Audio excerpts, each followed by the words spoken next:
And I do believe that we're live. Assuming stream's working. Yeah, we're live. How's it going, everyone? I see Blitz, Vixen, Putracoon, Good Old Days, Chilron.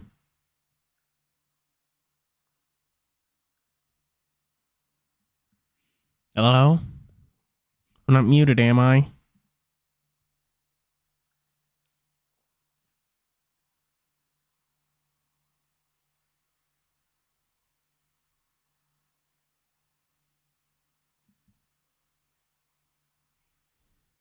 Hello.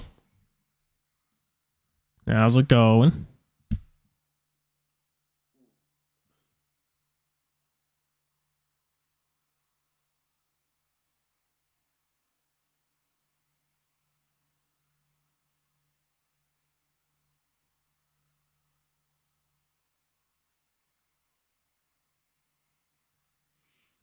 Hintran, hello. You know, I have not updated OBS in ages, like, because I only open it when I'm about to stream, and when I'm about to stream, I, like, don't actually have time to update it, so I'm just like, well, remind me later.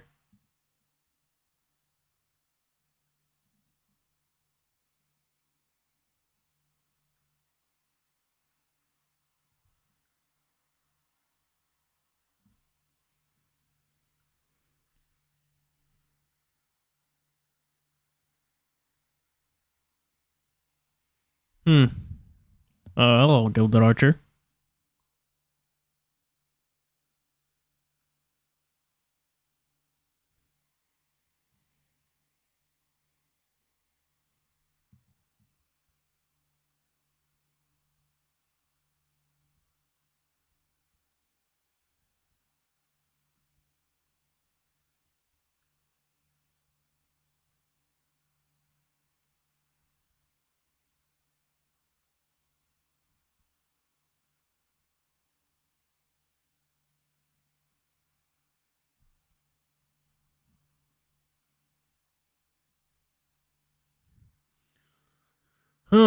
So, how's things going?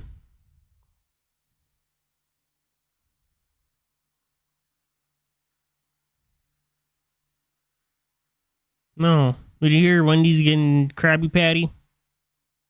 Krabby Patty collab meal. With pineapple frosty.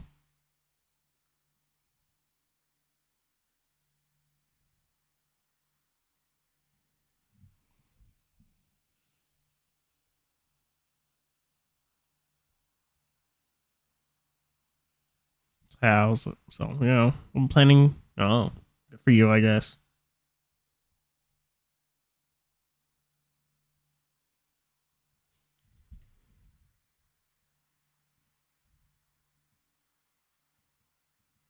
So I suppose we should really get this video novel started, but I have to log into itch and all that.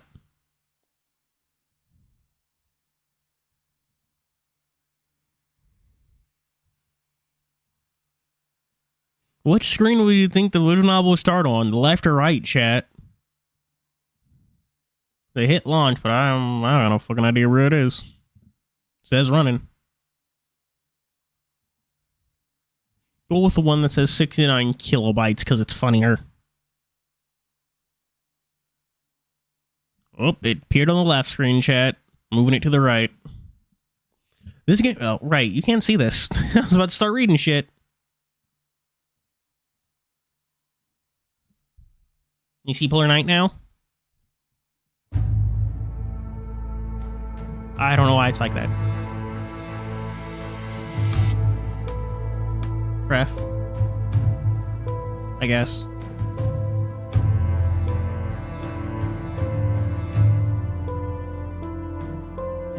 Want a Korean barbecue? Oh, I thought you said you want a Korean barbecue place. I was like, well, I mean, you could aspire to start one, I guess, man.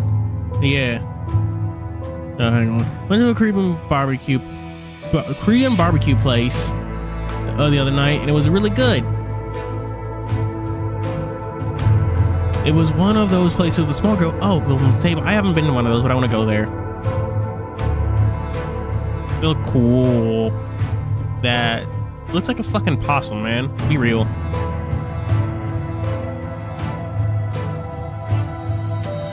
As they say, things thicken.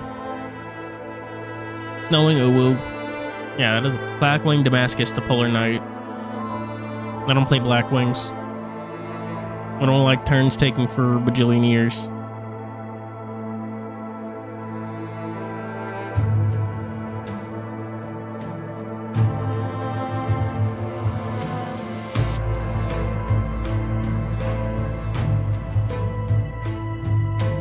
Blackwing turns aren't that bad. Yeah, they are. The worst part is that they usually don't end on that optimal boards. Like, well, shit. Like, at best you can break it with a what is it called? What is it called? That lightning, yeah, lightning something. Destroy all face-up monsters. No, destroy all back row or like attack position. I forget the name.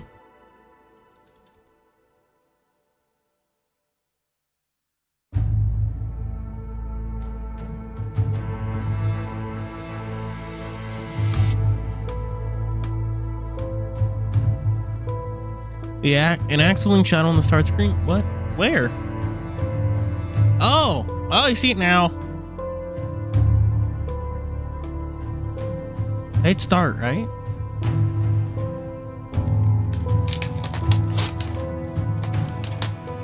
Also, I have popcorn today, chat. I should be lucky I forgot to get fruit snacks.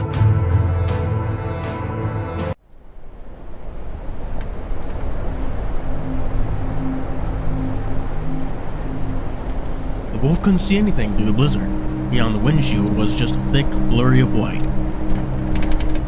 But then he didn't have a destination in mind anyway, just away from there. One hand pressed tightly to his abdomen, trying to compress the wound there. The other gripped the steering wheel tightly. Mix of adrenaline and... I'm sorry I felt the urge to make a car noise there, chat. A mix of adrenaline and the extreme cold disguised the pain. He was surprised that he even managed to get the snow truck running and driving away from that madness. Just take... I was gonna make an Elden Ring joke, but who the fuck actually uses those like yellow boluses like stop madness build up? Who the fuck does that? No, you just like take it. It's like, well shit, I'm getting madness, might as well just have my controller smacked from my hands for a few seconds. I suppose I could have just made a joke about lucidity. Doesn't lucidity get rid of madness, chat? I mean, those that play Elden Ring, it gets rid of like madness and sleep, right? His eyes glanced at the glove compartment. Maybe he could just throw it out into the snow, drive away from us. Seriously, after all that, going to fuck everyone over to save your own skin? Oh! Wolf ignored him. His companion, sitting in the passenger seat, getting was pointless. His ears pinned back and his fangs bared, partly from anger, but mostly from the pain in his belly. Yet shame bubbled within him. How could he think of breaking his promise? I'm not surprised, to be fair. It's all you ever do. Are you is now the time to be a dickhead? Again, the wolf didn't respond. A flash of agony shot through him, reminding him of his grave wound. He grimaced and cried out, but his cry was followed by an awful sputtering sound. Oh no! Oh no! Sputtering continued until the engine fell silent, the vibration of the truck ceasing. Damn, we're dying out in the Arctic cold. The wolf sat there, staring at the dashboard in a mix of bewilderment and accusation, as if he could shame the machine into starting up again. He glanced at the fuel gauge. Empty. How could he have overlooked it? The departure had been hurried, so to say the least. Not like that of they not had the luxury of properly preparing. After an awkward pause, the wolf threw a frustrated chant, cursing and slamming his fist against the wheel, kicking the footwell and screaming. This isn't helping, you know. Well, you aren't helping either. The wolf only barely resisted a furious snarl at the other figure, reining in his anger in order to slump forward, head against the wheel, and eyes closed. Tears rolled down his muzzle. The journey had lasted maybe 10 minutes at most. He couldn't have traveled more than a couple of kilometers. All that effort and sacrifice just to fall within walking distance. His first aid kit in the back. It looked like he needed. The wolf the voice snapped him out of his misery. His eyes flicked open, now aware of just how tired he was. How the steering wheel of the utilitarian truck might as well have been flush as pillow ever. As his awareness flowed back, the stench of the iron in the cabin made him gag. And the source brought his trembling hand up to his face. Though the redness was hard to make out against the black fabric of the glove, the soaked glistening told him that it was saturated with his blood. Something felt distant, like he was drunk. God, did he know what drunkenness felt like? Reaching to the glove box, his trembling hand brushing that cursed thing to grasp the flare he'd been giving. Regardless of anything else, seemed to warn them, to tell them he'd failed. Maybe they'd come for him. Who? The wolf reached his trembling, blood-soaked hand to the door and after a brief pause, opened it. Someone out of the cabin. What the fuck is that noise? Sounds like a hairdryer. You know, like we just put a hairdryer on the microphone.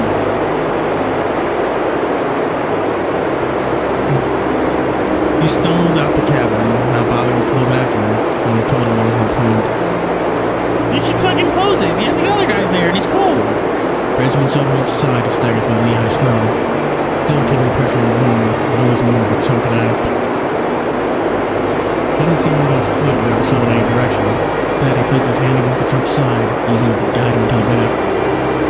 Upon reaching the rear doors, he had to pause for a moment, as the buzz saturated his mind, drowning out his thoughts. He brought the flare up, preparing to activate it. And then, just like that, he turned his hands like, oh no!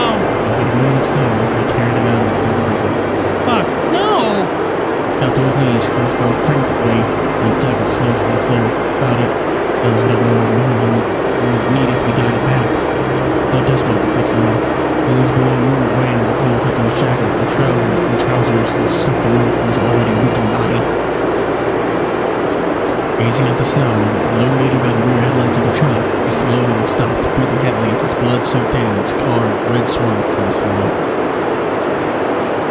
He stared at the crimson streaks, realizing he was never going to find them. No! He pulled back his head and let loose a primal furrow, rippling a howl of rage and despair into the unceasing blizzard.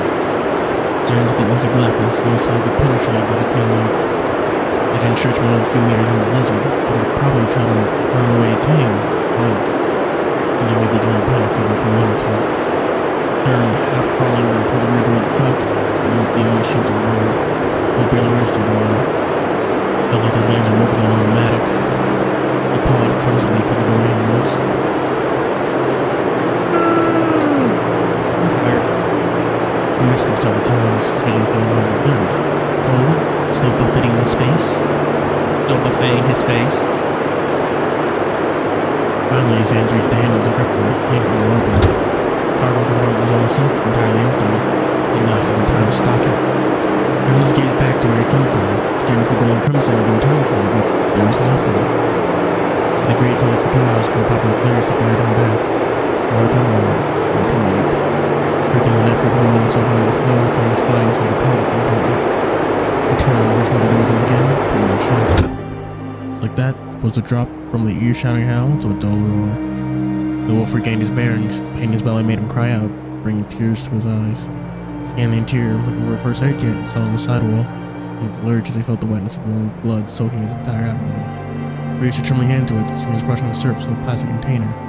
Then his legs faltered and he stumbled. And grasping for it, the kit tore off the wall and toppled forward onto the crates on the floor. The impact knocked any remaining strength out of him, left him paralyzed. His pain cry came out as a strangled gargle. The kid crashed on the floor, his splints, contents everywhere. And on his belly, and then stretched out desperately for bandages, he no longer had the strength to move. No, God, please. No, God, please. I don't want to die. Mom, images of Mum came flooding into his mind, filling him with a yearning and and an ache more intense than any wound.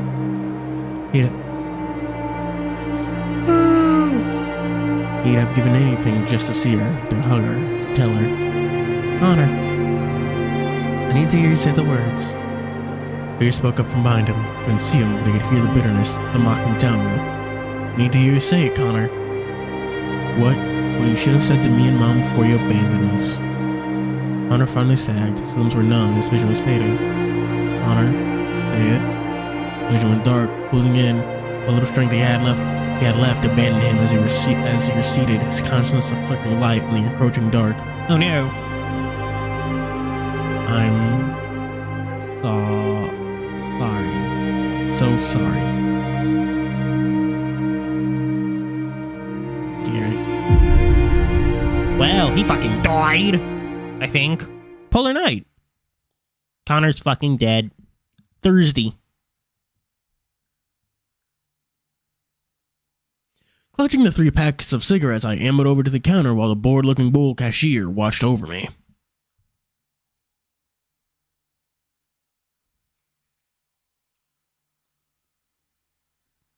Blonner.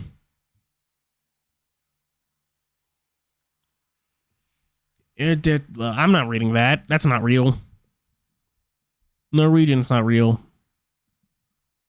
What country speaks Norwegian? Norwegia? It's not real. We don't respect them here. I gave him a blank look. I don't speak Norwegian. He rolled his eyes, likely dealing with non-speakers on a frequent basis. Will that be all? He enunciated clearly, like I was deaf. Stifling her to tell him to stick his attitude, I gave him a nod. Told me the cost. My ear twitched. Much cheaper than Britain. Oh wow, they're from Europe. Polar Night, as the title of the stream should say, if I didn't name it wrong or something.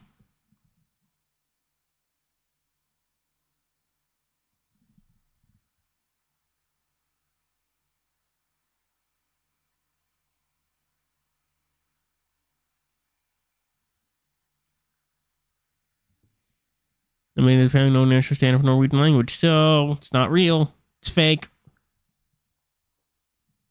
Making it all up.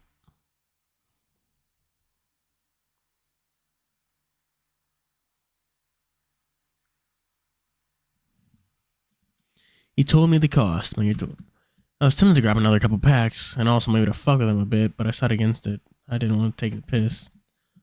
Or to have them kick me out, smokeless. Pulled the wad Norwegian kroner out of my pocket, rifling through them before separating out a few crisp notes and placing them before the cashier. Cheers, pal. Garrett. Gave him a brief smile and a nod, but didn't return it. Simply handed me my change. Slipped them into my pocket before turning awkwardly. My large backpack made it a harder maneuver through this tightly cramped store. I turned carefully to avoid sweeping the tightly packed shelves and marched to the door. I don't know what this it's about. I just started. It's apparently about I don't know. Someone died. There's probably going to be like an axe murder, I guess. I pulled open my pack of smokes from my pocket, fumbling for my lighter in my other pocket. My prized possession before I started smoking. It's the only thing I have from my granddad. An Iceland Ellison Sports Elite. Using my lips, I pull smoke from the pack, stuffing it in my back pocket as I bring up the lighter, shielding it with my other hand from the frigid wind.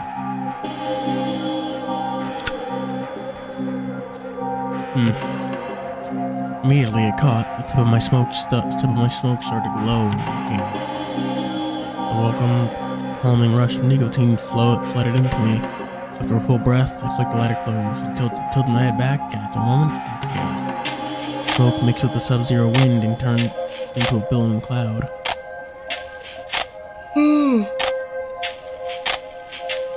Hot breath and fumes mixing in the frigid air. This time of year, Longyearbyen. God, more fake words. We pretty much summarized as dark and cold. My boots crunched in the snow. I realized that for all we Scots alike to whinge about our weather, this place was truly something else. Yet I had to admit, someone cashier notwithstanding, I liked it. I liked the cold, the snow, the quiet. Only a couple of thousand people lived here, and yet it didn't come across as a ghost town. Just peaceful. Not like Glasgow. I was fine in town, but it could also be a madhouse at all times of day. It was the only place I knew that had McDonald's and weird bouncers because the nutters who came out at night. Wow, that's weird. I put my hands in my pocket and kept the smoke set between my lips, drawing on it occasionally. The meeting spot was just up the road, maybe a 10-minute walk. For all the thick, warm gear, I was still feeling the chill. Longyearbyen, the largest settlement in Svalbard, a Norwegian archipelago near the Arctic, the northmost settlement on Earth. The the other side of the road, walking further into town, are a pair of men who have rifles slung over their shoulders. Pretty crazy feature of Svalbard is that the residents are required to have firearms to leave the settlement into the wilderness for protection from polar bears. While they couldn't carry loaded firearms within the settlement itself, it's still odd to me to see guns being carried in the open. Damn, not American, I see. Oh yeah, I did say it was from Scotland. Oh, that makes sense. I did actually turn it down.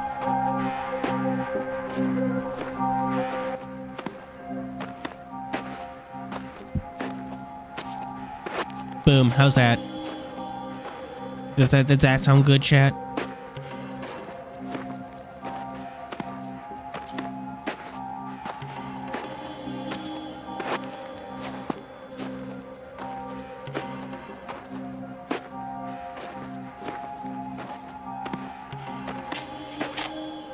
Cool beans.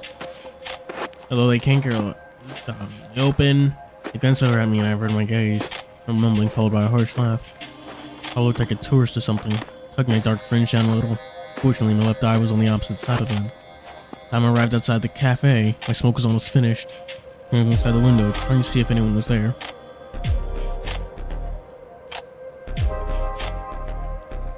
It was deserted, apart from a solitary figure, a possum guy sitting at the table with a cup in front of him, seeming to be absorbed in a book.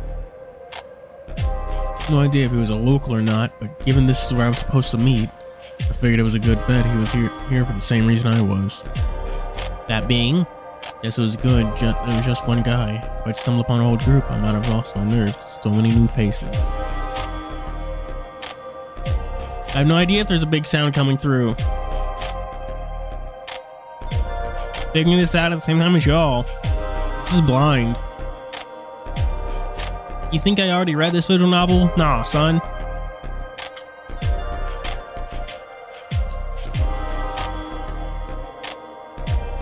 The final draw on my smoke, I stubbed it out in the bin and pushed the door open.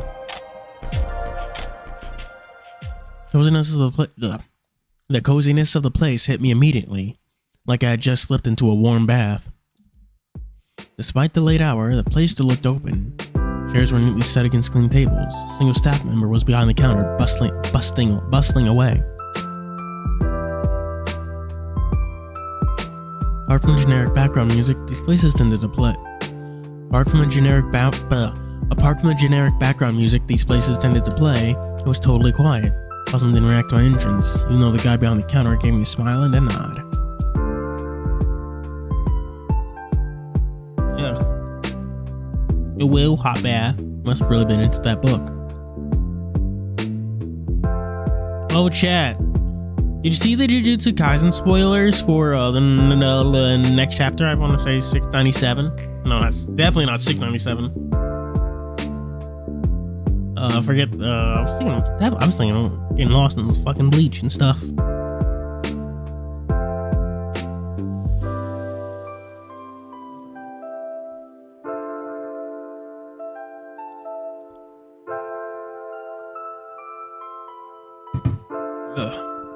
I forgot how like fucking intense my throat just reading visual novels were.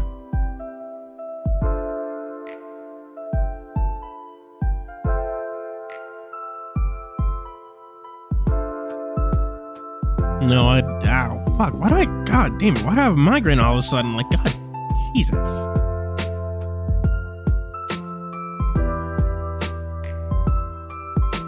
I don't even get them that often.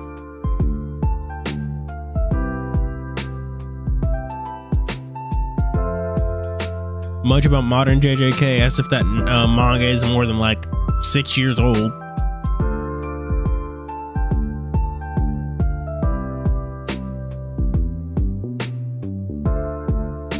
Made my way toward his table. When I arrived, my shadow passed over him. Whoosh.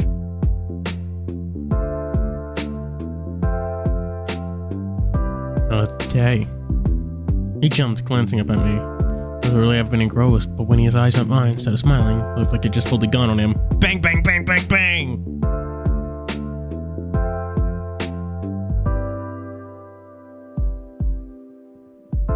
But what was it?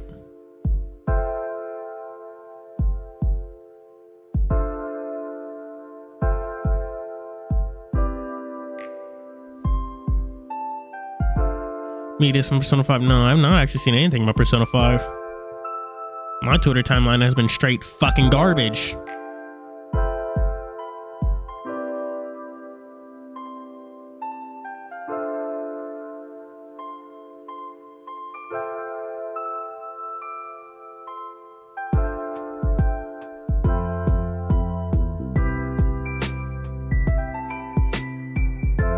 Ay, ay, ay.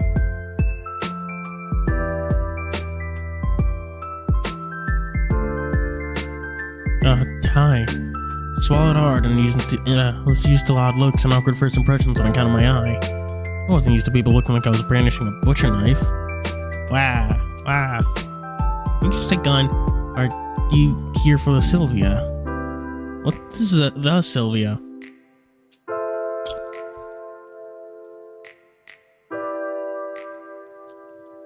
Damn. Son looks like his mother. More news at 11.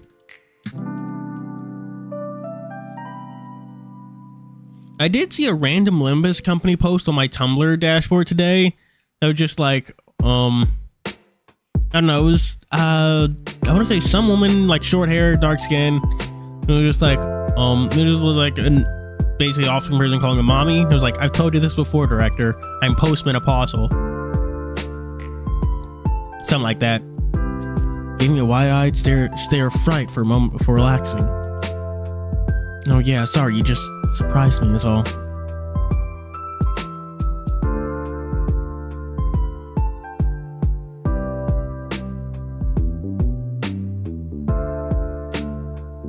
Oh, jeez.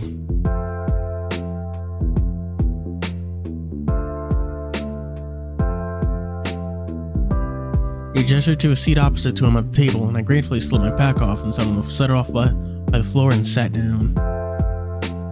You know what fucking annoys me about visual novels?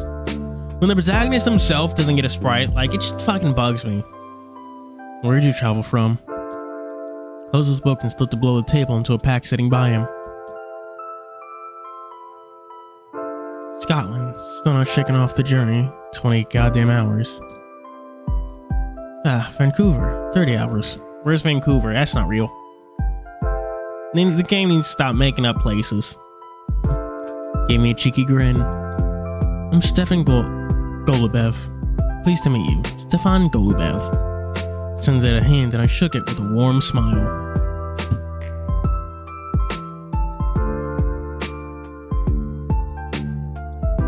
Garrett Reed. Likewise. Didn't Mr. Anonymous Dead Man from the beginning mention a Garrett and apologize to him?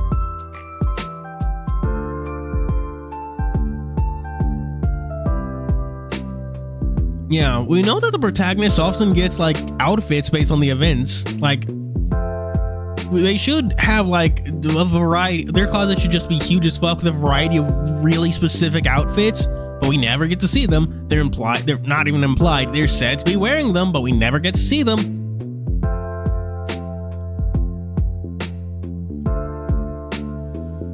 Yeah.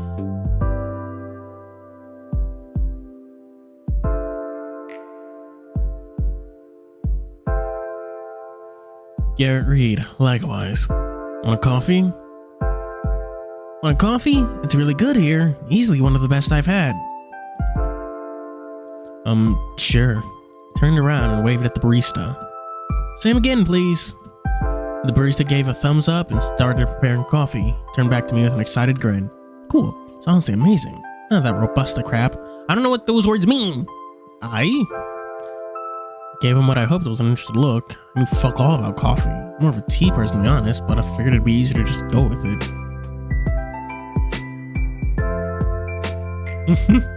You're just being a fucking dickhead for no reason.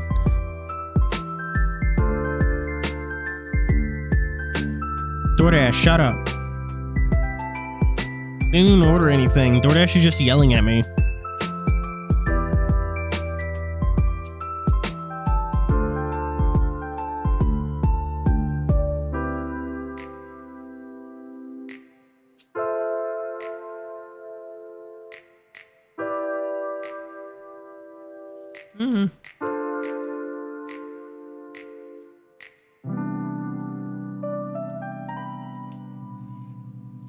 but both have no milk. Are they? I don't know about coffee. I don't go places. I don't go to fucking Starbucks. Yeah, which is a pity. Longyearbyen is pretty dull. Man, cold. Thought my tail was gonna freeze off. Then put it in your pants. I don't know. I like the cold. Wish I had more time to sightsee.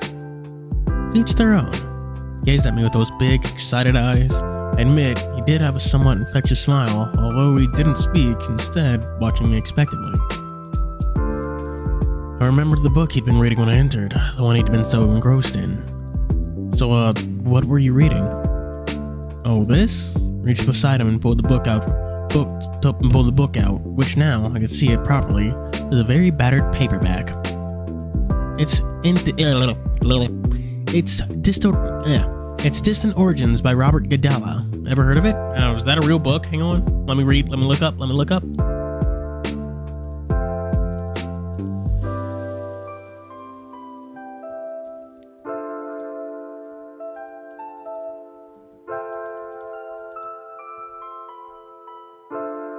Nope, it's not a real book.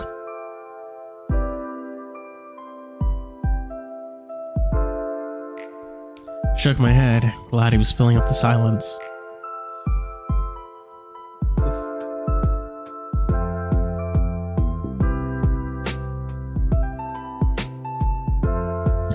It's about how the Mosaic period was. I don't even know what that is. The Mosaic period? Did we draw a lot of mosaics during that time?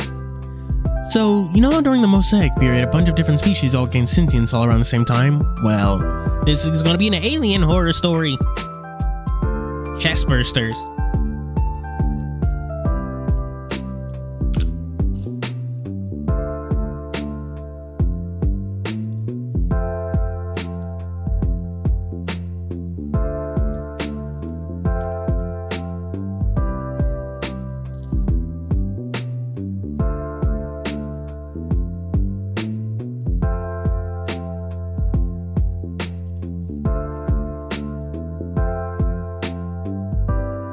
The Mosaic Age lasted from the giving of the law of Mount Sinai until Jesus died, a period of nearly 1,600 years.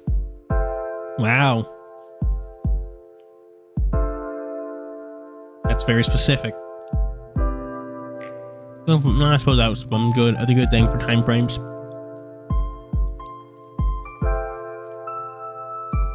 I got zapped by the alien furry gun.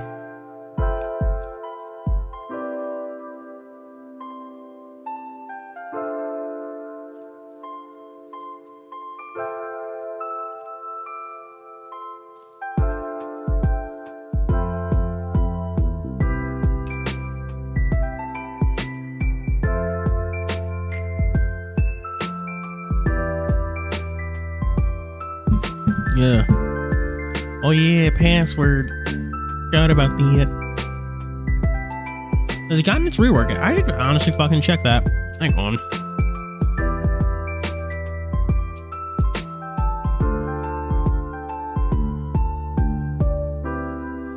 Didn't even give me time to answer, so my jaw just hung silently slightly open while I tried to maintain eye contact and nod.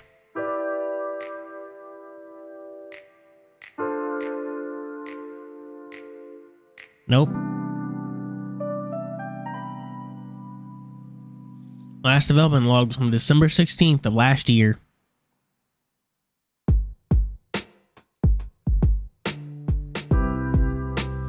Didn't give me time to answer, so my jaws just hung slightly open while I tried to maintain eye contact and nod. I guess he's enthusiastic. Gadella thinks it could only be because of outside influence. Think about it. How else would so many different species all start to gain sapience around the same time? Fucking magic, man. I don't know.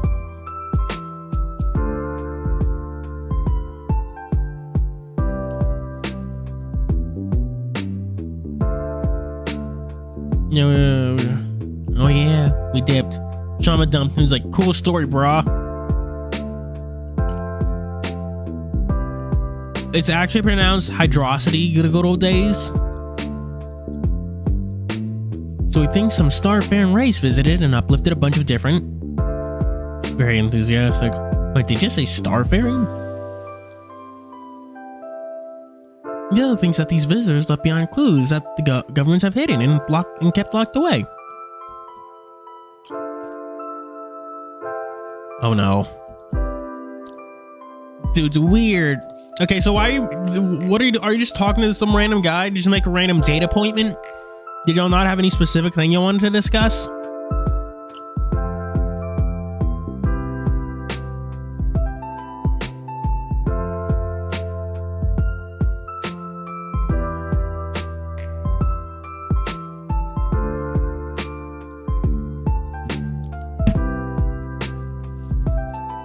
That's it, you're going to Brazil. He thinks some of them are still out there, just waiting to be found. He theorized that deep in the jungles of South America, Christ on a bike, really wasn't going to stop. Of course, he got called a crank, but academics agree with him. They just get suppressed and ridiculed if they try to tell the truth. Don't ask this guy about 9/11 or he's going to get real weird real fast. And certainly don't bring up the Jews. He thinks they even disappear people who speak about it. Like this one time, I made no effort at all to hide my slack jaw and staring gaze.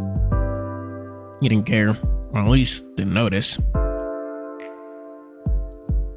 And moved to my pocket for my cigarettes, looking for an opening to take a smoke break before he started talking about the Rothschilds. I fucking knew it! We both made the same joke. Jumped as the door opened, providing a burst of icy air. Yo, these niggas. Turned to look, seeing a pair of Caprine women shuffling through the door. A third figure, a lapine guy, followed, making loud brrr as he entered. He's not shivering from the cold, he's just showing them his really cool motorcycle impression. Thank Christ for some warmth. All three looked familiar in a way I couldn't quite put my finger on, especially the hair guy. I could swear I'd seen him before. But Nui. The Caprine girl with a blue jacket stamped her feet to dislodge the snow in her boots while the one in the beanie scanned the room before locking eyes with me. I'd cringe at the unblinking gaze, feeling like she was reading my mind or something. She's an alien!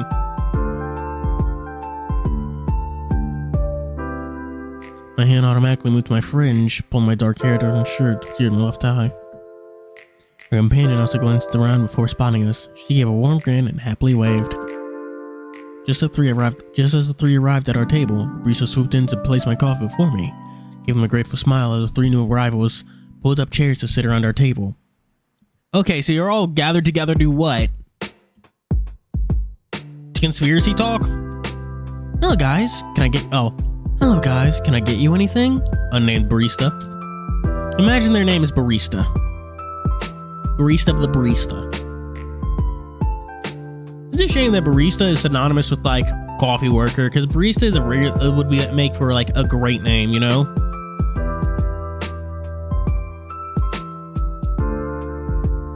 Oh, a latte would be nice. Tabby? You go in the goat lass and the goat lass. God, you're so Scottish. And look, what up? The moon was fake and suddenly asked he believes in the moon.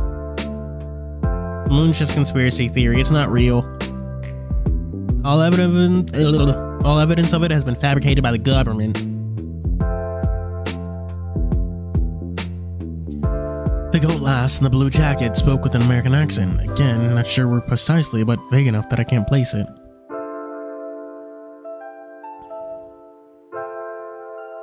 What fucking American accent should we give our chat? Midwestern? New York?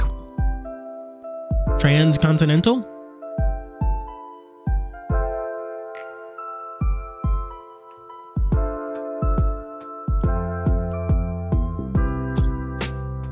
Valley Girl is not an accent.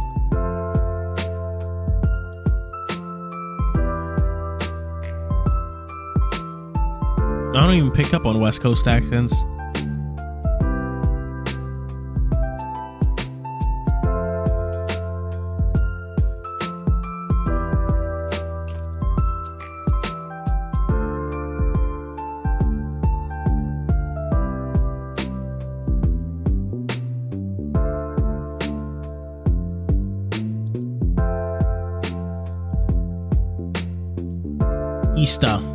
Bar Easter. No, you change your last name to Easter and your first name to Bar. Hello, I'm Mr. Easter. Bar Easter. The younger girl had her shoulders hunched and her hands in her pockets. She gave a non-committal shrug. Make that 2 lattes, please. Thank you. Make mine a cappuccino, would you? The hair had a clear Irish accent, tugged up. Tugged off as God damn it, why am I so bad at reading today? I'm illiterate. Oh chat, those are the Patreon Discord server. What'd you think of the video preview? Because Patreon get back to early viewing of videos, blah blah blah. Go to Patreon, link in the description. And what was it? I'm almost done with the video. I only have like the Fuga Melodies of Steel part to add and Patreon names, and then we're done. We got that done like tonight, which is cool. No idea what we're going. What chat? What video should I make next?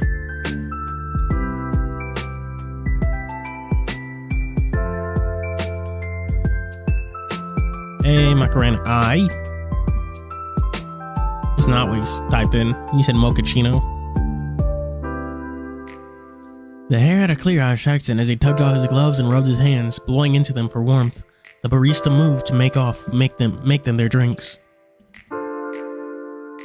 I take it you two are here for the Sylvia. What is the Sylvia?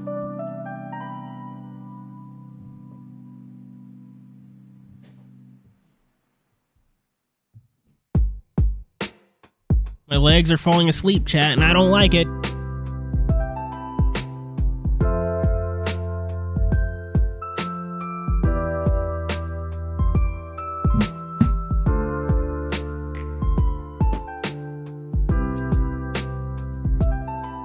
And by the by, chat,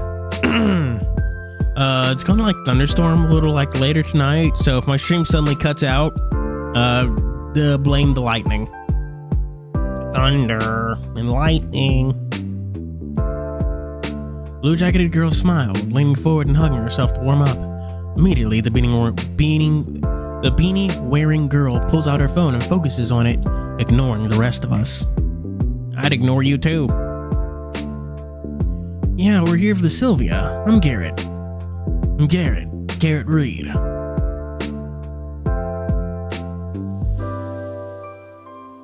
We're at middle and high school. That's a little late to be reading Warrior Cats, especially in high school. It's more like a elementary and middle school for me.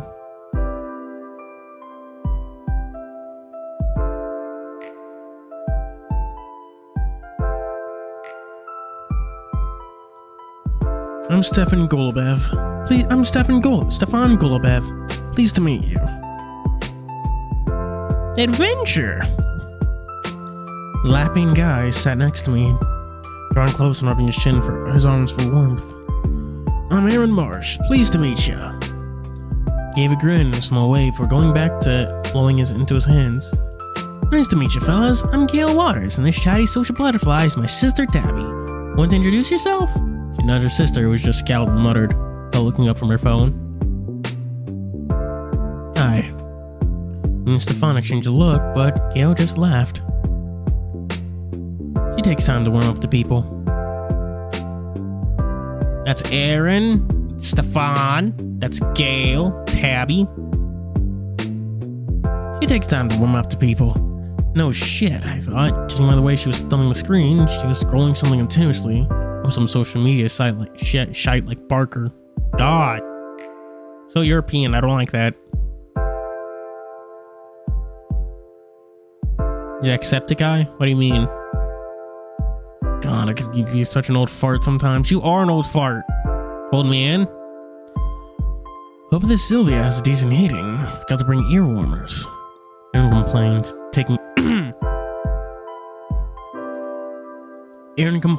taking his ears in his hands and rubbing them. What did you expect from this far north? Don't you have a hood? Gail chuckles and smirks, though she did rub her own ears a little. God, they all got big ears. Big 'em. Yeah. He pouted. Lapines are really finicky about anything touching or covering their ears. Guess it makes sense for people with such sensitive hearing. big ass ears. Wolves like me had a sensitive hearing, and we're near as good as Lappins. Even then, we couldn't really like stuff covering our ears when we could help where we could help it. That said, leaving ears uncovered out here was a great way to get frostnip. Frostnip instead of frostbite. Weird. A car. Do you guys know each other? Emotion between Gale and Aaron. Oh no, we met about an hour ago. Decided to stick together since we're all going together anyways. Do the Sylvia, whatever that is. Honestly, my first talk with Archer was, and stop looking at me with them big ol' eyes. So what do you guys do? Gail directed at me and Stefan. I decided to get my introduction in first before Stefan started talking about the Illuminati. Oh, I'm a Sparky. Nothing interesting. What the fuck does that mean? When I get a bunch of blank looks and raised eyebrows, I added, electrician. Oh, right. Is that what they call it where you're from? It's the nickname we use. So used to calling it that I forget how it must sound. They all travel to fucking Norwegia to buy a car. You want to get a really good deal.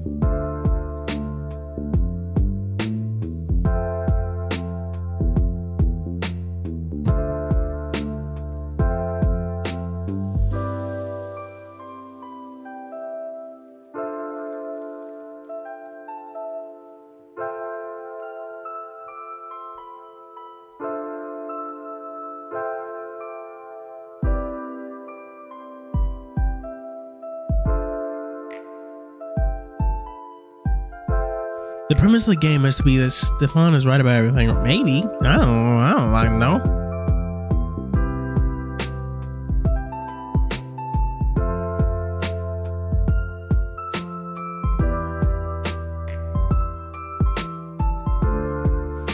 God, that sounds like something would say. It's Stefan Slander O'Clock, you know? I'm gonna fucking savor it. I gave a small laugh, cringing inwards at the four sets of eyes now set on me. Realizing I took out my friend, sharing it covered my eye. You should wear an eye patch or something, man. Walk around like a pirate. Say R.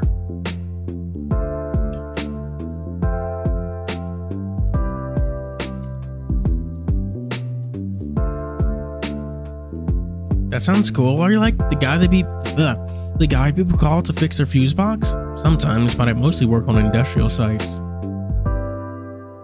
What happened to your eye? She blew up. No, he blew up. Bad lightning accident. I froze. Tabby stopped fiddling with her phone for a moment to gaze me directly in the eye. Look, morbid curiosity on her face. Tabby, you don't just demand people explain stuff like that. Damn. Tactless. Why'd you emphasize tact? Let it blow off.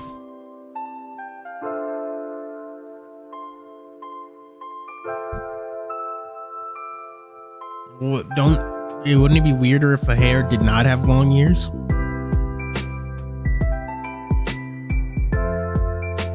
I found my stomach clench, stingingly tugging on my fringe. She seen through, or correctly assumed my friend was hiding my left eye. From Aaron and Stefan's reaction, they clearly been thinking the same thing, but evidently had more tact. Oh wow, stream reference. They were using the big boy word too. Why not? Why not? I'm just curious. I don't like when you face me like that. Don't do that. You go back to your 2/3 profile. It's weird.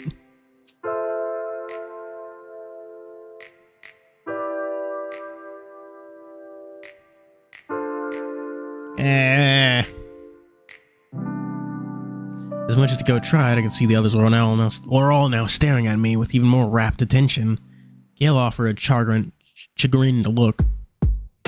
You don't have to explain anything. No, it's fun. It's like there's much to say. I had an accident. What the fuck does that? Is he wearing a shirt that says MILF?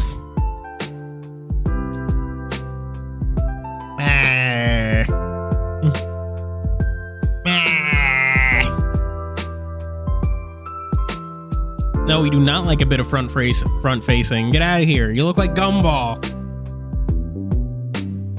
You know, remember that fucking moment from Gumball? He was just like, is that why you always stand at a 2/3 profile? It was a fucking freak of nature from behind.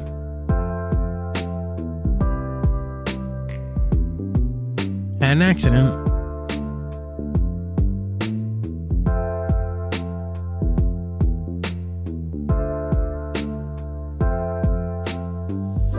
Gail smiled apologetically and gave her sister a there, satisfied sort of look, although from Tabby's expression, she was evidently not satisfied. Ah, MF has an MF doom. I see.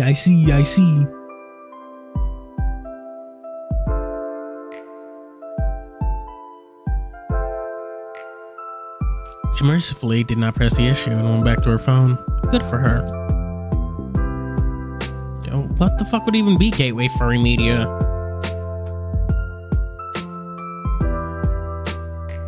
Yeah. So, how about you, Gail? What do you do? I just seized the opportunity to move the focus away from me. Oh, me? I'm not that interesting, to be honest. Just finished my first full year as a registered nurse. Good for you. Seriously, but that's been a stressful time. Oh, it was, but finally getting out of university and being able to work with patients has just felt so satisfying. Long hours, but I feel like I'm making a difference, you know?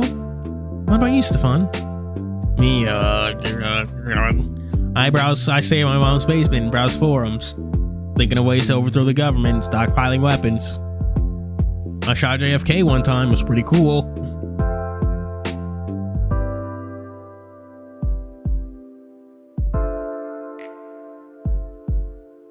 Me, looked more than a little uncomfortable. I, work retail. Nothing wrong with that. Where do you work? Took a sip of my coffee with the warmth. While the warmth and scent was inviting, I could never really get on with the taste. I'm typically drunk if I needed to wake up. I was glad the conversation had turned away from me. Tuned out the conversation a little, glancing from one person to the other. They seemed nice enough. Even Tabby had stopped fiddling with her phone and observed, though she didn't say anything. With another sip, I tuned back into the conversation. What about you, Aaron? I was about to speak up when the barista arrived at the tray carrying the drinks. Baller! Oh, thank you kindly.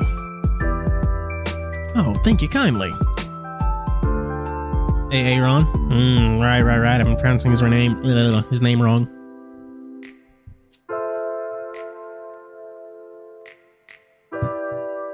Did you know kiwis are called kiwis because they look like kiwis?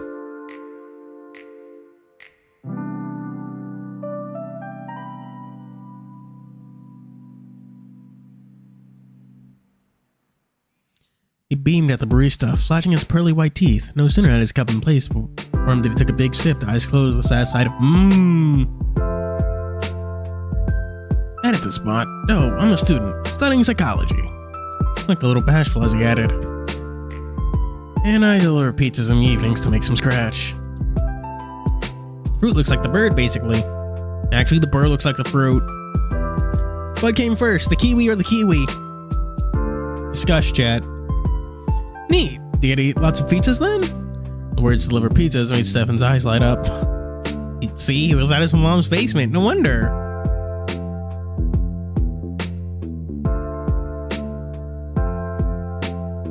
Oh, sometimes we get pizzas that are canceled or the wrong order, but as much as I like pizza, even I have my limits. Besides, I need to watch my figure.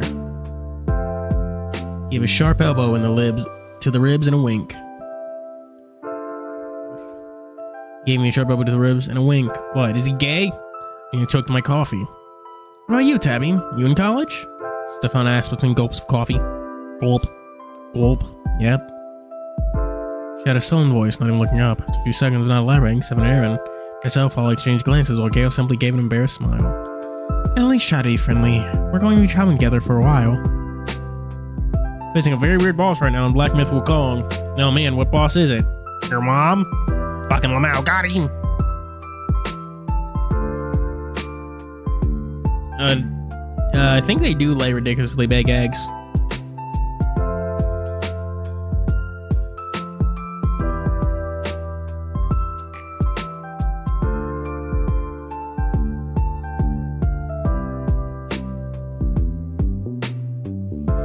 Looking it up real quick, chat. I don't kiwi egg size.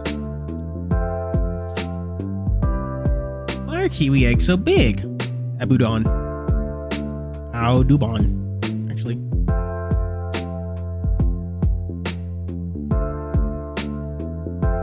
I should get into birds, chat. They're cool.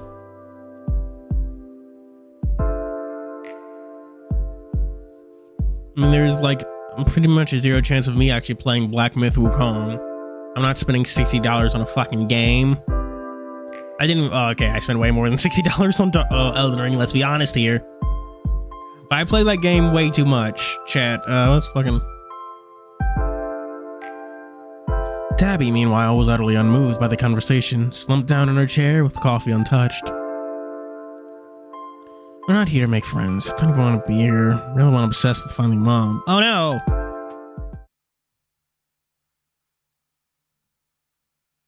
Just like that, as if the freezing air on the outside blew over us, even Stefan's bouncy energy vanished. Damn! Okay, that's 274 hours on one profile.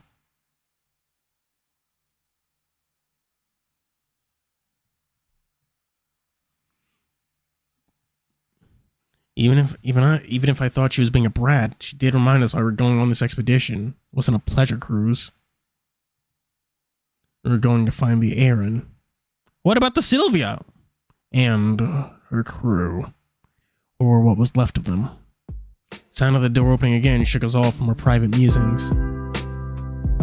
Loud, clomping, heavy hooves in the wood echoed through the room as a figure swept through the door. Horse! Holy moly. 471, 72. Hang on, I'm just gonna bust out a calculator. There's no Space Marine game or something, well, pre-purchase. Kingdom Come Deliverance is only $2. Well, $3. Including tax.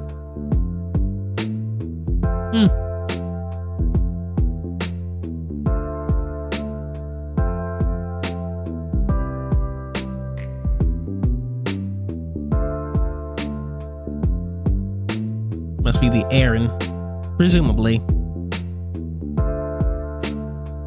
Holy moly! So muttered on his breath, eyes wide with alarm. God damn! Aaron agreed, though his expression was decidedly more pleased. Gay boy!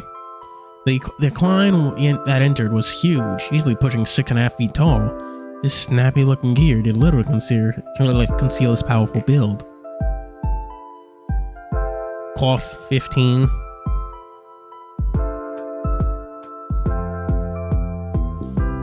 Held himself ramrod straight, moving with casual grace toward us with each hoof step. Vibrating through my legs.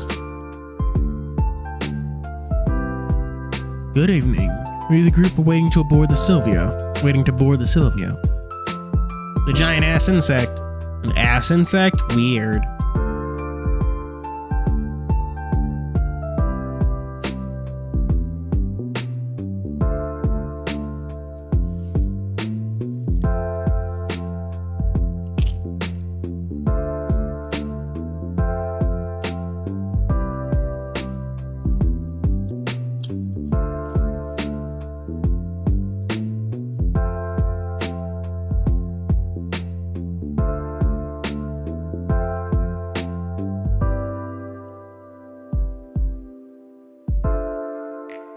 That's gross. His voice was rich and deep as he gazed at us with eyes that felt like they could see right through us. His accent was odd. It was received pronunciation. It cut glass, yet there was an aspect to it I couldn't place. He's magic. He's probably an alien in disguise. Sounded posh. That much I could tell. Oh, hello. He must be Shart. For a second there, I thought his name was Shart. For a second there, I deadass thought his name was going to be Shart.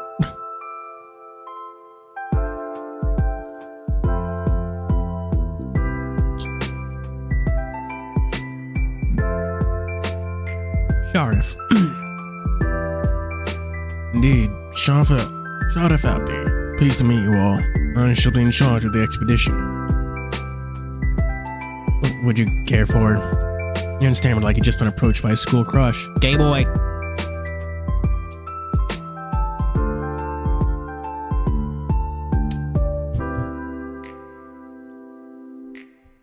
Aaron stammered like he'd just been approached by a coffee? Coffee? I'm afraid not. I've come to collect you all. Sylvia is ready to board and we must not delay. Those piercing eyes settled on the hair. His bashful look quietly changed to an unsettled one under his intense gaze. Without a word, Tabby pushed back from the table with a loud wind squeak. Up her chair legs on wood and started moving toward the door. Whoop!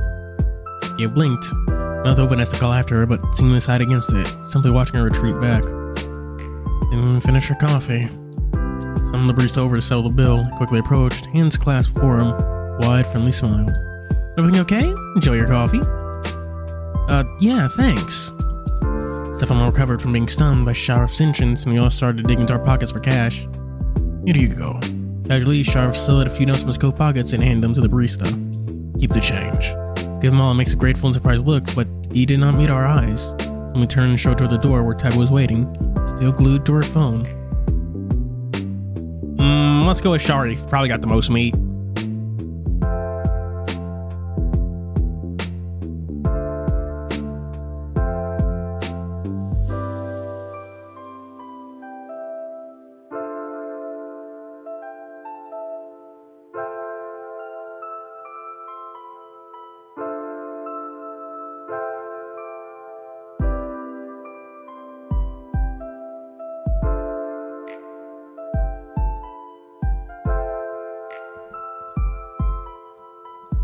I had to stop for a second because I was watching a fucking stupid meme on Twitter. It was a basic bitch, Rick and Morty meme, you know? They got swole and started, like, beating people up. I haven't actually watched Rick and Morty, but I've seen that one enough that it just kind of got annoying and boring. Okay, chat. Does Twitter ever, like, repeatedly show you a single fucking post that you just do not give a shit about?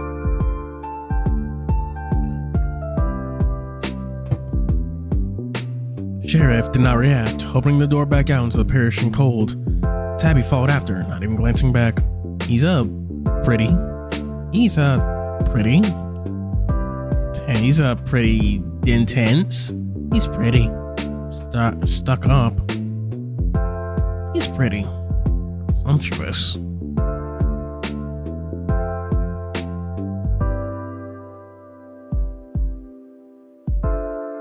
He's pretty.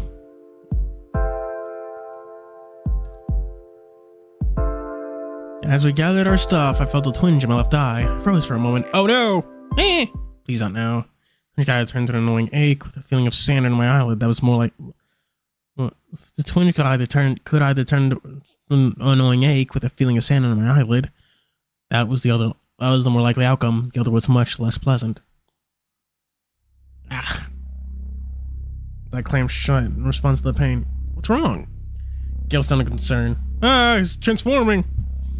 If there's anything Twitter that I didn't want, it's my table of politics. No, my fucking entire Twitter timeline is in politics.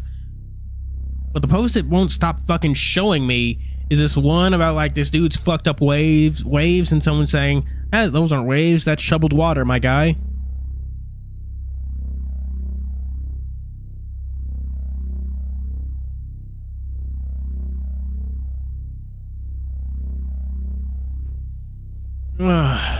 Gail sounded concerned, but I glanced around desperately for a restroom, spotting something in the toilets, getting a be right back, and a quick walk towards them.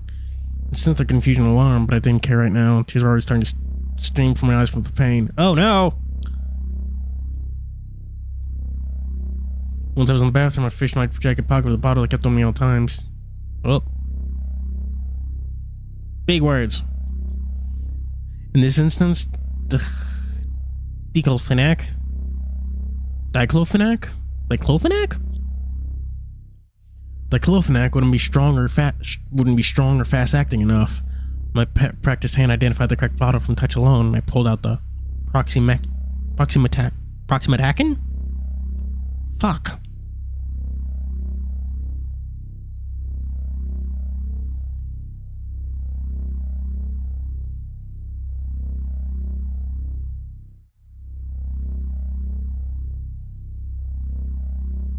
Like I'd done a million times before, I unscrewed the top and sat it on the rim of the sink, quickly washing my hands. The pain was unimaginable, like an eyeful of sand mixed with a red-hot knife through my eyeball. God, no, you're not okay, buddy.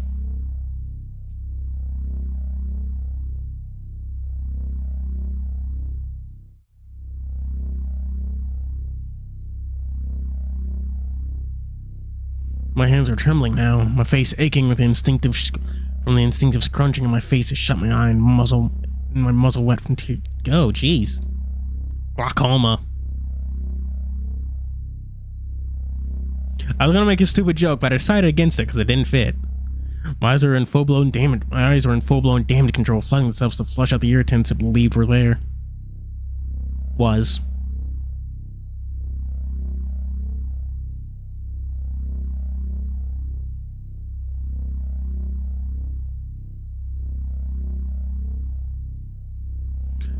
Taking the bottle, I tilted my head back and used my other hand to force my left eye open, with great difficulty, and quickly squeezed.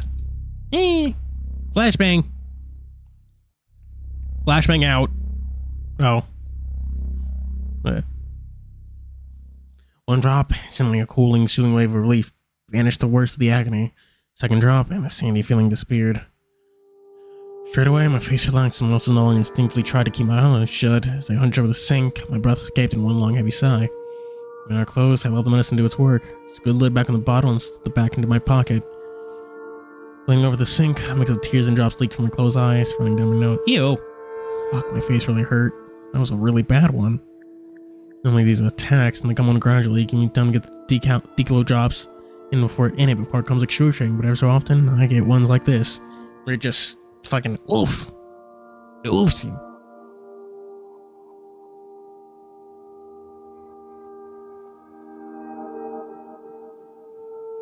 Normally, these attacks tend to come on more gradually. Oh.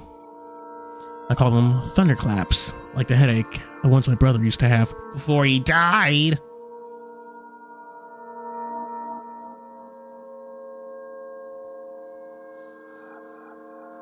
My GP, general practitioner, that's what that term means, chat, in case you didn't know. I'm a big boy, I learned things. I learned that fairly recently. And made it clear to me that the proxy was for emergencies only, but overuse could further damage my eye. Zenless Zone Zero has fucked me up because when I read the proxy, I was like, wait, what? But with these thunderclaps, I could be useless for half an hour in unrelenting agony while waiting for the dick load to kick in. Besides, I was completely blind in my left eye. How much more damage could I do? Watch as his eye just fucking like explodes, bursts into flames or some shit.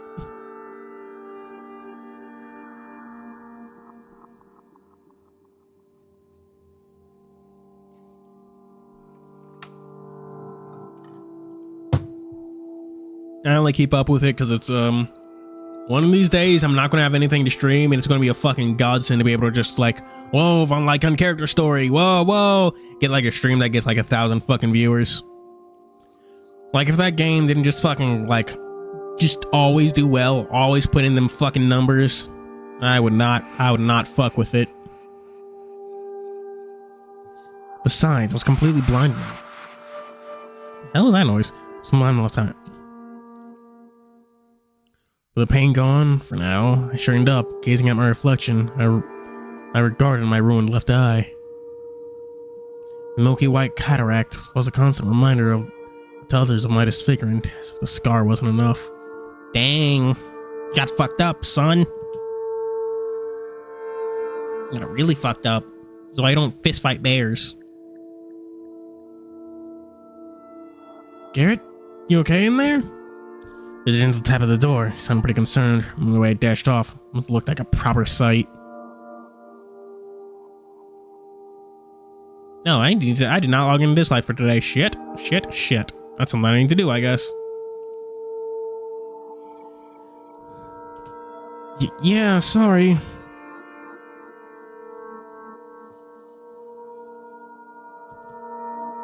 What? I quickly wiped my face and fixed my facial fluff. The door creaked open, and I saw his weird eyes peeking around the side. You sure? What happened? Saying I was okay, mostly. He opened the door and stepped inside. Swung closed closely behind, also looking worried. I gave a whole out and attempt to lighten the situation. I get these painful attacks. That was a pretty bad one by my standards. I'm okay now, though. I patted my pocket. I have lots of items to keep me going. Aaron and Stefan exchanged looks before smiling and nodding. Good boys. As long as you're sure, dude. Stefan brightened, though he still had a sympathetic look. Cringes both of them were now staring directly into my damaged eye. I need the full story of that one of these days. Tried to laugh it off, turning my head to conceal it in as casual a way as I could, tucking my fringe to cover it once again. Seriously, I'm okay. Didn't mean to scare you guys. Bear gave me a searching look, but they finally seemed to relax.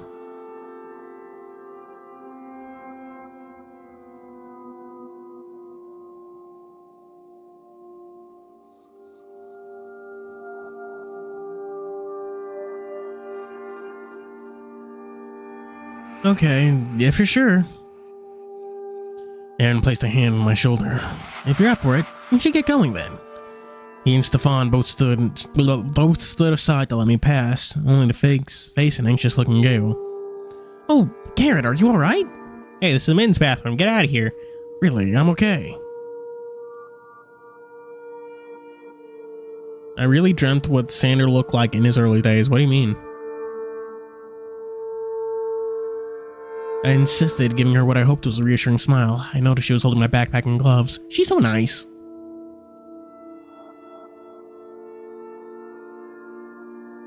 Honestly, it happens. It's just something I live with. I didn't mean to scare you. I assured her, gratefully accepting my belongings from her. She gave me a smile and waited for me to put my gloves back on before handing me my pack. I thought you were going to throw up or something. When my pack was back on, we made our way to the door.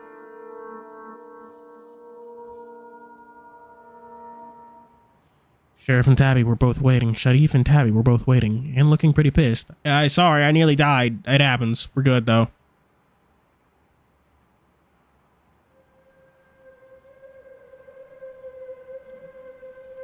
What took you so long? Tabby looked like she was about to launch into a diatribe, but Gale cut her off. Enough, Tabby. First time I saw I saw Gale flash a genuinely angry look. Tabby opened her mouth to speak, but surprisingly, Gale's glare was enough to make her shut up. If we are all ready? Sheriff didn't even try to hide the irritation. If we are all ready, changing his voice, the flourish of his arm, we all started tramping snow in the direction of the Longyearbyen Harbor.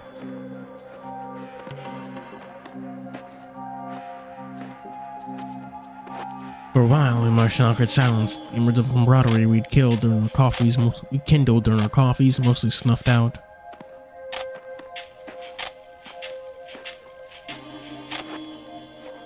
Damn, tragic. They just became friends and they stopped being friends in literal seconds. Just like high school all over again. I know one didn't mind walking in silence around others, but give me awkward tension in the air right now. I'd give anything to be somewhere else.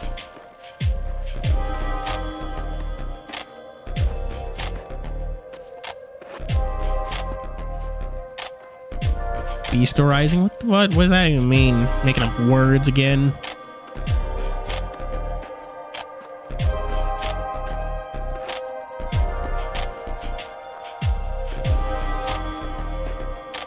I pray to God the voyage wouldn't be like this. But my nerves are much jangled. Who the fuck says jangled? Get out of here with that. My hand automatically reached for my smokes. I yanked the cig from the pack with my teeth and reached in my pocket for my lighter. I flicked it and as I flicked it and drew, I noticed Stefan watching me quietly. What are you looking at, possum boy? I flicked my lighter shut and patted my pocket holding my smokes. Want one? No, thank you. I was just looking at your lighter. I raised an eyebrow. Oh, what about it? Is that an Eily sword? My smoke dropped from my mouth. Very news, to be honest. I gave him a dumbfounded look. You know your stuff. I admitted, utterly amazed. The fuck recognizes lighter brands? You're weird, kid. I fuck with it, but you're weird.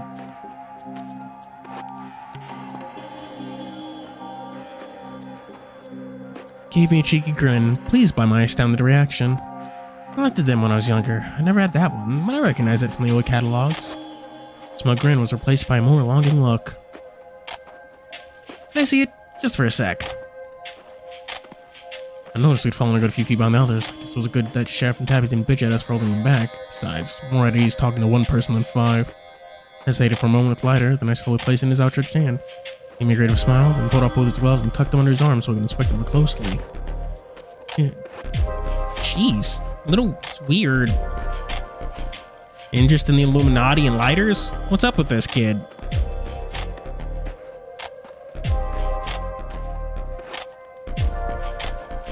Turned it over in his hands, running a single finger down the very fitted and embossed design on its face before flicking it open. Oh, may I? Gave a look that was more of a pleading one than of curiosity. I nodded, kind of taken aback by his fascination. It sparked into life, first time naturally, gazing at the flame with the look of awe. I think he stopped in his tracks for a moment, transfixed. I stopped too, watching him with a growing sense of bewilderment. Tenderly reached out to snap the lid shut, stopping the flame before I pulled it from his hands. He blinked, seemingly snapping out of his trance. Sorry, it's such a pretty lighter. Well preserved and maintained too. Yeah, thanks. It belonged to my grandpa. Got it during the Second World War. Damn, it's in great conditions, all things considered. Bet your gramps had stories to tell. My tail very much not by my tail.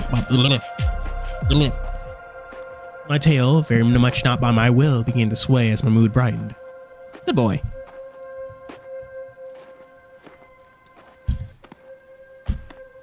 Ugh. Something Fuga 3. I hope it comes out next year. That'd be nice. It's kind of annoying that us cannons and lupines had such obvious tells of our moods. No other people found it cute and endearing, even though we often couldn't help it. It is cute and endearing.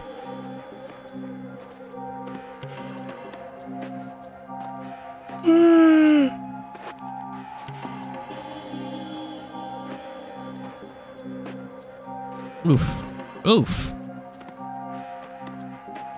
Well, I don't remember too much about his stories. I haven't really spoken much about the war, except for complaining about how his squad kept stealing his smokes. He died when I was pretty young. Actually, this belonged to my brother before I got it. Your brother that died! Oh man, I'm sorry to hear about that. Still, it's awesome we got such a memento. It's a little piece of history, you know? The tail swayed more vigorously and I grinned. Not well he may be, but I liked him. Keep him talking about lighters instead of the Illuminati, and you'll find him much more likable.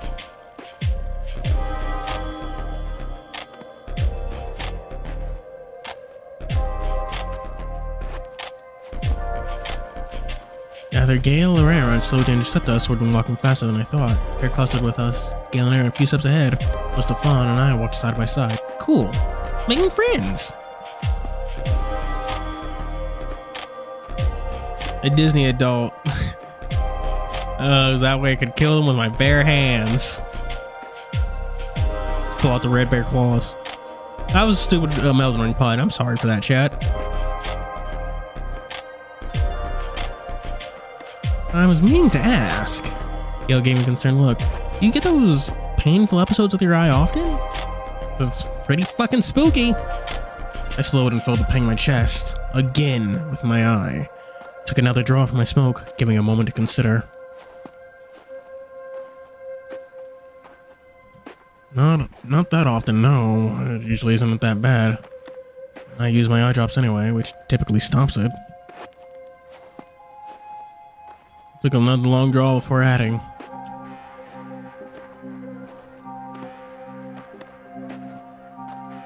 Cold weather makes it worse, so I brought a shitload of eye drops with me. Cool. Good planning. Oh, that's gonna be something he loses, isn't it? One being attacked by an alien and he's gonna be like, ah no, my eye pains. Not now. And then they're all gonna die because of his eye pains.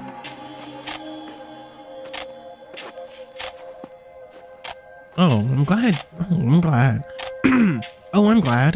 Didn't look like a fun time. God damn, so much fucking talking.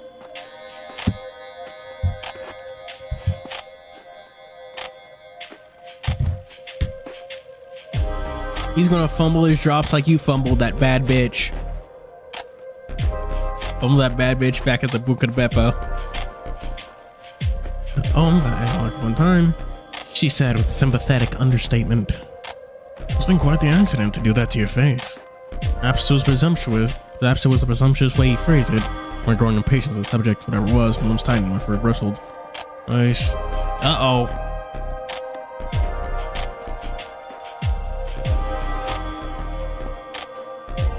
The pair of Butterfingers, just a family of Butterfingers.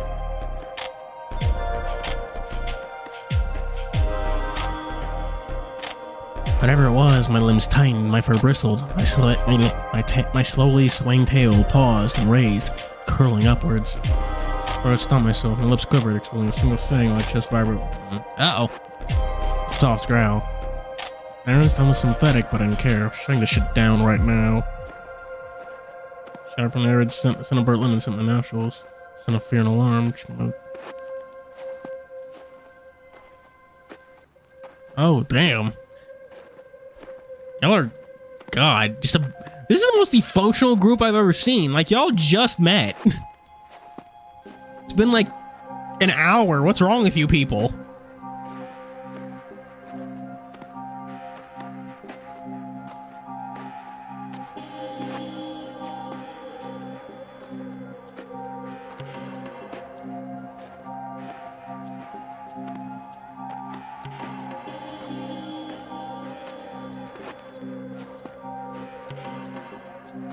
The sharpens.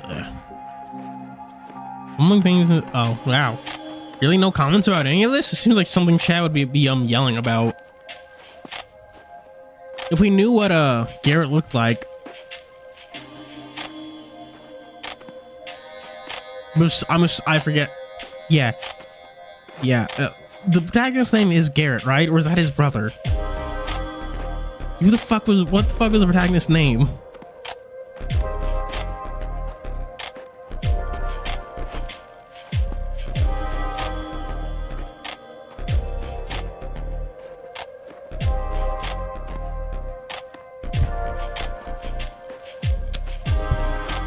Right, he's Garrett. Connor is his dead bro. The flare fumbler.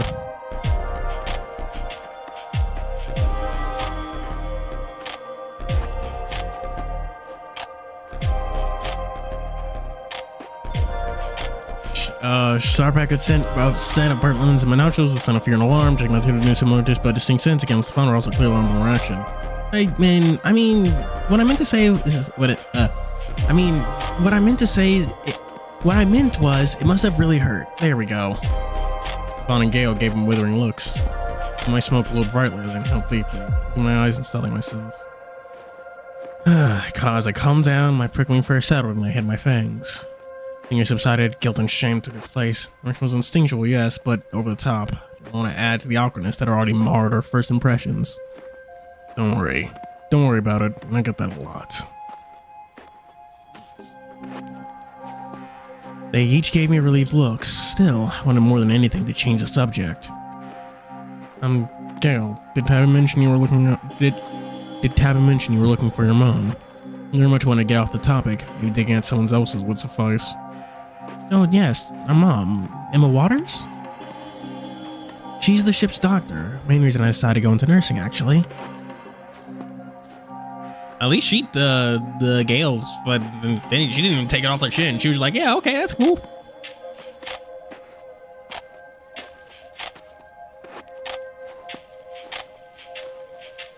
Eh.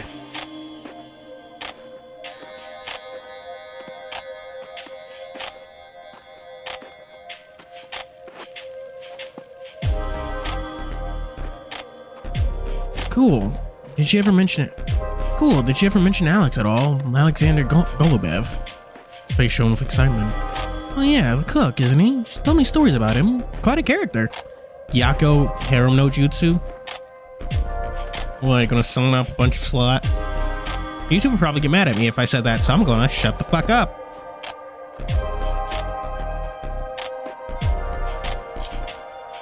That's my bro. Stefan beamed widely. Oh, learned how to cook from him. Can't wait to introduce you. His goulash is to die for. Took me a second to catch the last part. Introduce? Wait, you still think they're alive? Damn. Damn. He's like, oh fuck, I thought we were fucking finding. Dude's like, bro, I was here to find corpses, man. You were impressively hopeful. And I spoke my thoughts aloud. Of course, just wait till I meet Alex. Jeez. This is awkward. Everyone's looking at this man like, what? We're here to find frozen corpses, not talk to people. Oof, that wasn't a voice crack, but I don't know what the fuck that was. Probably showed up on the mic. I hope y'all didn't hear that because it was weird. Of course, just wait till you meet Alex. He's the best storyteller and a cook. Oh man, one time he had the best honey roasted and a clear look of confusion. When he met my eyes, both raised a brow. He, on the other hand, listened intently, smiling and nodding along like he wasn't mad.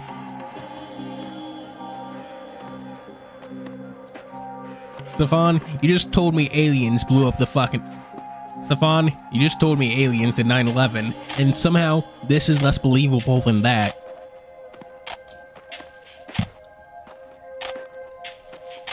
Most of them knew that Aaron had been missing. Aaron in Iran? We're gonna call that the Iran so I don't get it confused with Aaron. The Iran had been missing for 2 years. Right? Oh, it's a boat! The IRV Aaron. An enormous Arctic research vessel tasked with studying the Greenland glaciers. The ship that vanished without a trace 2 years ago. Spooky. Ship my older brother served aboard. Sharif's letter came out the blue a few months after the search was called off. Remember my mom screaming, the first display of emotion she had in months. Oh no.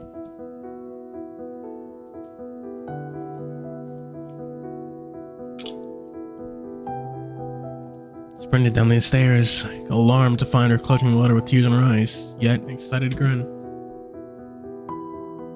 Initially, I was skeptical. So many letters since the disappearance. Well-wishers mostly, but a shocking amount of hucksters offering psychic help or private search opportunities. This one was different. Sharif had actually had a loved one on board. He recognized him from news reports and interviews.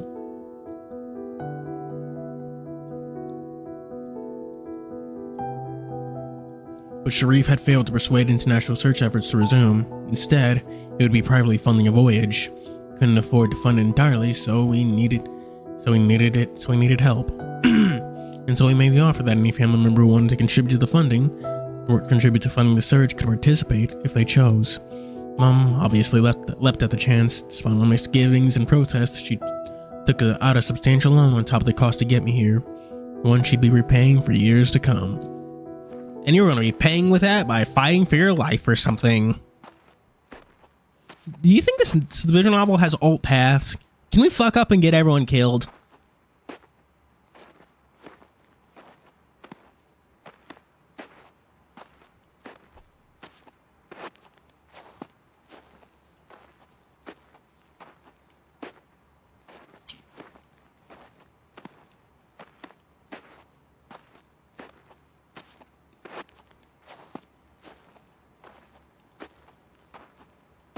Hopefully.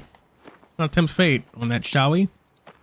Joke's on you. I'm gonna, even if this doesn't have another roots, I'm gonna fuck up so bad that I somehow make one. What are you guys? Who are you bringing home? His voice shook me from my thoughts. Bringing home had very different connotations to them compared to me, and likely Aaron too, judging by his expression. Yeah, I brought some body bags, damn it. Man of Medan? What is Man of Medan?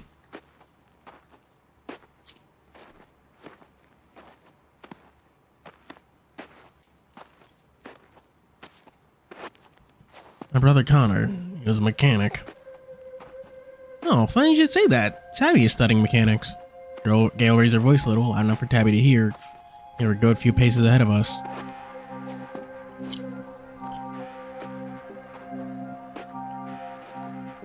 You know, I never played Until Dawn. I kept my eyes on it because I felt like I probably should, but I just never got around to actually buying the game.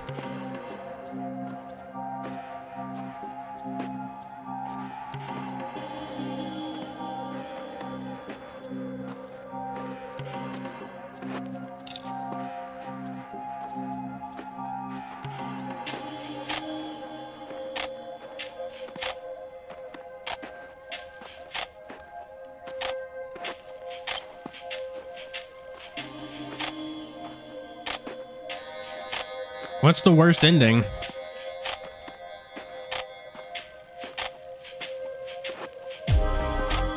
Gail raised her voice a little, loud enough, and surprisingly, she didn't respond, leaving Gail to give the back of her head a frustrated look.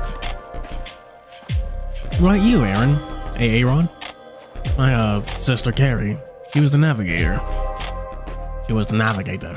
I'm not good at doing, Scottish Irish voices, accents.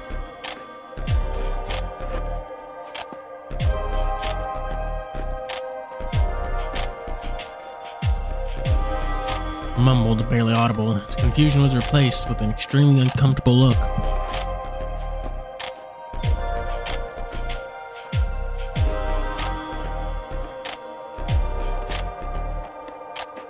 Whoa, boat horror. I would think this would be like a one-off setting, but apparently boats are very spooky. Didn't Resident Evil Revelations also take place on a boat? And didn't the end of Resident Evil, 7 have a boat section? I remember the boat section fucking sucking. Never liked that boat part of 7. I like the estate much better.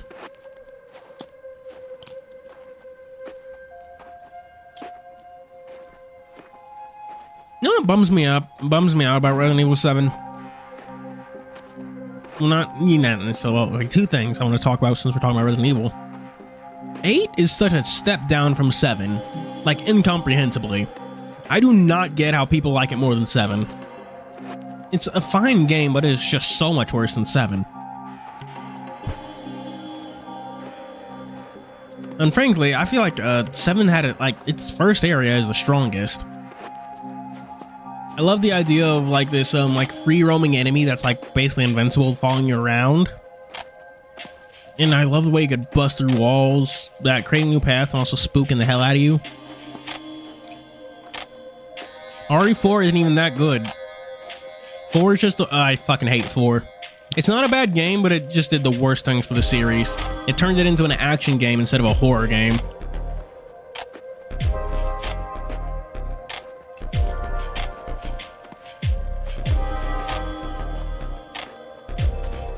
Resident Evil Game Boy Color? What?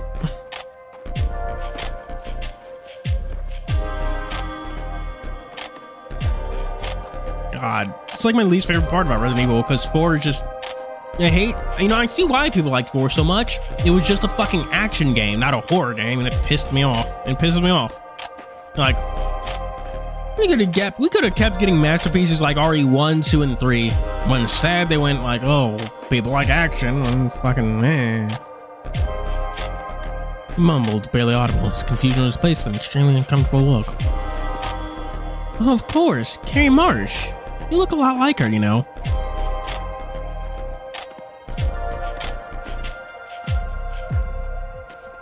I haven't actually played 6. Not really. I liked when the action was obtuse and something you would actively choose to avoid.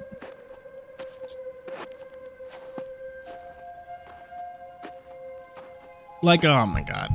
I still stand by that the Resident Evil 1 remake is probably the best game in that entire franchise, because it was fucking peak.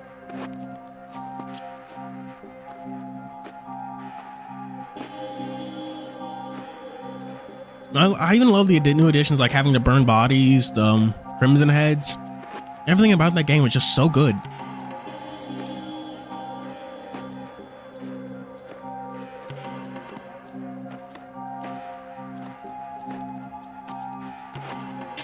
Action movie?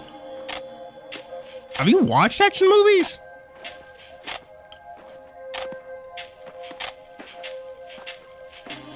Gail gave him a cheery smile, but I could see he was uncomfortable. GameCube and Wii. Oh yeah, we could play GameCube, yeah, like GameCube games. Gosh. Yeah, I've streamed Resident Evil 1. He does not read his action movie. It's them getting chased by monster dogs, and hiding in a house.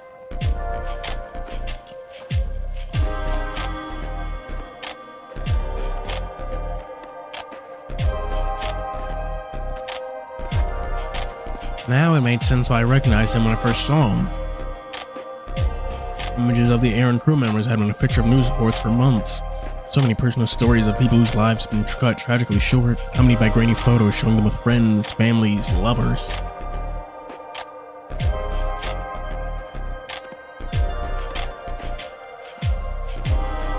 On PS1 version of Resident Evil 1? Or wait, 2? Wait, because they had 3 games on the PS1.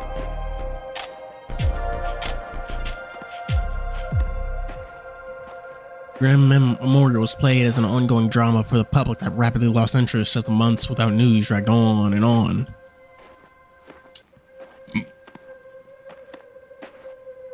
Remember the photo of the pretty young lapping navigator? The resemblance was uncanny. Oh, you don't say. Ah, well, go piss, girl. Yeah, she was very pretty. Can't wait to meet her. I'll bet she has a tale to tell. My stomach clenched in the time I avoided looking at Aaron. There's no mockery in her tone. She was serious. She thought they were still alive. Ah, y'all two are goofy. Hey, pet. What the fuck? I felt a vibration in my pocket. I was grateful for a chance to momentarily tune out the conversation. Pulled my phone out, seeing I had a new message.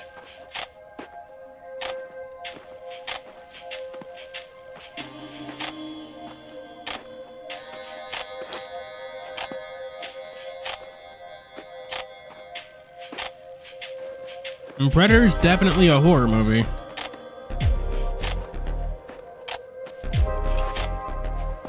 I bet. You arrive? Okay. XXX. What the fuck? Your mom should not be texting you like that.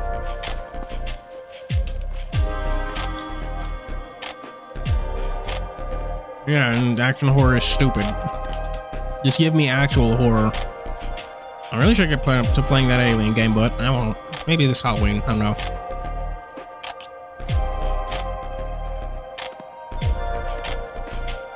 It was my history had 7 messages from her. You know, stuff I'd missed owing to my somewhat unreliable signal out here.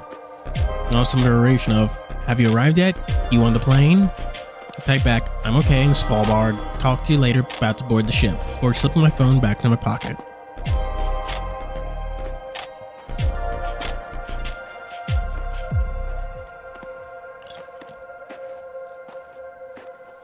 Yeah, but it definitely leaned more towards horror than action.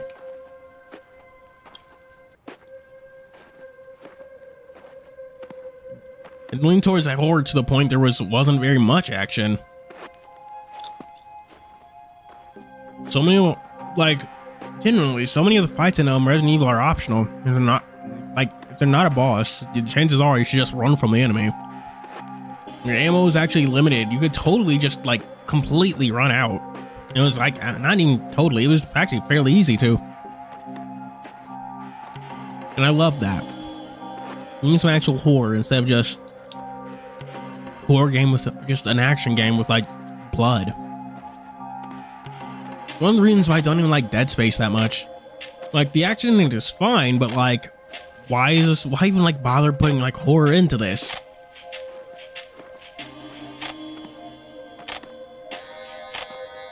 Oh, my honest favorite thing honestly my favorite thing about Resident Evil was this like fixed camera. Those were a lot of fun. Yeah, and just like Resident Evil 4, it's mid. I need to remember to send her a message before we departed while Sylvia's still at it. Sylvia still had internet and phones we could only use to contact the mainland. We'd been warned about unreliability. I am a hater. Resident Evil 4 changed the direction of this franchise for the worst. I didn't want to lose contact to have her worry. When I tuned back into the conversation, I realized we arrived at the harbor. Before us was the MV Sylvia. Music video Sylvia. Named after the motherfucker from No More Heroes.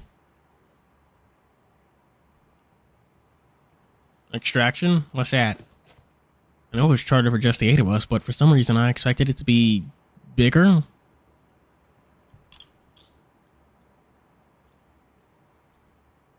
I mean, even for a satellite phone, they implied this connection would be spotty. Like, if the connection for internet is spotty, then sure as fuck the one for satellite is too.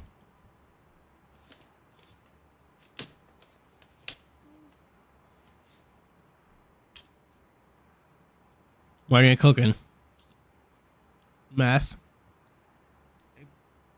You dropped my popcorn. Probably because it's blurry, but it doesn't look that big. It didn't look like much from here. Didn't look much from here. Top deck and main deck, and presumably a lower deck. Looked more like a tourist ship than a search and rescue vessel. Still, I'd come this far, and for a penny, and for a pound. Yeah, they do, but like fucking, why they're not aimed at the like fucking North Arctic.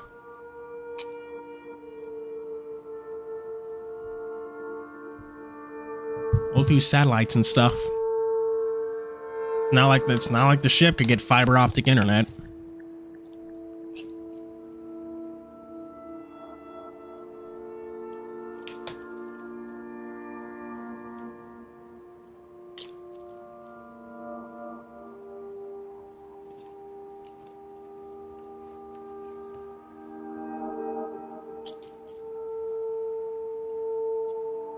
Waiting for us at the boarding ramp was chatting idly with 2 others. Oh. I expected the shark girl to be bigger, you know? She's quite short. Shark, tiger, and I assume a deer.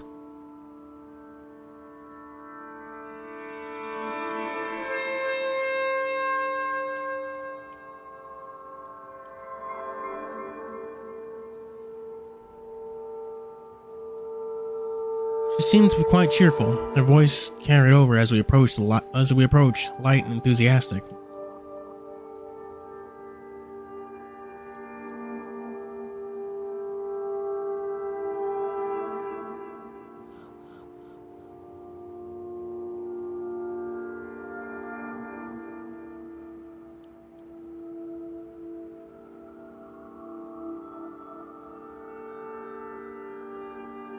Hey, you missed well, nothing really.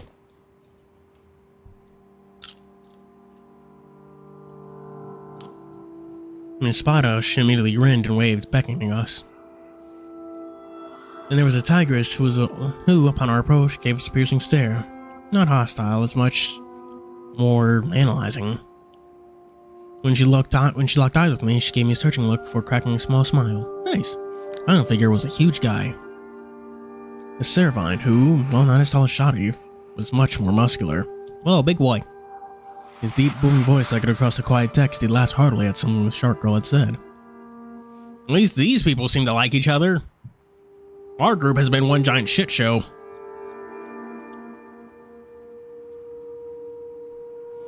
Sheriff strode ahead of our group with long strides and utter confidence in his form. He smoothly extended a hand to the shark girl, towering over her. Not missing a beat, she beamed and accepted his handshake, saying something I couldn't quite hear from my position. He turned, facing us all as a group arrived.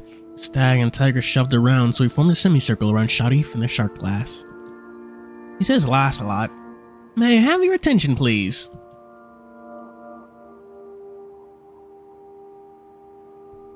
Allow me to introduce myself. Allow me to introduce myself. Oh, wait, I was not focusing. I'm Sharif Abdi. I'm responsible for this exposition as its principal financier. We are all here for the same reason, to find our loved ones, or their fate. Not even on screen right now, man. There are a few uncertain players amongst our group. Once you're all on board and settled in your cabins, we will review the itinerary, our search will be conducted. This is June. This is June. Okay. She is the ship's stewardess and your point of contact for the voyage. She will tend to your needs and answer your questions regarding the ship and its rules. Hello everyone, pleased to meet you. She waved at us with a cheerful grin. Good for her. I like her earrings. I'll meet you all at the lounge at 11:30 p.m. Please be punctual. While waiting for a response, he gave June a curt nod and strode up the ramp onto the deck and did before disappearing inside. Would you all kindly follow me? What about that? Where is wearing monochrome clothes weird? Fucking popcorn in my teeth, Chad. It's annoying me.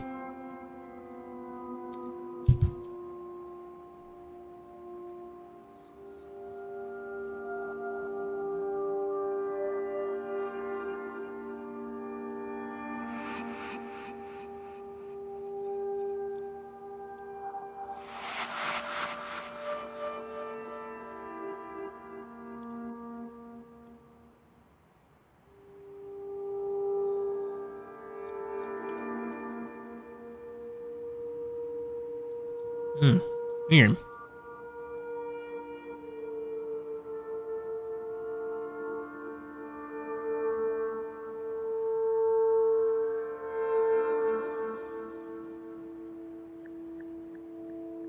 Damn.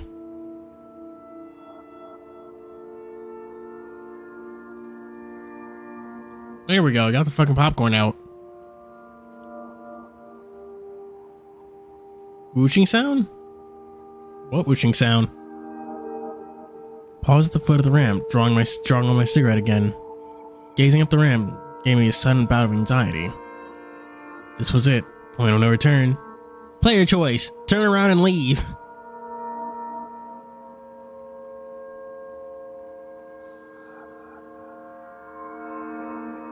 With a final draw before flicking away the butt, I sighed and started my way up onto the Sylvia. Yeah, I still don't hear the whoosh.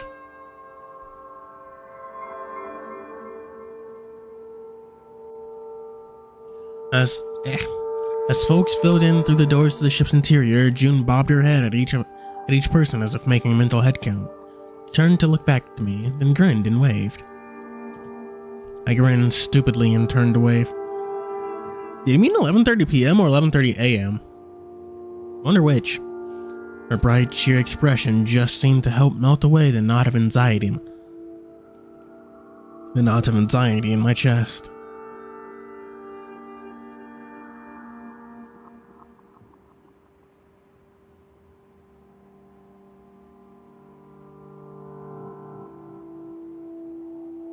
I grinned. Oh. At least until I felt the huge hand on my shoulder. Proceed du vas. No, what? I turned to see a wall that hadn't been there before. A wall wearing a warm winter jacket. Slowly my eyes traveled upwards until I saw the stern-looking face getting down at me. The wolf spoke with what sounded like a Russian accent. Even by Bova's standard, this guy was. Why is everyone bigger than they should be? My God. I'm pretty sure Garrett is just biased and thinks that everyone's fucking twinks or something. Like, goddamn.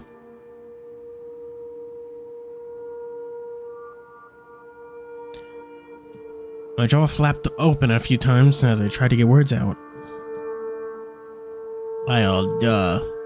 Evening, Joseph. Finishing your rounds? She bounded up behind us. I cringed to realize she'd been waving to this guy, not me. Oh, good job.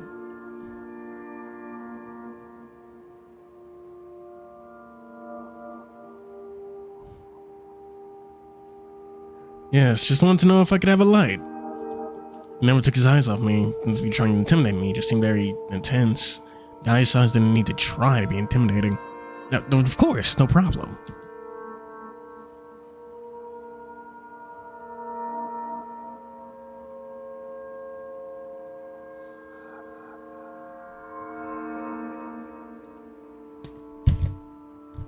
This world is doomed.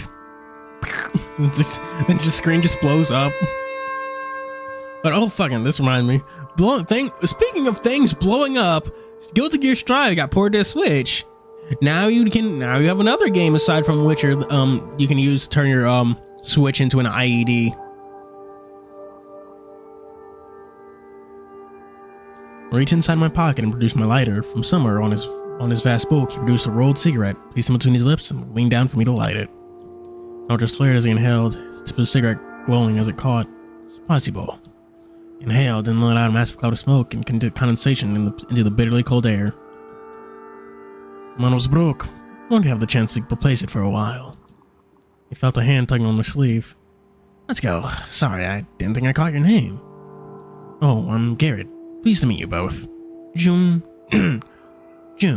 Caverin. Just in case you missed it. Yeah, and this is Joseph. I'm the bosun.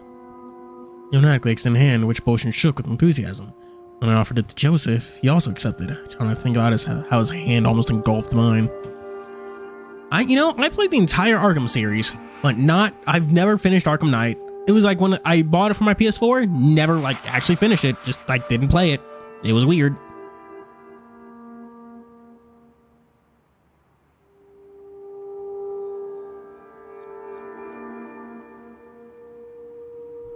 Oh, now, let's get you settled. You must be looking forward to taking a load off. I gave Joseph a polite smile and a nod as June led me off towards the ship's superstructure. Don't mind him, Joseph is a sweetheart. Bit quiet, but nice.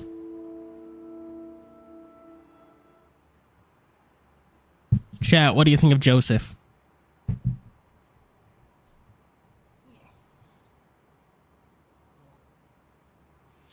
Sitting down for long periods of time always fucks with my legs.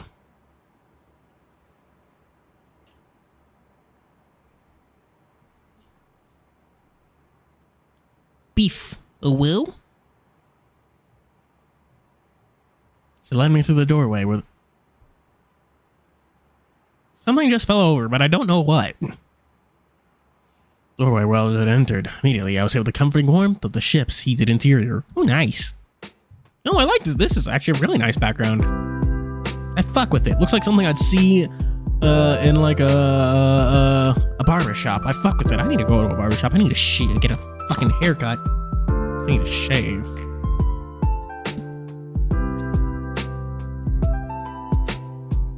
Oh, you don't want to pay attention to the big beefy bull man?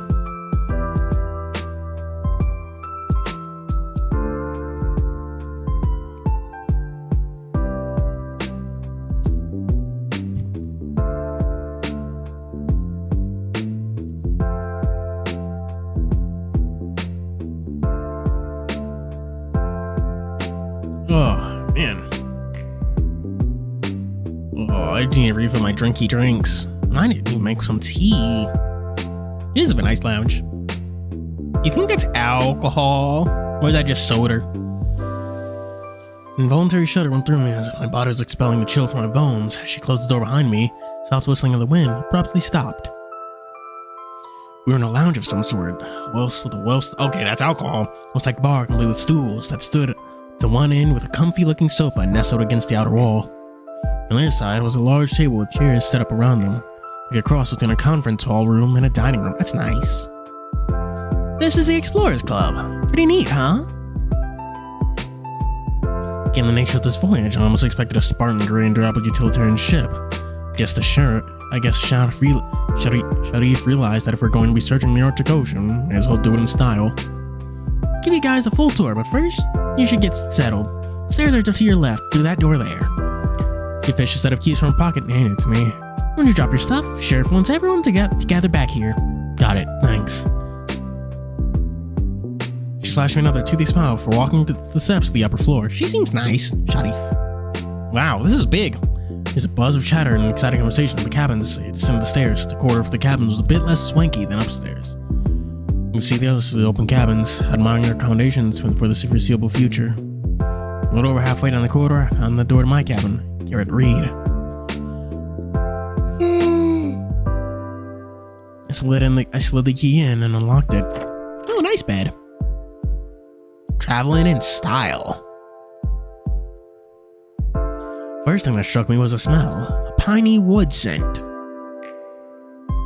The room seemed a bit bigger than it was, thanks to the light painted walls, but mahogany paneling along the separating wall gave it a touch of class.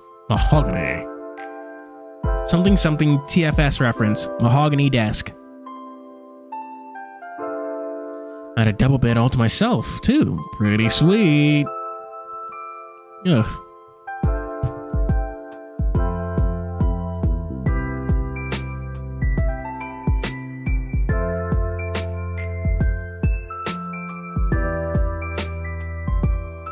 Ugh. Mahogany. Indeed. Solar Knight, I've been wondering, where's your profile pic from?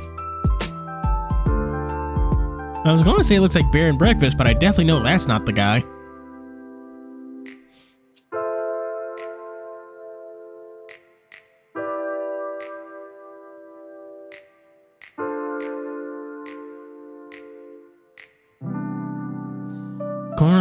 In the corner by the door was a small sofa and a coffee table, on which teapot and cups were already placed. Something wrong. I was gasping for a cup of tea. That's what C said. Polar Bear Cafe. Okay, I figured. Are you the one that keeps recommending me Polar Bear Cafe? Well, I want to get to reading it eventually, since apparently I'm doing more manga and stuff on this channel, but it's very long.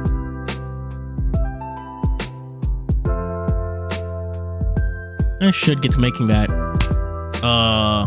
What was it? I'm thinking. Kagurabachi video. Maybe I'll write the script today. I don't know. We'll figure it out.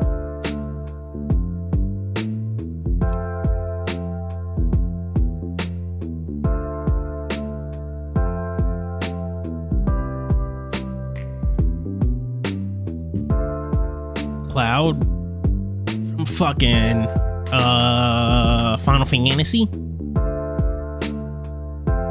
Couldn't call it high class living, but for a ship cabin, it was pretty nice. Been a lot of hotel rooms I'd stayed in, certainly. With a relieved sigh, I slipped my backpack off and placed it on the bed. My backpack was matted, and hot from my jacket and the weight of the pack. My back was matted and hot from my jacket and the weight of the pack. It had been fine out in the cold, but in here with the cozy environment, I was sweating up a storm. Of the anime, improving on the anime a lot. Feel like you mean manga, but okay. Anime is also very long. Like 47 episodes or something.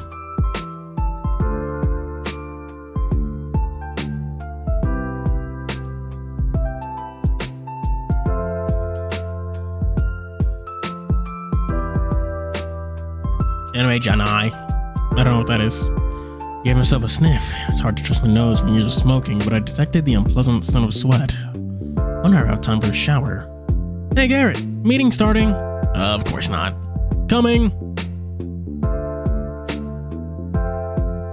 I don't get what does Sunny have to do with anything? Oh, Cloud? Is that like a reference to Cloud?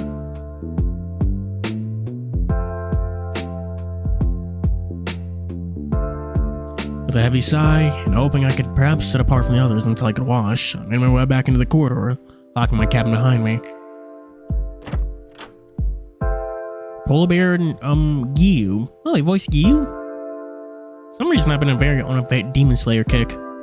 Pretty nice, huh? It's not bad, actually. I wasn't really sure what to expect.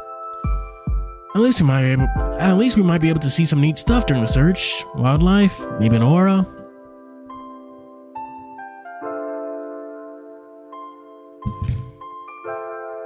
I wouldn't count on seeing much this time of year. We'll probably get Polar Night. Oh, she said it. She said the line, chat. Roll the credits. Polar Night? Basically, when nights last longer than 24 hours. Besides, this isn't a sightseeing tour. We're here for a reason.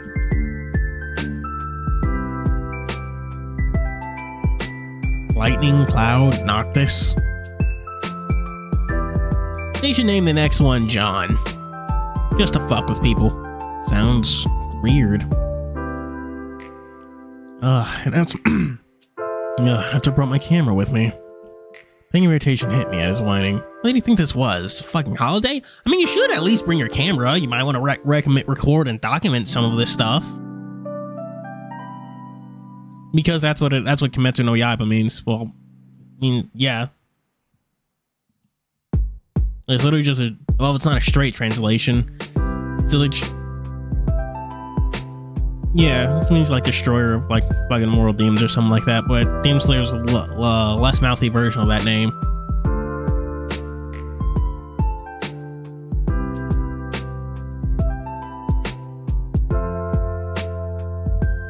A pang of irritation now. Anyway, let's get going. Everyone wants to see what Sharif has to say for himself. Yeah, the Japanese name is longer and much more specific to what the series actually is. I can see why they didn't literally translate it, because it'd just be fucking huge.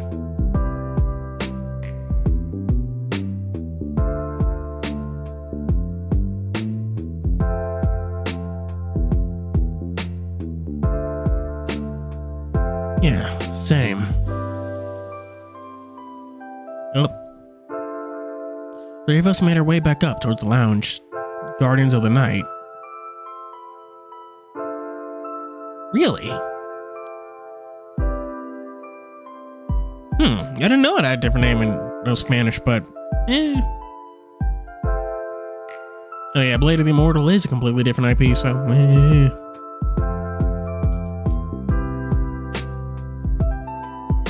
What was it? I was thinking of something, like another series, the name that's different in Japanese and English. As we ran to the lounge, this is not what I was thinking of, but JJK means Jujutsu. Well, you know, Jujutsu Kaisen literally means sorcery fight, so I understand entirely why they kept calling it Jujutsu Kaisen in English.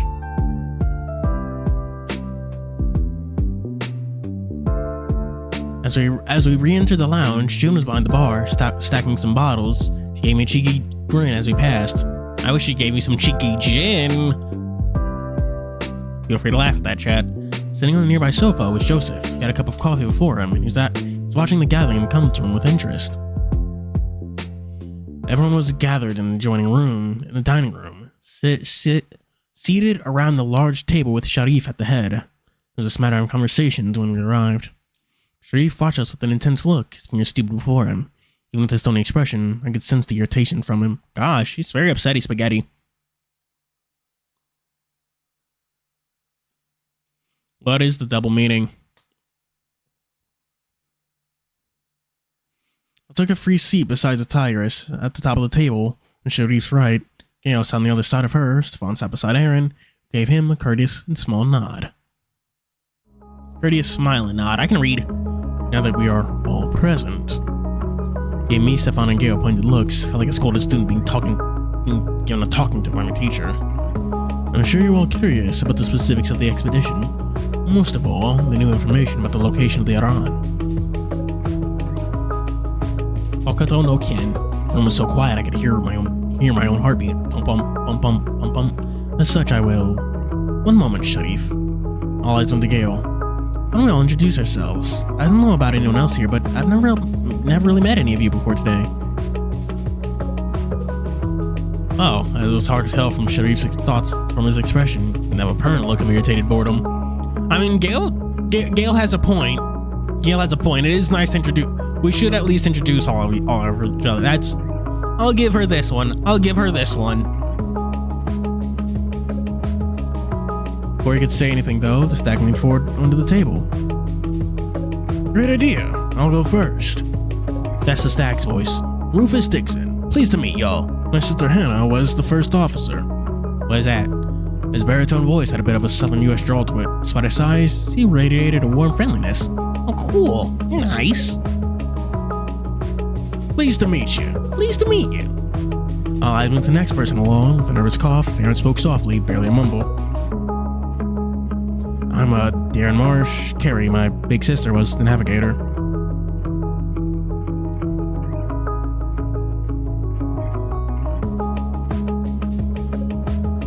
Blackwing propaganda.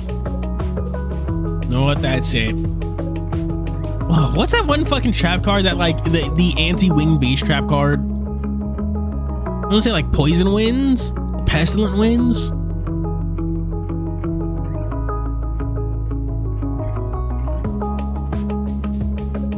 Rufus sticks. Oh.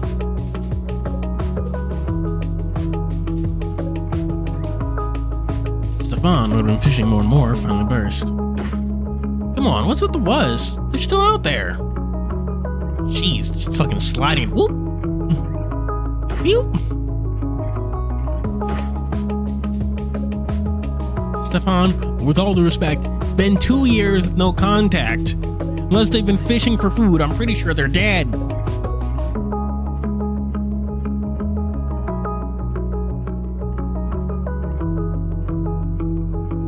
All eyes turned to him. Even Tabby stopped fiddling with her phone to stare. Sheriff pinched the bridge of his muzzle in exasperation. Sheriff. I should get used to saying that. I'm bad. Bad at this. Tahiko Kyo. I don't know what that is. Meow. Where's my fucking chapstick? I have not used that at all this stream.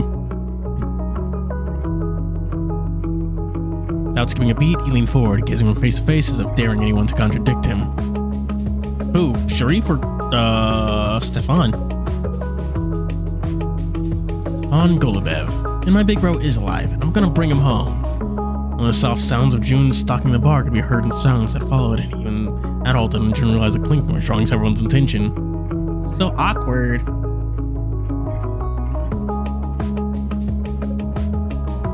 Oh yeah, good point, good point, good point. This is the Arctic. It's not like they could chop down a tree. Yeah, it's been 2 years, man. 2 heckin' years.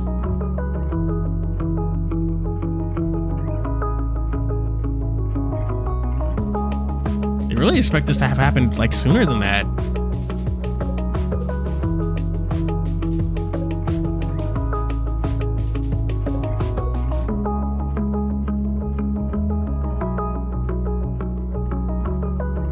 Huddled together for warmth. I see, I see, I see. Like in beast rings.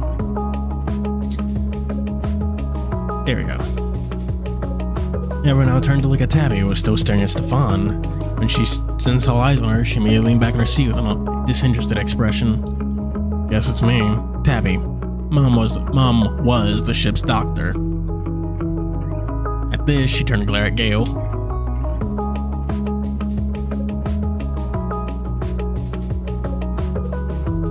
Yeah, I know Fist of the North Star was like super popular and stuff.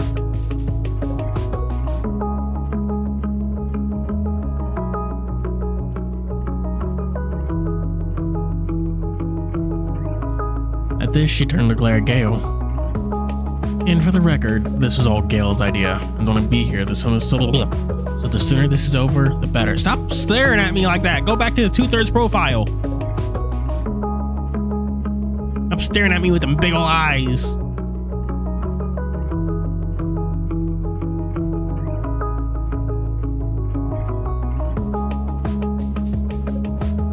Look between them could have killed. I suspected Gale was regretting this introduction business. I'm Gale. Gale Waters. Mom was, she called herself, during a contemptuous look Tabby gave her, is Dr. Emma Waters. As Tabby said, was my sister in case it wasn't obvious.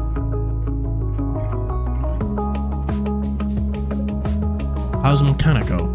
Oh. Doodoo drew stuff for SMT before. I'm pretty sure he's like doing something with like NFTs or whatever. That's what I saw on Reddit, at least.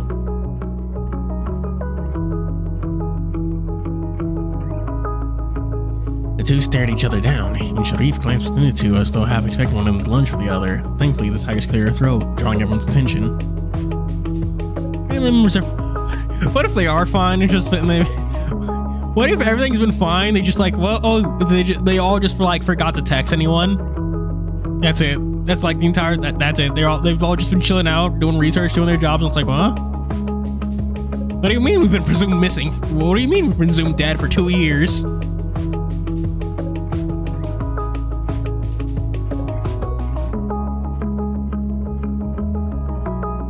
What do you mean face close up?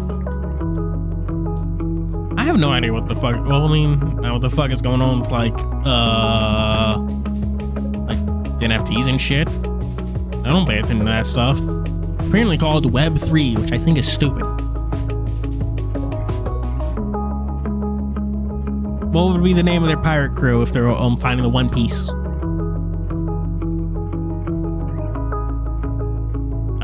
I don't know. I do not know that cover, to be honest.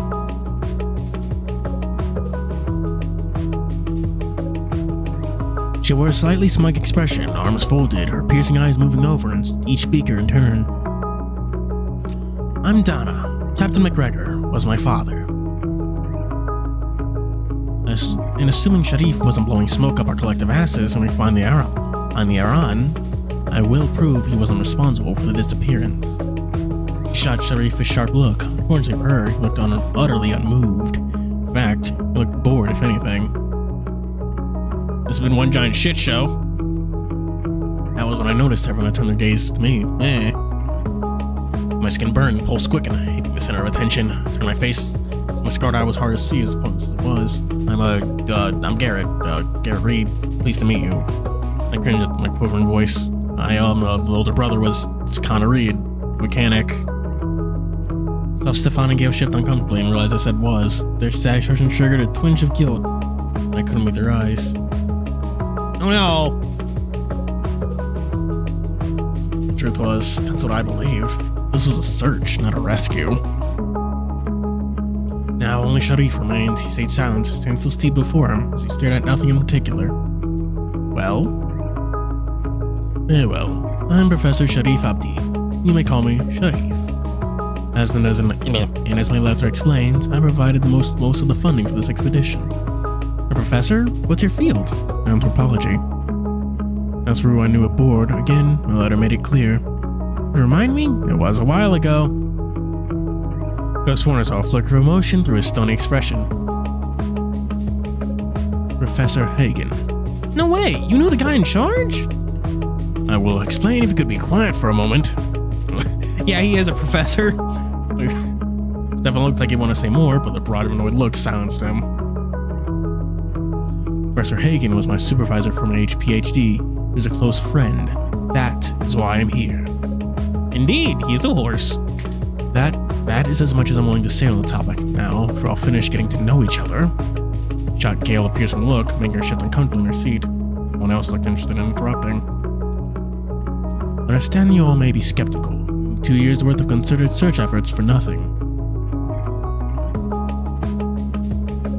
We've all put a great deal of money into this expedition.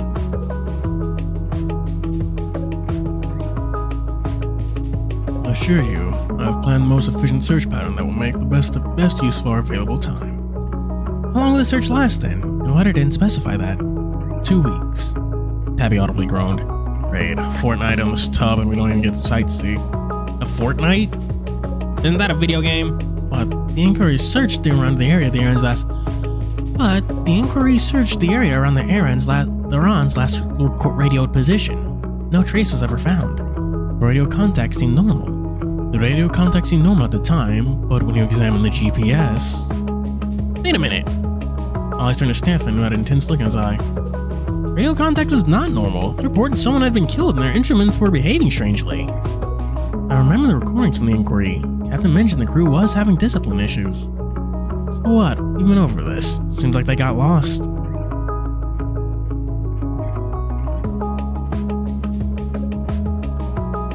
Fortnight means a period of 2 weeks. I know what fortnight means.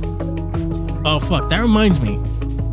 And you know how messages work in like Dark Souls games, right? How you only have like specific phrases that you like piece together? Well, like when Elden Ring came out, it was a common joke for like American players to use the words Fortnite as a joke. However, that's a joke that only works in English because we're not saying Fortnite, we're saying Fort and Night. So there's like this hunt on like the Japanese and I think Chinese like fucking that's Reddit's but forums were like, what the fuck do they mean? Is there like some secrets here? Like have to be to this fort at night? And there's like, no, wait, this is just a stupid pun. Sorry. Something similar also happened when Japanese players would use the phrase "no horse," which is supposed to be like a your mom joke. Not Japanese, Chinese. God. Aaron visibly see that her insinuation, while Rufus put his hands on the table, barely contained his anger.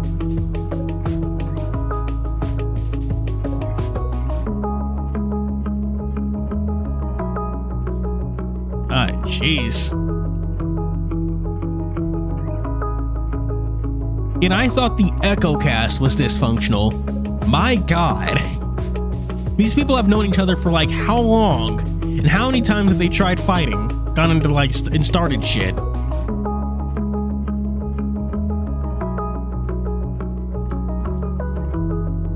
You are all just fuck on God. Crash outs. Crash outs to a lot of you. No wonder things go to shit. It's probably not even going to be aliens. It's probably going to be y'all being dumbasses.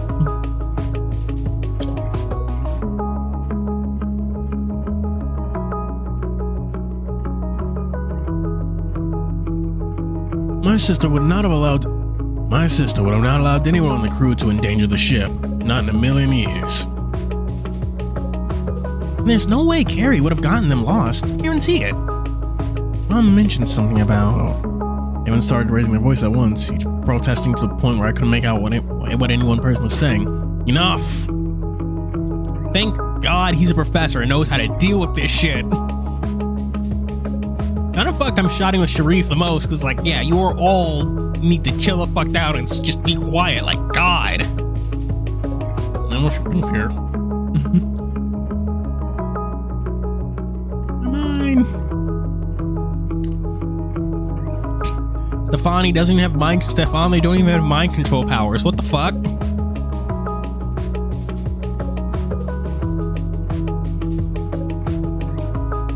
His normally formal, quiet voice boomed out, startling everyone. He was stood, his hands placed flatly on the table as he stared down at us. We all fell silent, even June, all the way over at the bar. It froze in the middle of placing a bottle on the shelf, seemingly afraid of clinking the glass. I'm not here to relitigate the inquiry, and I don't care about blame. If you wish to repeat the same arguments of the last 2 years, do so in your own time and do not waste mine. Is this acceptable? It wasn't a question so much as a dare. Sapphire blue eyes scanned each of us in turn, as if challenging us to speak up. And Rufus looked really uncomfortable under his unrelenting gaze. Damn. Splendid.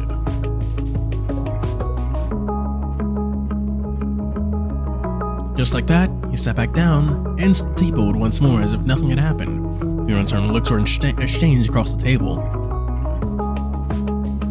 As has been pointed out, the Iran's last radio report placed it on its planned route.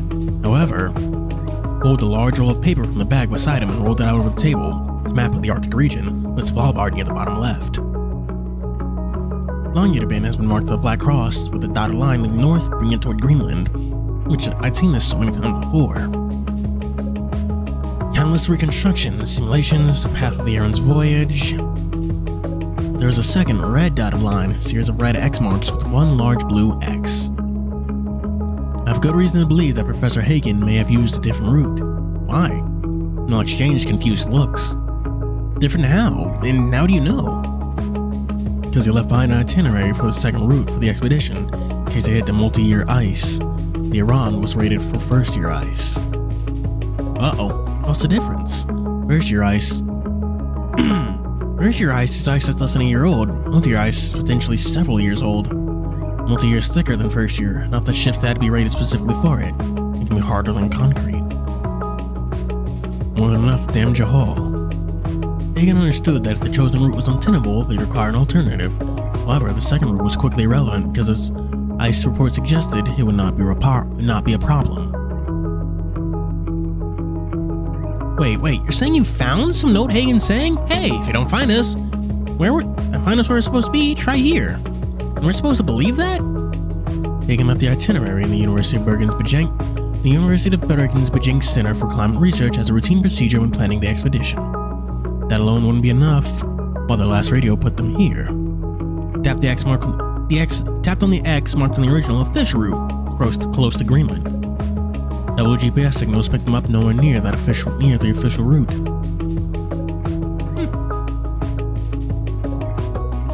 Drop popcorn.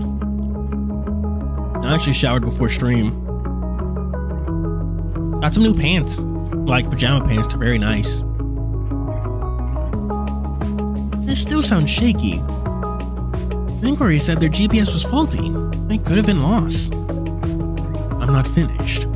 The inquiry noted that while most GPS data placed them on the official route, several odd GPS signals placed the error hundreds of miles away from its supposed true position. These were assumed to be errors. But if you match those coordinates, you tap the red X's on the map, and you'll appear closely at the red dotted line, and sure enough, the mark tracked almost perfectly along the new red path. Bam bam bam bam! I believe the errand chose a second route for some reason. Might have been a last minute change due to changing weather or ice. Or was a cover story. First radio route was a trick, and the second was a true course all along. Elias glanced over at the possum, an intense look in his eyes as he stared at the chart. Whatever. What? The sheriff gave him a withering look. Sharif. I need a... Chat, take a shot every time I mispronounce this bastard's name.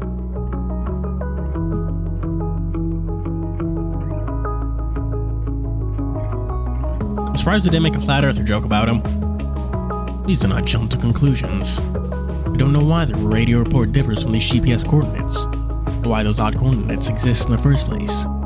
Maybe they were lost.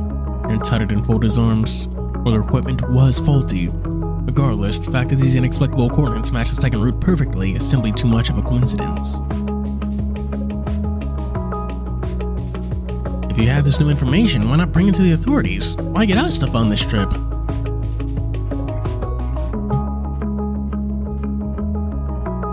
I did. Yes, the words with a ripple of anger beneath the otherwise cool exterior. Authorities did not feel it sufficient to organize a new search. This was my last option. Believe me, if I had the means to fund this that did not require spending so much of my own money, or yours, I'd have taken it. The vast majority of the funds of this trip were for hiring the sonar apparatus we'll be using to search the seabed once we arrive at our search location. Your contributions help with chartering this vessel. But I believe I've said enough. We'll depart in an hour. Having second thoughts, now is the time. We have approximately 3 days before we reach the first search area. While you are free to make use of the ship's facilities and hospitality, please remember you are here for a reason. But for now, are there any more questions? There's a tense silence. Sharif scanned each of us with that piercing gaze. Very well, if you don't mind, I need to discuss the journey with the captain. And with that, he rolled up the chart, scooped up his notebook, and showed to the stairs leading to the upper deck. For a while, no one moved as we all seemed to be absorbed in our own thoughts. Spoopy. Everyone looked somber. Like a smithing stone? But despite Sharif's explanation, I had so many questions and I didn't even know where to begin. Sharif finding this new itinerary was bringing up a lot of questions. As bizarre as Stefan's beliefs were, I couldn't help but agree with him that something felt very off.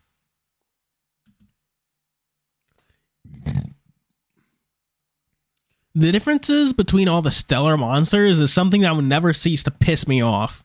Constellars, stellars, tellers. It pisses me off. Why are they all different? We were shaken from our thoughts when Tabby finally pushed back from the table noisily and walked suddenly toward the lounge. Gale quickly followed. Y'all getting drunk? Glad to see we're all friends now. Tabby! Despite her snark, it always seemed to drain some of the tension. Rufus stretched loudly, cracking his knuckles and popping his shoulders. I know they're not in the same... Oh, okay, they work together because the names are fucking too similar to be different. It pisses me off. They should all be one archetype. Just fucking save me the goddamn headache.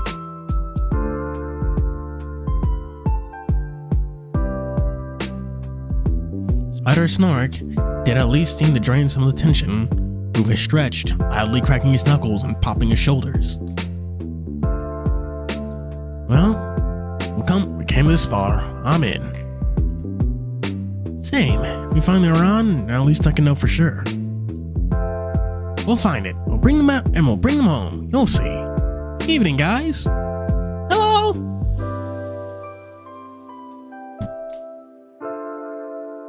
Yeah, I know. It just fucking annoys me. Like, why are the names so similar? Not. Ugh.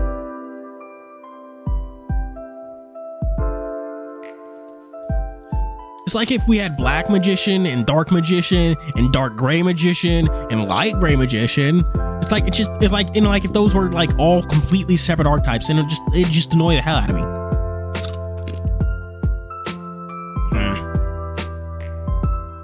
So that's a TCG thing, I see. Yeah. No, it is a little weird. No, not necessarily weird. I suppose it's just easier than that than doing it themselves. But the game is run by the OCG, but Master Duel is run by like Konami Japan and all that. But they still use like the TCG names for their cards and stuff. Like I get why, it's just easier than fucking making up your own, but yeah. You're just borrowing someone else's work.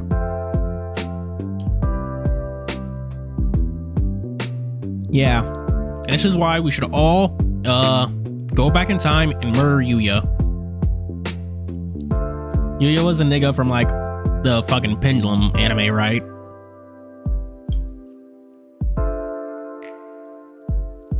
Oh. Okay. So this is just a TCG thing, fucking around with Tellarknights and all that.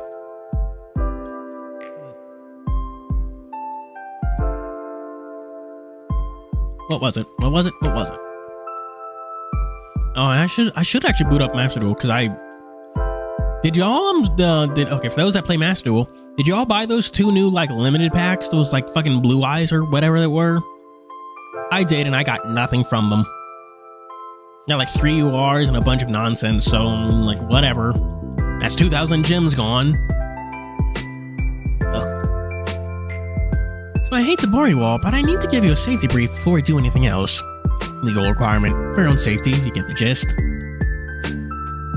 Expression hardened from her usual sunny disposition as she began to explain to us the safety procedures and survival information. Good for her. She gave a well-rehearsed speech about the ship's muster points, procedure for emergencies, where to find the fire extinguishers. It is extremely important that you wear your personal flotation devices in the event of an emergency, and wherever you are instructed to do so by the crew. He swarms. Oh my god! Don't even get me started on those buggy bastards. Grab some fucking bug spray and just or insect eradicating aerosol. Just fuck them.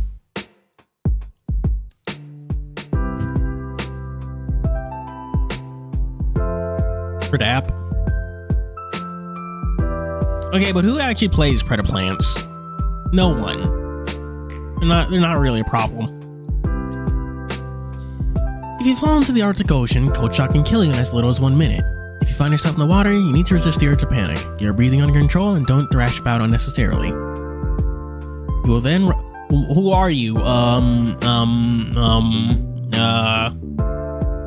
was the name of the antagonist guy? Used Predaplants in the anime. I forget his name. I say I forget his name like I actually watched the anime. Yuri. Damn. Should have made him a pair of lesbians. That'd be nice. Let's get some lesbians in our Yu-Gi-Oh anime. Now, roughly 10 minutes of useful movement to get yourself out of the water, onto a stable situation where you're floating before hypothermia sets in. After that, you have about an hour before you'll become unconscious.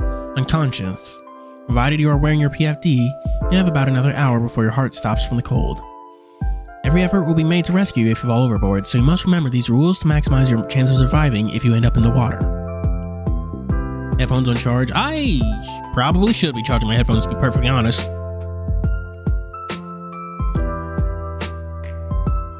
Yo, Eddie?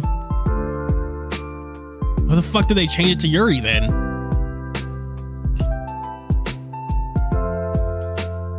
Are we all clear? With such dire warnings, all the tension known before came rushing back. Saul nervously and gave a small nod. It sunk in just how dangerous this voyage could be.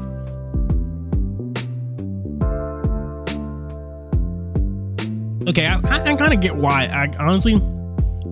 I kind of get why they changed the names to all, include you, since they're all supposed to be like different versions of the same guy.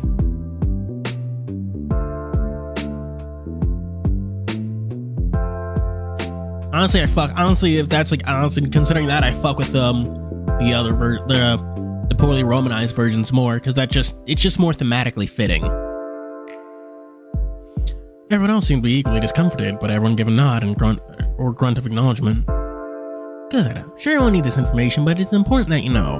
While I have your attention, here's your handbook. It contains all the safety information I just told you. Guide to the ship and its facilities, rules. Get the picture. Breakfast is served at 8:30 and 9:30 a.m., lunch is 12 to 1:30 p.m., and dinner is 4:30 and 6 p.m. Any questions or concerns? I'm your woman. And just like that, her bright grin was back. I'm starving. Hope they got some decent chow. Chef is currently preparing a late supper. Please be patient. Okay, so 11:30 at night. Can I fix you folks some nightcap? A nightcap? What's a nightcap?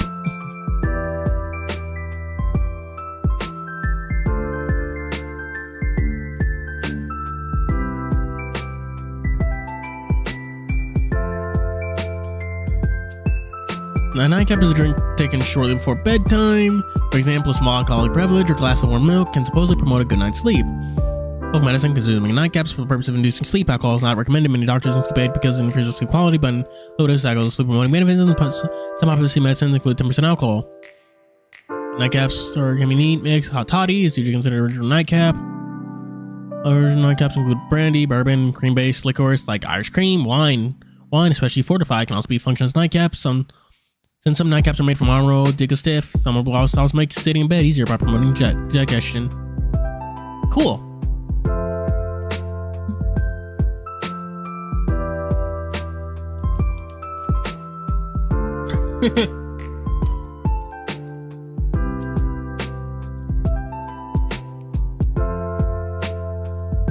Alright. Chat, who's your favorite and least favorite Yu-Gi-Oh protagonist? Go. Oh, fuck him. I clicked off. I forgot. Damn straight. Sounds like a plan. No thanks. I wouldn't mind a snack. I haven't eaten since lunch. I'm pretty hungry too. I'll wait for something to eat. June moved behind the bar as Rufus and Aaron took up seats on... June moved behind the bar as Dana, Rufus, and Aaron took up seats on the bar stools. Hey yo, get your game on! To quote Jaden. Yale and Tabby took a seat on the sofas where Joseph had been sitting, but was now nowhere to be seen. Suppose being the bosun. Oh wait, is bosun like an actual thing? I thought it was just like a accent thing for bison.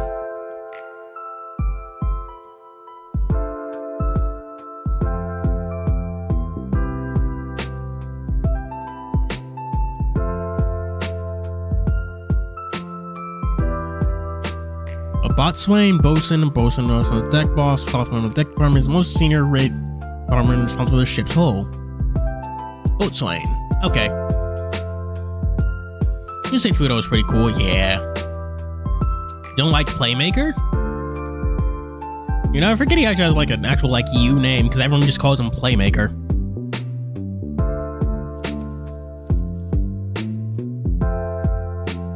Why don't you like Playmaker, buddy?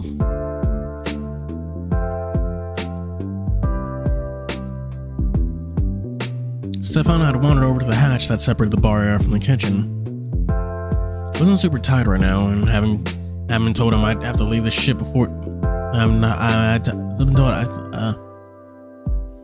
having been told I had time to leave the ship before she departed, I found myself seriously considering leaving. But when I thought about how much money Mom poured into this trip... my mind was racing. Maybe chatting a bit would help me loosen up. Still knew almost nothing about Dana or Rufus, except for who on the errand they were related to. Or on. Fuck. Oh. Yeah. I know I mentioned this before, but it's still funny that Blue Angel could have fucking FTK'd him. She just lost because a plot demanded it.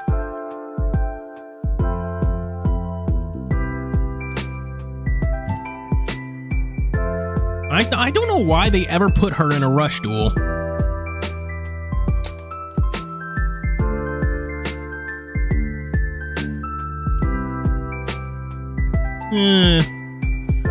I for one didn't like. Honestly, one of the things said about Vrains is that it does get better towards the later seasons once I becomes the main antagonist. Because I is great.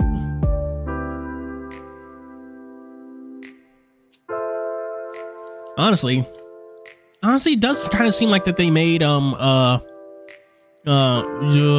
fucking Playmaker does seem like they made the partner character the protagonist, you know? Like, I think yeah, honestly, yeah. Swap around Playmakers and Ai's personalities and you'd have a much more regular Yu-Gi-Oh show. One dueling is bouncy and fun and has a habit of making dumb jokes. His partner is much more serious.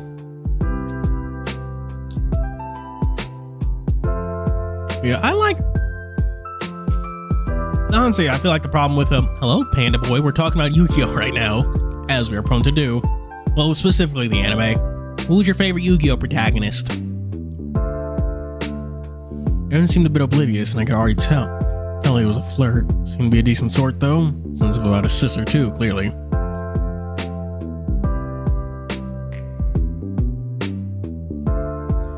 Fucking, what was it? What was I thinking?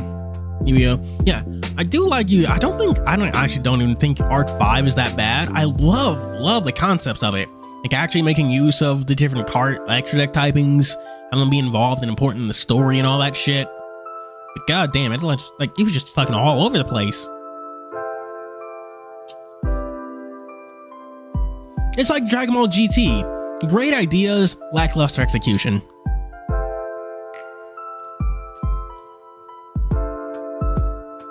I'm on 5Ds. I remember 5Ds being on while I was in elementary school. It was nice. Oh, fun fact, chat. Did you know Yu-Gi-Oh started before I was born? Yu-Gi-Oh was older than me. Yeah, I can see why that, especially considering it's like what, the 5th series. You can see why making Yusaku different was an appealing idea.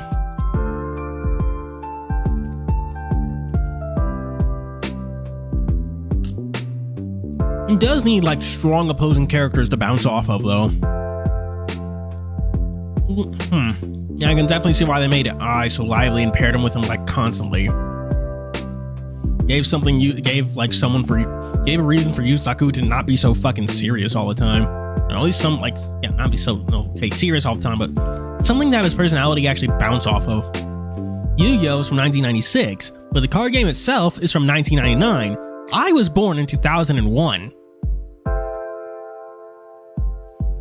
I'm pretty sure I'm also older than the TCG, younger than the TCG.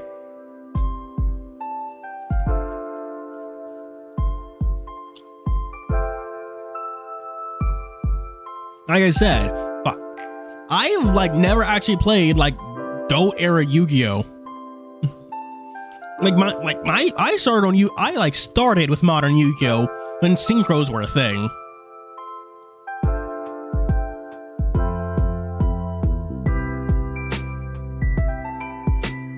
I'm not sure the entire plot and characters of frames is different. What do you mean? What is the plot description? The fawn was by the open hatch to the kitchen watching the chef work. He was a weirdo, but friendly enough. Les was fascinated by his apparent rock-solid conviction that the Iran's crew was alive.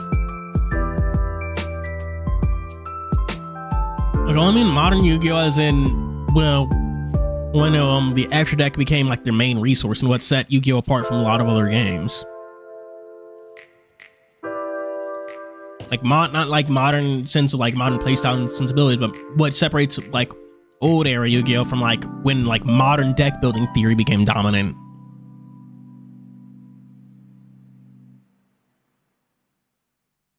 Yeah, I have a lot of friends I haven't talked to in a while, mostly because I'm terrible at maintaining relationships. Actually, literally me. I don't remember when it was called that.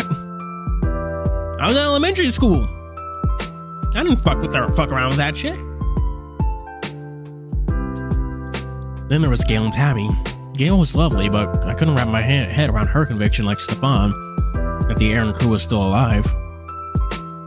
Tabby was a bit of a brat. I didn't much like her, but based on what she'd said, she'd been dragged onto this voyage by Gail despite seemingly accepting their mother was almost certainly dead. I could empathize with that at least a little bit, I suppose. I lost ages ago in a Happy Meal. Oh, that's nice. A deck bar. I should fucking bit McDonald's Happy Meal toys. I want those.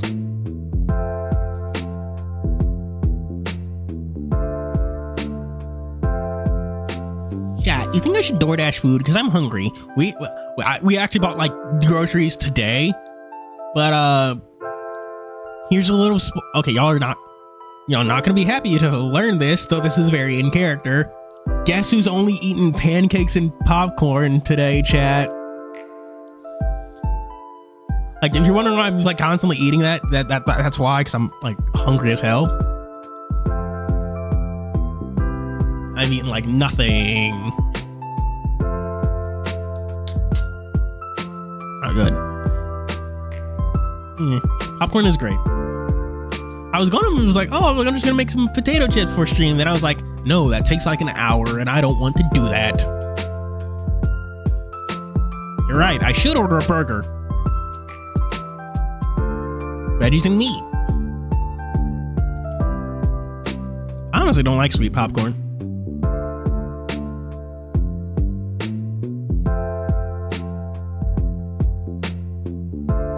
Cool, I'm eligible for lower delivery fees. Cook.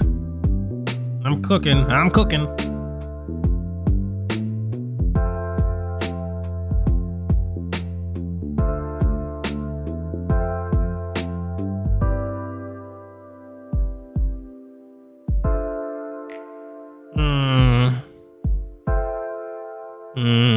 Kinda good.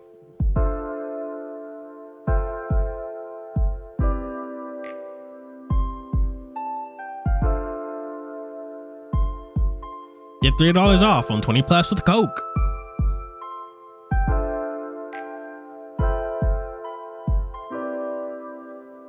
I mean, fuck it. If I'm going to be spending money on a burger, I might as well make it at least. It's a panda. Oh, whoa. Blue Eyes White Dragon. Oh, God. New Blue Eyes Structure deck coming out soon. Hang on, I need to get back to this visual novel, actually, because we've been whinging about nonsense. Part of what makes stream visual novels so fun.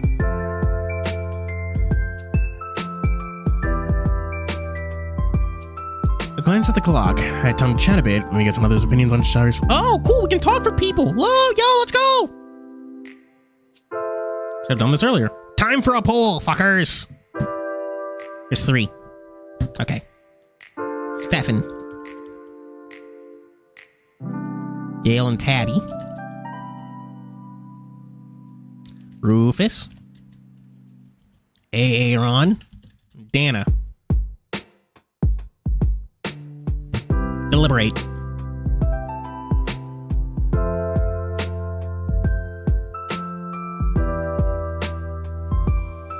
What would I even make? He's not here. The horses would be Sharif. Pretty sure.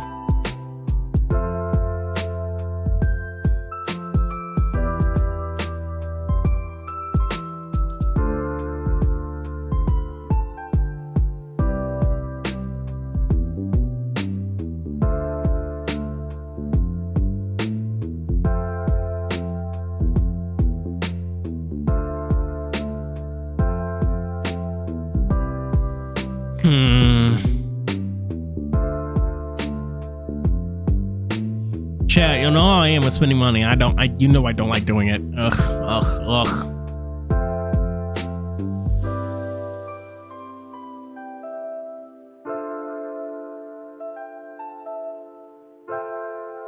It's not necessarily rescue. It's been 2 years. Some people think it's just fine.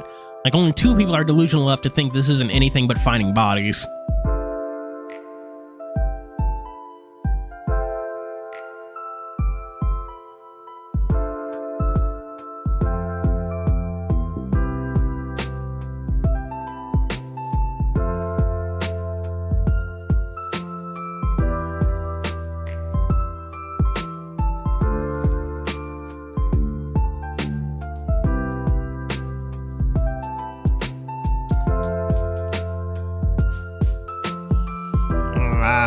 Dropped it. I'm getting a mint, chat, because I don't know why, but my mouth tastes gross. Too much popcorn, I guess. Jeez, all voting for Stefan? Dang. Look out of here with that.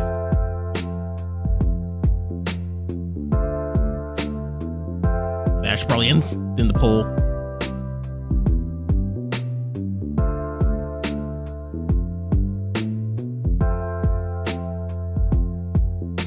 Stefan was watching through the open kitchen hatch, staring at something within. As I got closer, there was a flash of orange and a whoosh. Damn. Y'all gay boys don't like the only two women. Jeez. Okay, well, there's also Dana, but whatever.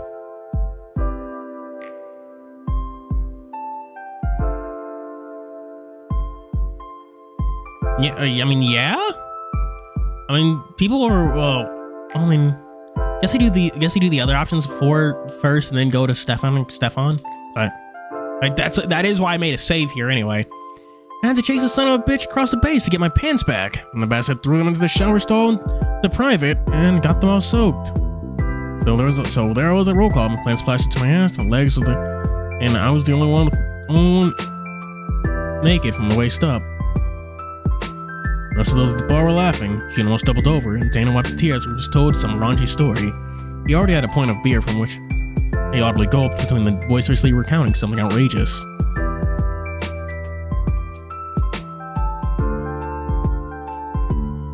Described as a high schooler and a hacker who doesn't like standing out, but he grown to kind of people as he tries dueling for once.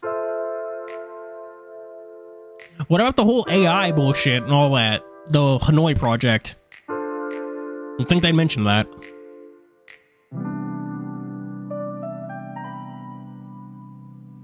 Aaron had cider. Oh, I could kill for some cider right now.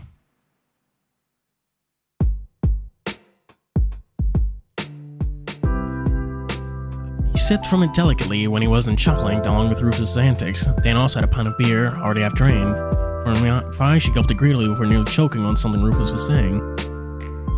Mind if I take a seat? Oh, Garrett, sure. You missed some crazy shit Rufus got up to. So the sergeant made me get down and give him 50, and I was on 33. Made a ripping noise and found myself moving the entire squad. Dana and June burst into giggles while Aaron face foamed. Let me guess, gave you even more push-ups? 100, plus the lap around the base, my ass showing. Nice.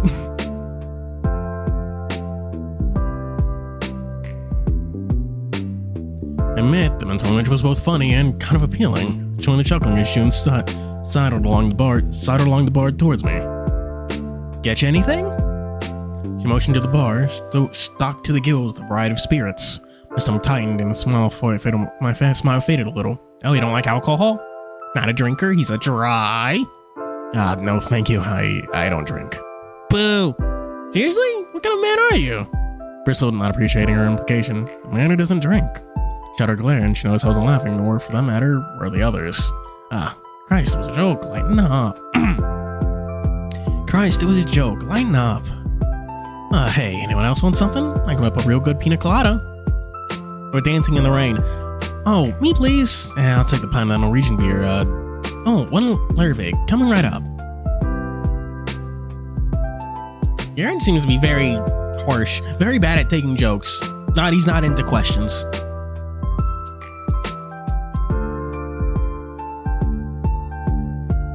Much obliged.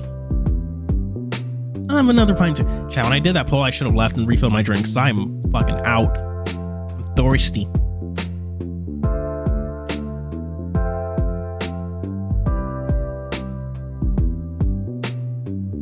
Alrighty.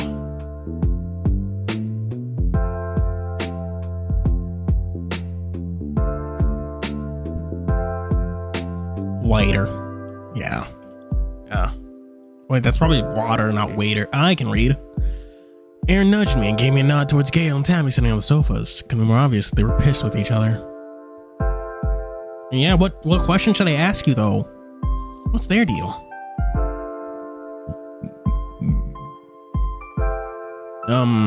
Not sure. Reckon someone should check on them? Leave them be. It's none of our business. Besides, they're sisters. They'll figure it out on their own.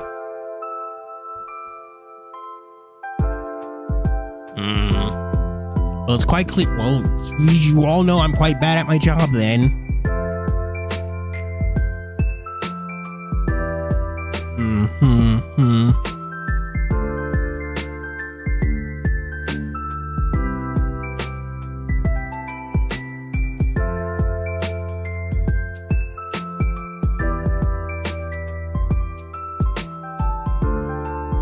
All right, chat. What are your hopes for the TCG ban list, the slaughter list coming out tomorrow? Because for once, the Konami actually announced when it's coming out. Literally, they said late August. We didn't think they mean the end of August. They should have just said that, but whatever. So, chat, what cards do you hope gets banned, limited, or whatever? There, that's my question. Since it's what I saw on Reddit. Oh, a slaughter list? Okay, so in Yu-Gi-Oh! We have a ban list, which is where they put which is where they either ban cards or limit them to 1 or 2.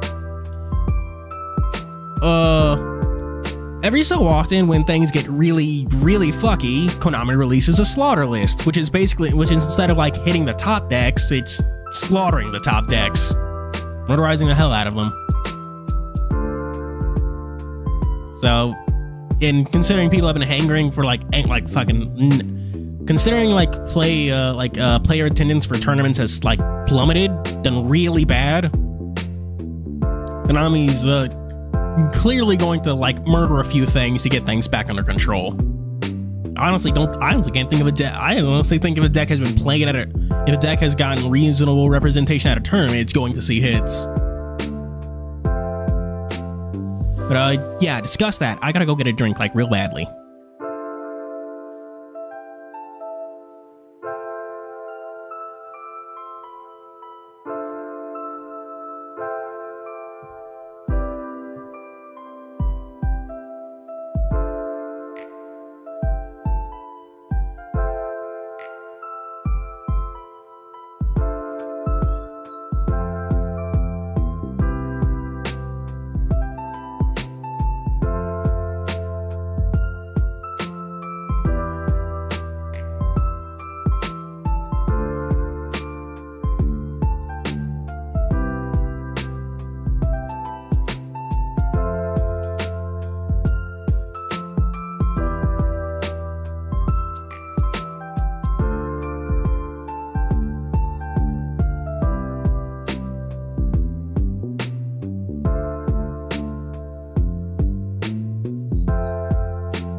Good. I'm back. Refilled one of my water bottles.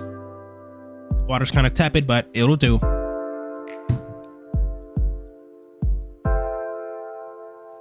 Honestly, negates do exist, but negates aren't really like super prevalent. Okay, well, I know in the TCG they've really hit a lot of generic negates, but and so most negates are in archetype, and they're not really that common anymore. The Synchro Arrow is fucking heinous for that shit. I don't know. I hate it when ladies fight. Much rather hear them laugh than shout, you know. Oh, Rufus, you're such a sweetheart.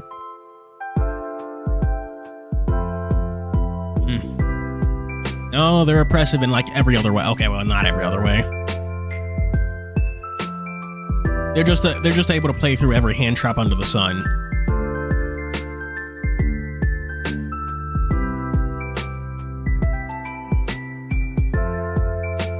You think women shouldn't fight or argue? No, I just hate it when they do. Feels wrong. Kinda chauvinistic, don't you think? I guess I kinda am like a knight in that regard. You're thinking of chivalry.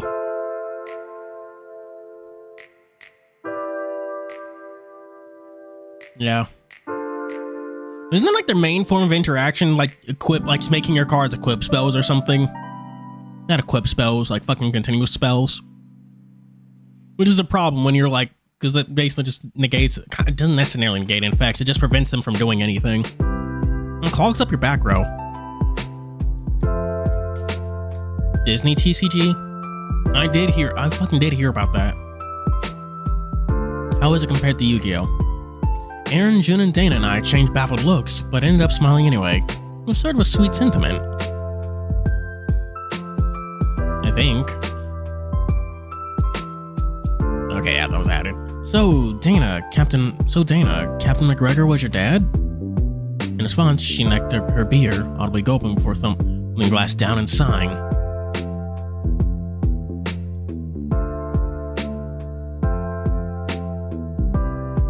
Yeah. Honestly, do y'all know the fucking new white hat or whatever it's fucking called? The rabbit, Link monster, all that shit. Magic the Gathering, the Yu-Gi-Oh.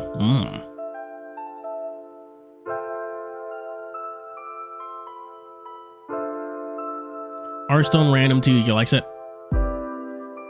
That'd be insane. That would be fucking insane. You'd be going plus, okay. John, Yu-Gi-Oh does not have like a mana system or anything, or like cost. If you set 5 spells, you could play 5 spells. That would be insane. That reads go plus 5 in a game where going plus 1 is banned. Okay, but casual. Okay, not like that. You have to at least like do effects or combos, not just all right. Here's just 5 free cards. Like the closest thing to that would be like Snake Rain, and that's limited to being to like one of the worst types in the game. Setting 5 random spells from your deck would legit be insane. Like Ursa Architects are fucking garbage, that's why. Like a generic go plus 5 would probably curate like a dozen, well, okay, not a dozen tier 0 decks, is that tier 0 precludes that, but it would probably be like, the single biggest increase in power creep, like, in the game's history. Okay, yeah, but you're locked out of your battle phase and forced to play Runics, which is enough of a punishment. And even then, Runics are very playable because of that. People still play Runics, they splash them in so many decks. Like, plus 5 is genuinely insane. Like, Runic locks you out of your battle phase. You're not able to attack your opponent. You're not able to reduce their life points, the main way you beat your opponent, and it's still playable because plus 5 is nutty. Plus 5 is very good because it also guarantees that you actually get runic spells rather than hoping you actually draw into them.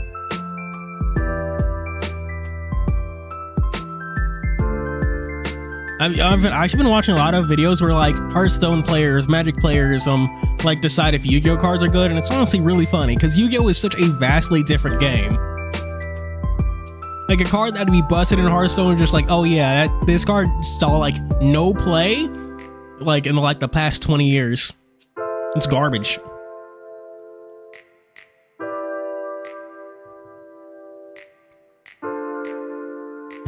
Oh yeah, but who's setting 2? What is setting 2 fountains really worth it? Even Rufus, having already emptied his first glass, gave her a funny look.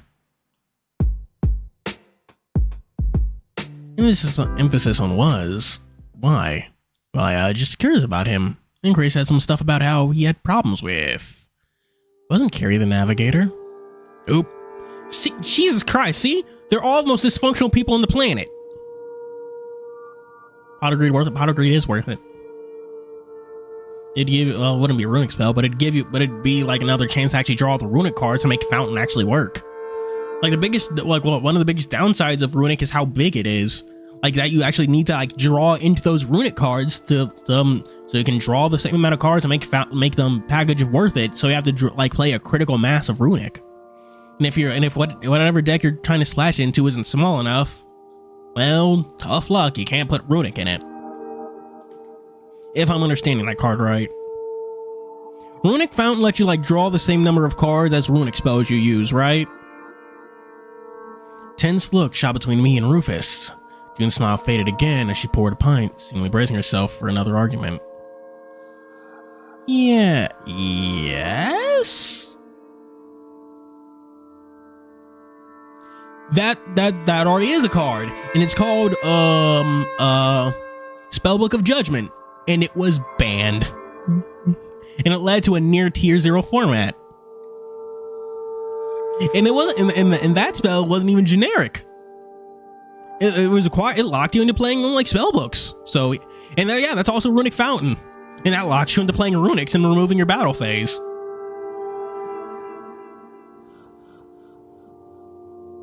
In other words, the one who was supposed to keep their on, you know, not lost. Oh, that's a monster?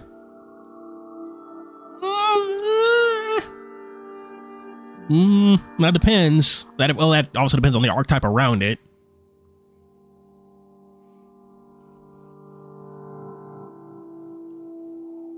Yeah, that is Royal Magic Library on crack. You have to play 2 to get 2 counters, and then you get to draw 1. Or is it 2? Whatever, one of the 2. I don't play Exodia. I don't fucking care about Royal Magic Library. In other words, the one who was supposed to keep the Iran, you know, not lost. 3 counters. God, I cannot. So you have to play 3 spells to draw 1. God. Christ.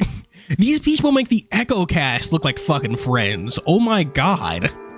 It's like every 3 seconds y'all are trying to kill each other. God damn. Despite not being in physical contact, I could feel his body tense. Soft tapping against the bar stool hit my ears, Paul rapidly bouncing off of it. Oh fuck. What's one card in Yu-Gi-Oh that like would be insane in other games, but it's just like not that good in Yu-Gi-Oh?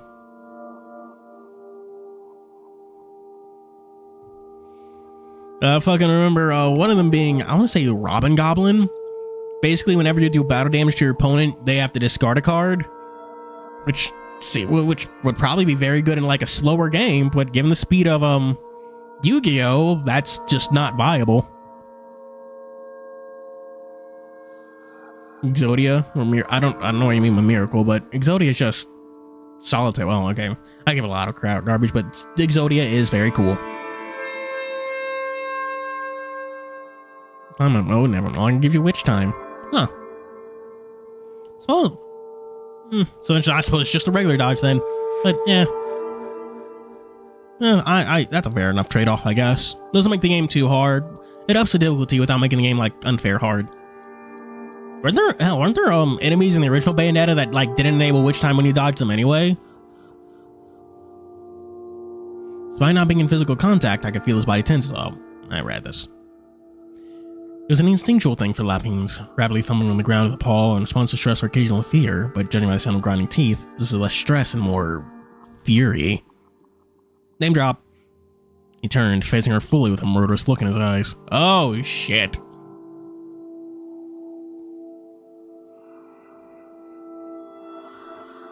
The fuck are you suggesting? God, you people need it. I know I've said this before, but they make the Echo Cast look functional. Can't you all talk for like 3 seconds without trying to kill each other? No, fuck no, we are not having this bullshit. Calm down. What? Oh, both of you, goddamn.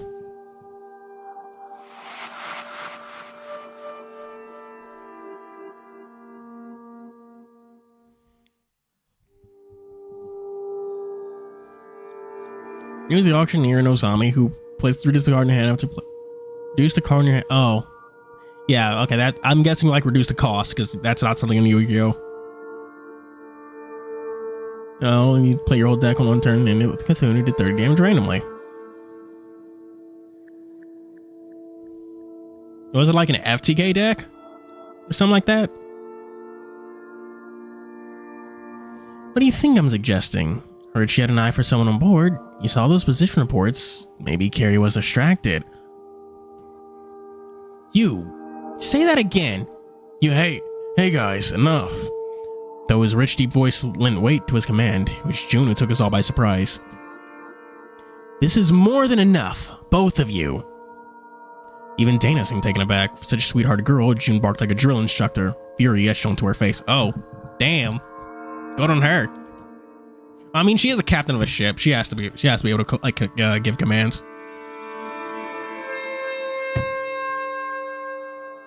Yeah, I like popcorn, but I hate how much of a mess it makes. Crumbs fucking everywhere.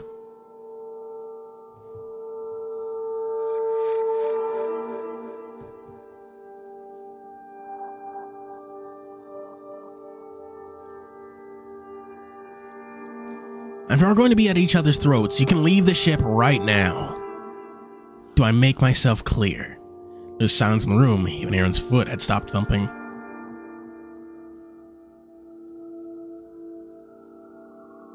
That is certainly not Yu-Gi-Oh! What people love in Yu-Gi-Oh! Is consistency. If you can't like consistently get to your boss monsters, then like it's like taking more than one turn to actually get to your boss monsters is really bad in Yu-Gi-Oh! The only good deck to like, oh, okay, well it's probably others, but only off the top of my head, the only deck that really got away with that that I can think of at the top of my head was Flunderies, and they could play on your opponent's turn, so it didn't really matter because they still kind of got it before your opponent could really do anything. There was a silence in the room. Even Aaron's foot had stopped thumping. Perfectly. Fine. It's random, though. Don't need consistently. Oh. What do you mean? Wait, what do you mean by random? I haven't actually played Hearthstone. People recommended it to me. I had a friend in high school who really liked it, but I never played it myself. June's expression remained stern, but she placed the beer in front of Dana. Before she had a chance to place Aaron or Rufus' drinks, Dana gulped from her new pint, draining half in a single go. Jeez. Glanced at Rufus, meeting his eyes. Clearly, his pulse had been very much killed. Gulped silently from his fresh pint. Aaron accepted his cocktail from June, but he simply poked at it, enthusiasm gone. Entirely on. Oh, okay, yeah, that makes sense. Yeah, no wonder that would. Yeah. That makes sense. They could do stuff Yu-Gi-Oh! Couldn't. They could probably make Gross Ghost of Fled. Not Gross Ghost of Fled Dreams. Is it? That one, y'all know that one card not Yugi, Bakura played against Yugi in Battle City on the blimp. That one card that like, oh, it possesses a monster and if you attack it does damage to you. Like that card does not exist in Yu-Gi-Oh! And it like could not exist in Yu-Gi-Oh! Because it'd be like way too easy to fucking lie about. But yeah, that could totally exist in Hearthstone. Like it randomly selects one of your opponent's monsters. Like you get to select one of your opponent's monsters. And if they attack with it, it does exist in Yu-Gi-Oh, but like not in its actual proper anime form. It's a coin flip. If they actually attack it, like, well, I wish that was a thing in Yu-Gi-Oh, because it's like such a great. It adds a layer of mind games, making you wonder, okay, which monster did my opponent actually set it to?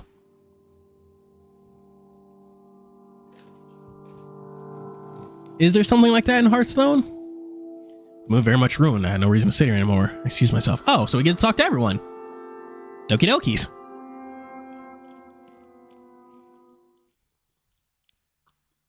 Two sisters were sitting around the same round table, with a hefty gap between them. That's what she said.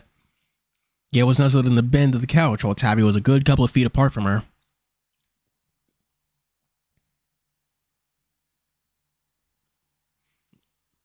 Yeah, Hearthstone is weird. Because like chance cards in Yu-Gi-Oh are notoriously fucking garbage. They're either so busted they need to get like put on a list, or just complete garbage. There's usually a card only a good technically Magic Cylinder doesn't reflect damage. It negates the attack and then does effect damage equal to what you would have taken.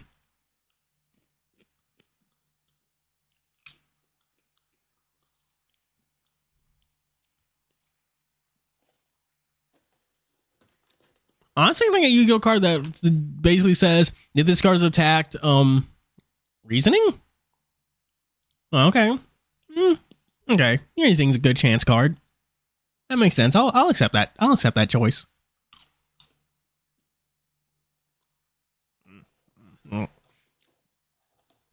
Gal was nestled into the bend of the couch while Tabby was a good couple of feet apart from her.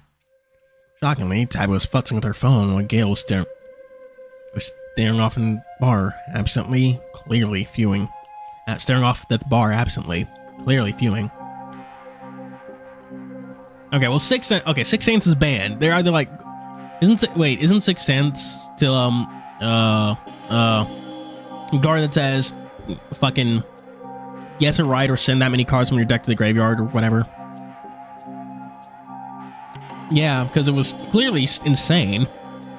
It's like the thing about chance cards in Yu-Gi-Oh is that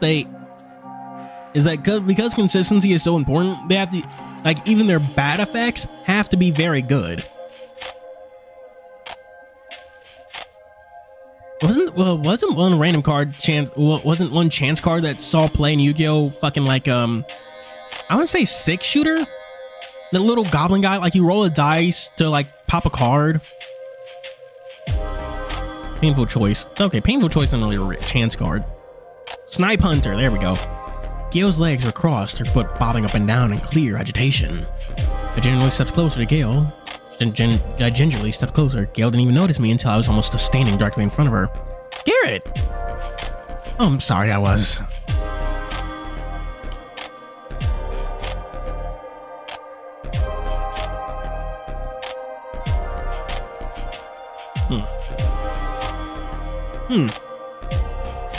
You know? Well, I mean, Konami, I was going to say Konami should make a deck based like entirely off of trap cards since they see so little play. Then I was like, wait a minute, didn't they just make one of the best trap monster card, like some of the best trap monster support in ages? Literally just print it, like a magical hot or hats or whatever the fuck.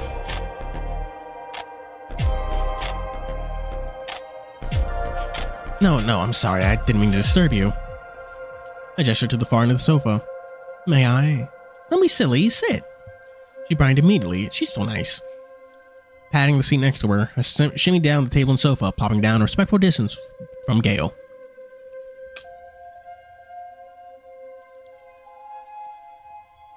Yeah, it's a tiny engine. It enables a tiny engine, but also it's great trap monster support because it's just able to negate negate effects equivalent to the amount of like summon trap monsters.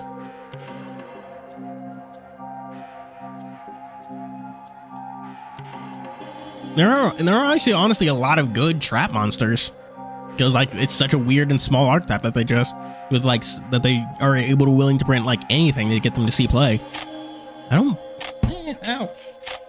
I dropped my fucking popcorn and hit my hand on my desk. The Azralin's the statue, right? Or equipped so-called inward pass. There's no fucking way Konami would print that, but it would be funny as hell.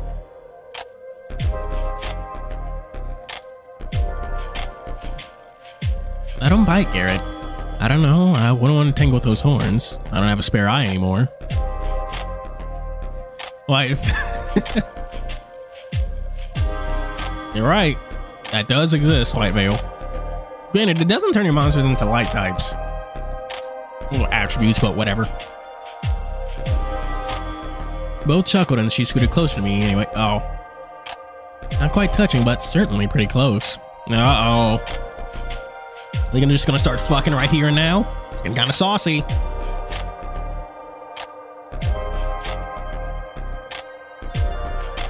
How the fuck does that work? Explain what society does and what? So what was Dana's issue? Oh. Something to do with Aaron being Carrie Marsh's brother. Apparently she figured the Navigator was... Oh, these are different based off who we do first and was responsible for the Aaron disappearing. Did you tell that snooty bitch that ultimate responsibility lies with her Captain Daddy? Tabby, please. It's you. Jeez. It's useless to throw blame around.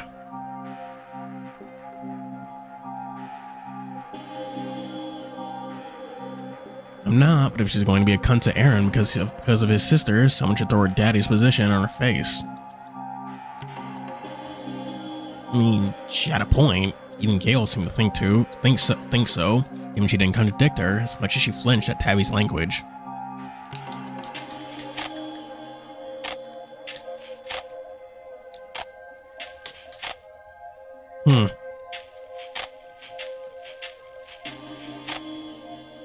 So, society.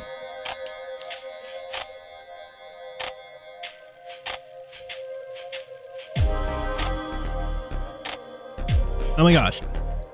Since we're talking about typings, One of my favorite fucking archetype of cards is Clear World. Well, Clears.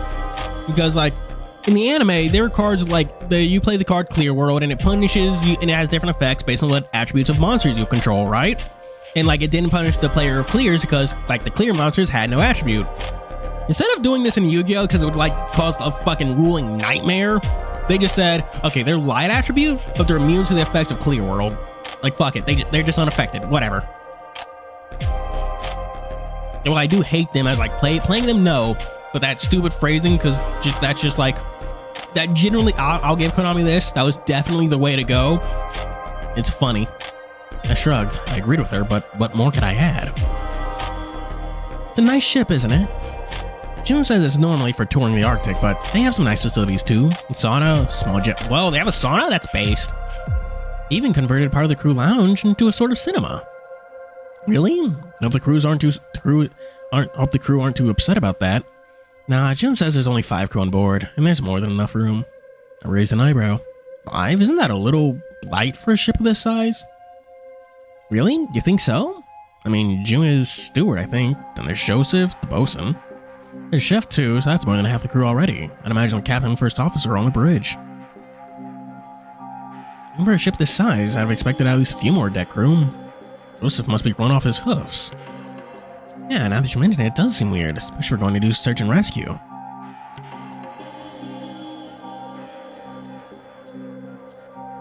Oh, okay. Now ask yourself how any card that affects attributes, okay, like, could you give those cards attributes because they don't have attributes? Like, could you make them like fucking, could you like use Verde Anaconda to make them dark? What about stuff relying on attributes? How does that work?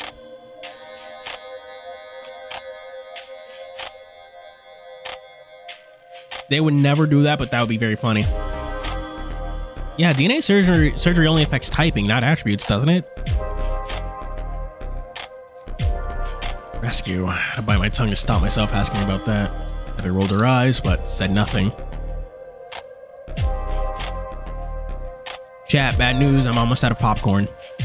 I'm getting very hungry. On that topic, what did you make of Sharif's plan?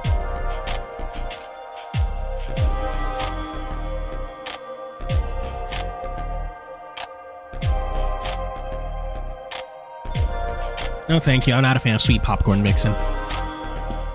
Well, if what he says is true, it's possible the official search missed them. It strikes me as odd that this Megan guy left me on an alternative route that the Shuri found, just as the official search ended.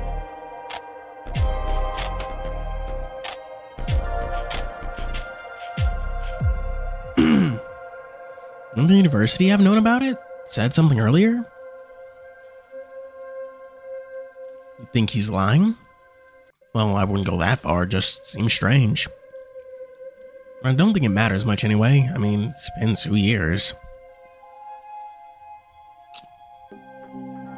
Gail's expression flickered ever so slightly. It was obvious where I was going with this, and she decided to cut to the chase.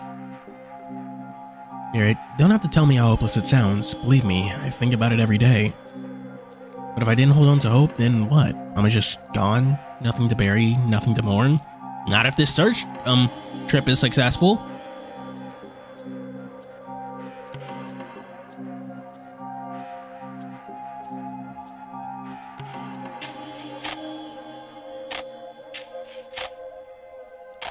Yeah, I honestly think that's something that the Yu-Gi-Oh has used in games more than once. Actually, isn't that something that Weevil did in the OG Yu-Gi-Oh anime? I swear that's something he did, like against Joey in the Parasite duel. Use insect bear and DNA surgery.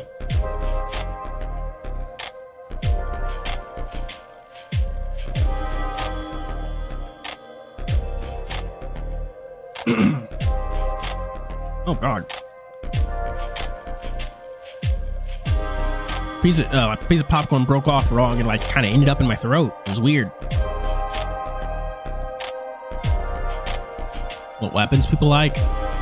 Just like IRL? Her expression was stoic.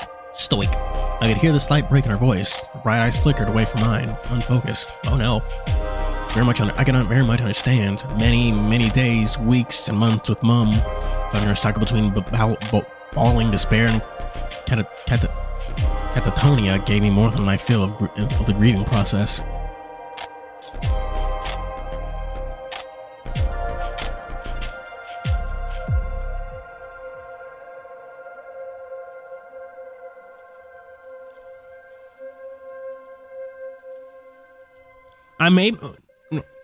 No, I'm definitely thinking of like Dado Doya's character duels because I was like, didn't he like use exchange to get eradicating aerosol and to just like blow up the field?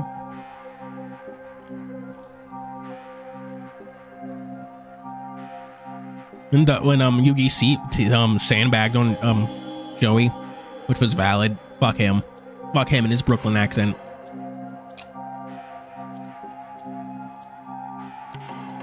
I mean, don't you want to know what happened to your brother? Very least, I know to know for sure one way or the other. I guess. She noticed my hesitation and paused for a moment, looking into my eyes until I couldn't meet her gaze. You didn't get along with him, right? Then I stared at the floor, hugging myself in the guise of folding my arms. Pit in my stomach. Oh no. Pit in my stomach worsened in the prospect of just quitting this. Was he the one that injured his eye? Oh my gosh.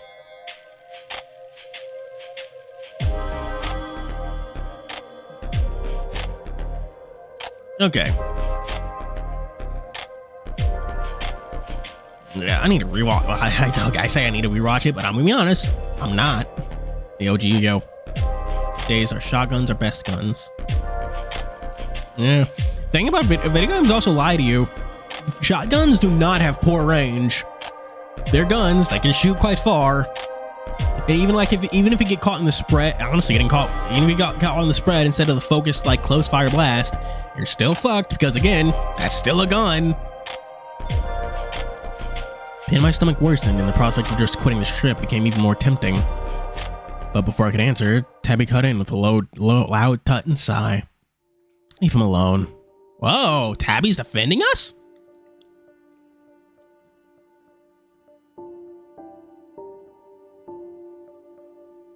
Look on Gail's face could have killed. Seen her angry during the meeting, but this was something else. I should have shrinking back from her. Trust me, Garrett. I've had this conversation 100 times now. I'll never get through to her. Nobody asked you. Nobody asked you. She hissed the words, her fist balled up. She was almost trembling with rage. God damn. I'm impressed with Polar Knight because these are giving Echo. I can't stop saying this, but I'm impressed with this visual novel because these niggas are giving Echo characters a run for their money. Like, can y'all just be normal?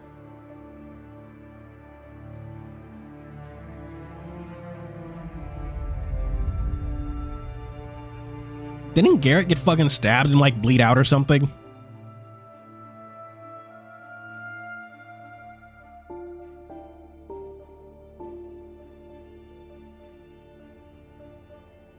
Of course, just like you didn't ask if I wanted to come along on this fucking trip. Tabby. The warning in her voice made my fur prickle. I could hear her seething, but Tabby had clearly had enough. You think I don't care about Mom? You think I want to never see her again? Not to have a body to bury?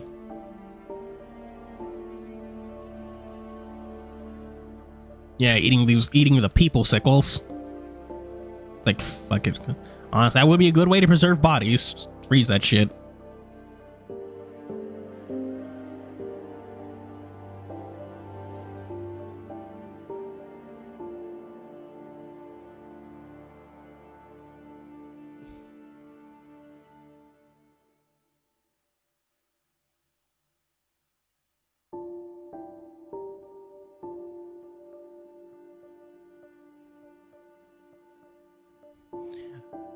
People be saying fucking anything on Twitter.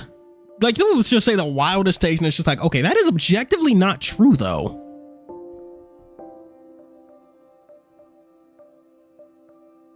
Okay, but without actually, well, does that have any like nutritional value? I raised my hand in a futile attempt to placate her. Venom dripped from her words, and her glare was fixed on her sister. What I don't want is to keep picking at this fucking wound for the rest of my life. She jumped to her feet, staring at Gale for the briefest moments. I was scared they were going to start throwing punches. Whoop, there she goes. But thankfully, I think she spun around and stormed towards the cabins. Once again, the air was frigid as all eyes followed Tabby. They didn't focus on us, but mainly Gale. Eyes remained fixed on the door Tabby had left through, gazing daggers and apparently oblivious to the fact that everyone is now staring. Dire warnings June had given of an icy death in the Arctic waters sounded like a fantastic evening plan if it meant leaving this situation. And given an awkward cough. No effect. I swear I could hear her teeth grinding. Watching Louis shout, terrified of Lou's fingers. Gale? Seemed to snap her out of it. She took a moment, scanning her room only to realize she was at the center of attention. Sorry, everyone. It's been a stressful time. Turned back to what they were doing, and the matter in our chat started anew. Again, I sat awkward in silence for a moment, her gaze locked on the table. She's not entirely wrong. Voice was quiet, almost a whisper. Didn't look up at me, instead staring unfocused. I did insist she come with me. Oh no! I saw tears starting to form as her voice broke. Oh no, oh no!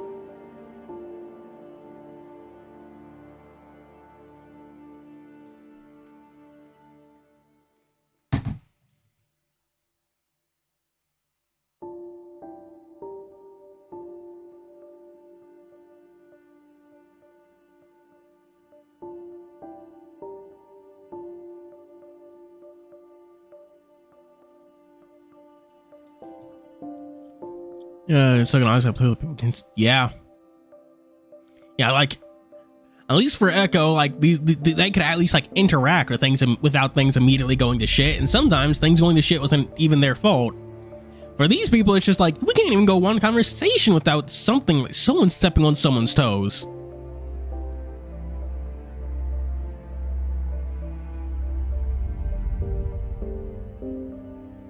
Really? What could I say to her? I just didn't want... I'm sorry, Garrett. Could you excuse me? There she goes. I nodded numbly and she stood, her quick walking through the door leading to the cabins. Chatting down for a moment as she left. I felt a few gazes on me. Well, that could have gone better. I wasn't sitting awkwardly alone. I rose as quietly and nonchalantly as I could.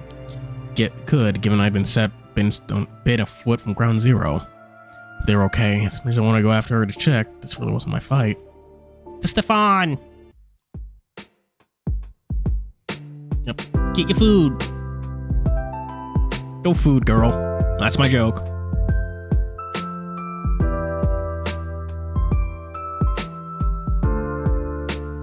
Stefan was watching through the open kitchen hatch.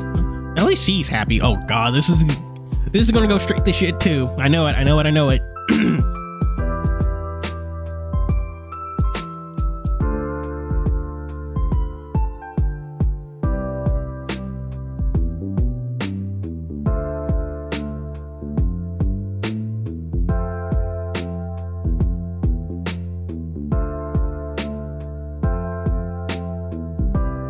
I'm almost out of water again, chat. Yeah, the horse is Sharif.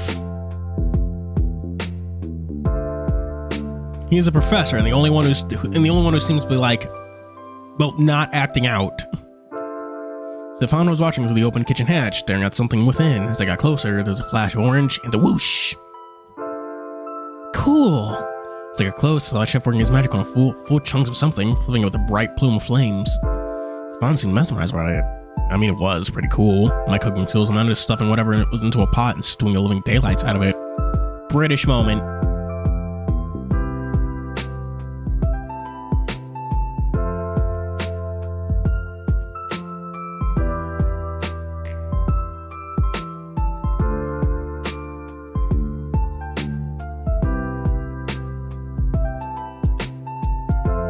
Hey, how are you? As I reached out to touch him, he jolted so much you'd think I tasered him. Zip. Way too much dip on your... That's a good phrase. I'll steal that from Twitter. There's way too much dip on your chip, boy.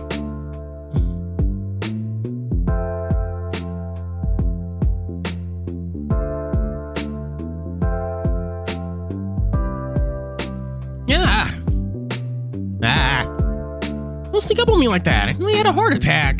Damn it, man. So did I. Stared at each other. Oh, at least these guys like each other. Stared at each other for a few moments before bursting into laughter.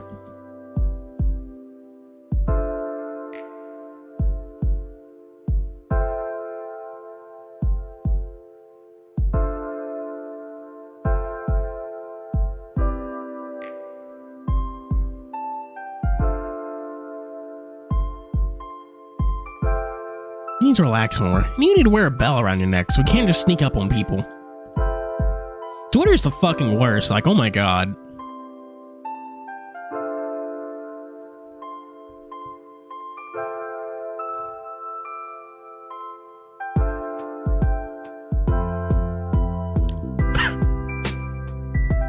God, imagine playing Yu-Gi-Oh with your kid and he fucking full Snake Eyes combos you. Full Snake Eyes Fiendsmith combo you.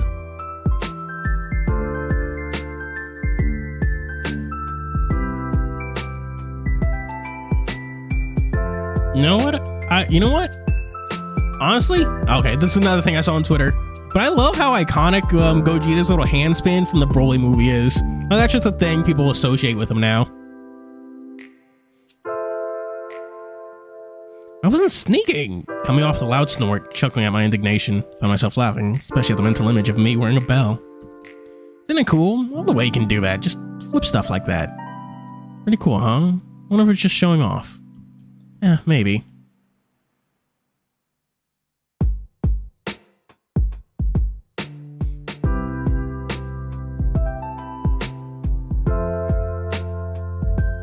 By the way, what's her problem?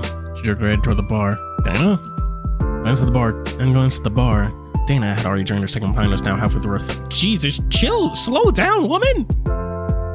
Beating a difficult boss fight in Wukong, yay!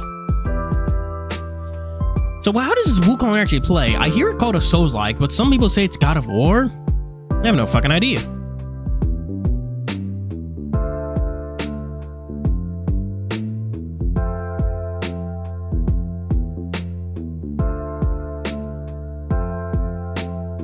Once at the bar, Dana joined her. Third, Aaron and Rufus were chatting, albeit in a subdued way, and June was chiming into their conversation. Dana was most certainly a drinker, and Rufus had finished his second pint. Good lord, is she okay? I don't know, it's dumb drama. I'd rather not talk about it, if it's all the same to you.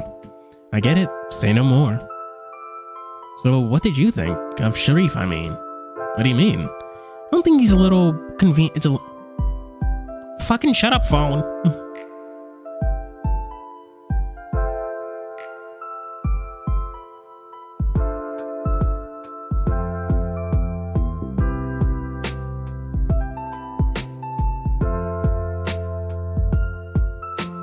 You boil it down, basically most games are Souls-like. You know, all games are Pong-likes. They have you push buttons to move things.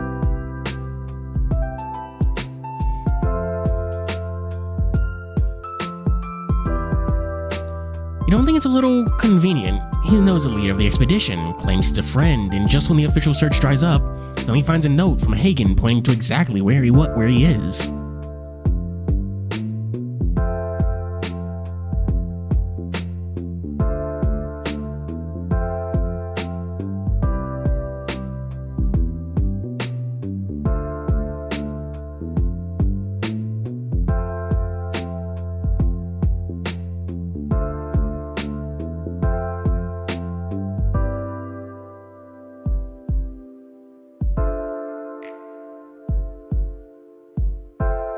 Cool. I'm ordering from DoorDash. Coincidence? I suppose.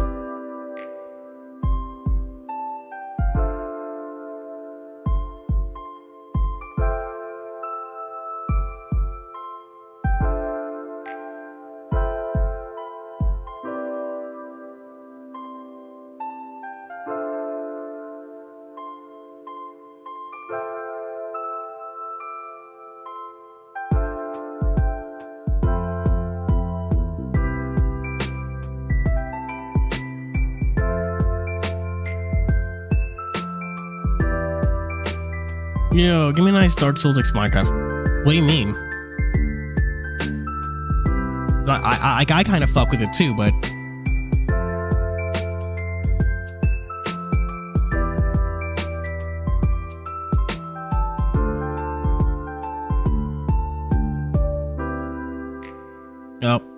No more, like, too late. Can't order fucking burger. That's sad. Makes me sad. Whatever. I suppose? Come on, dude. Do you believe everything you're told at face value? I think you need to chill out with the skepticism, man.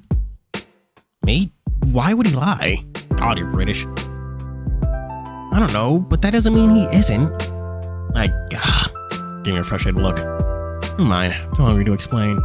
And it was to the point, his stomach gave a loud growl. Alex always made the best goulash. What I would give for a bowl right now. Your brother, the cook, yeah?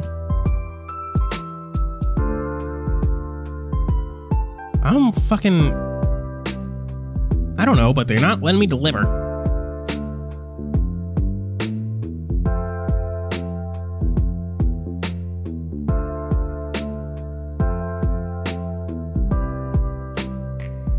Yep, with him cooking, I can only imagine what amazing chow the crew get.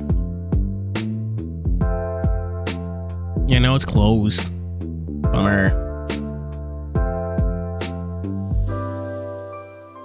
I swear I could almost see the drool on his lips. Sounds cool, but... He sounds cool, but your mom and dad appreciated having a good cook around. Uh-oh. Bright smile and happy gaze melted away. Oh, I fucked up. They died when I was young. I'm so sorry. I am so sorry. Someone clenched and my own smile vanished. God damn. Oh, mate, I'm so sorry.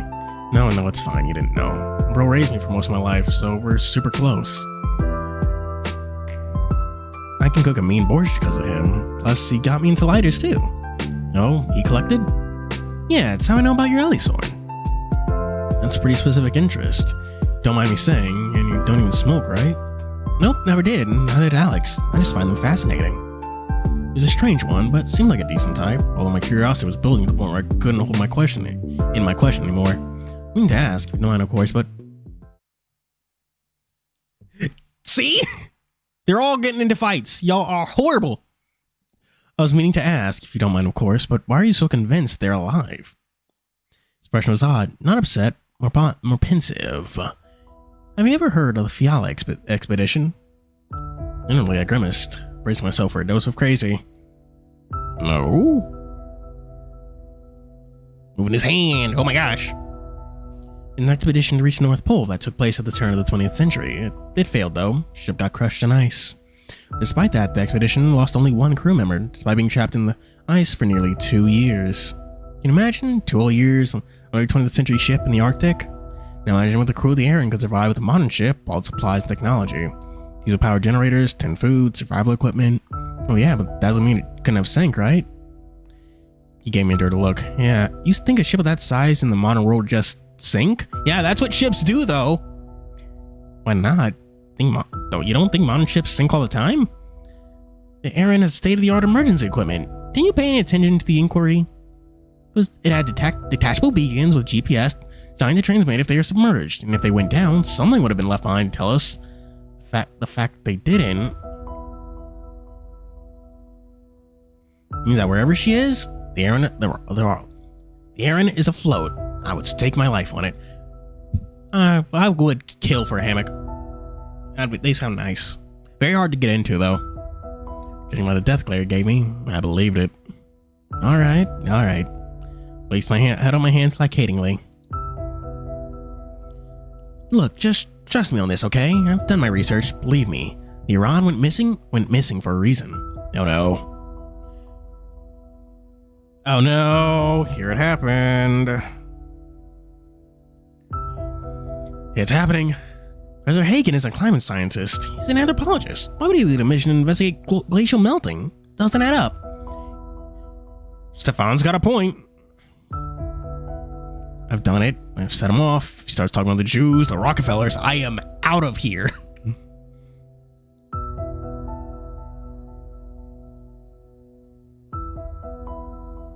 Oh, look, I want to have a wander around. I'm not sure I'll be staying on board, so just want to get a feel of the place before I decide, you know? Oh.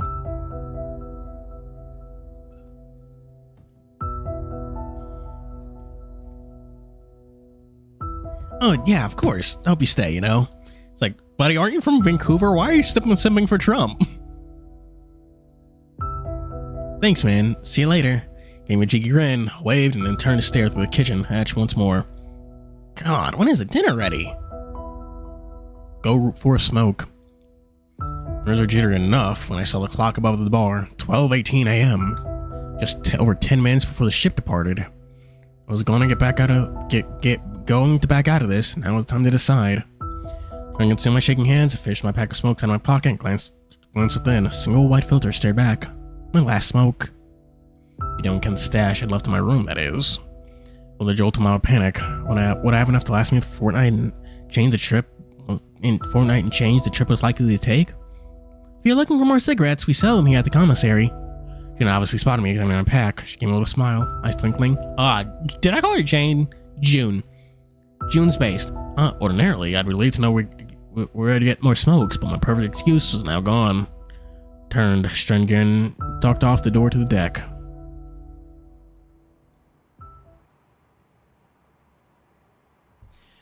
The bracing chill of the wind hit particularly hard after exiting the warm, cozy lounge. My nose would absolutely dry out in this weather. I wasn't looking forward to that.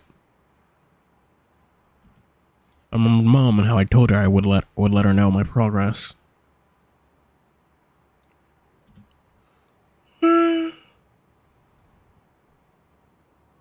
Would amphibians also be anthro in this world?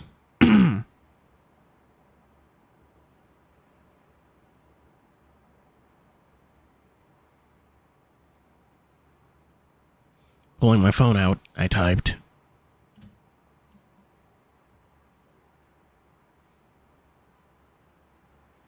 Does anyone remember The Lighthouse, that black and white movie that released like kind of sort of recently?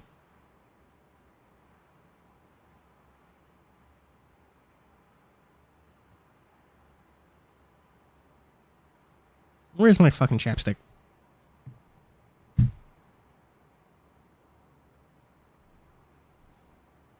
On board, the Sylvia. I'm okay. Love you. Talk to you tomorrow.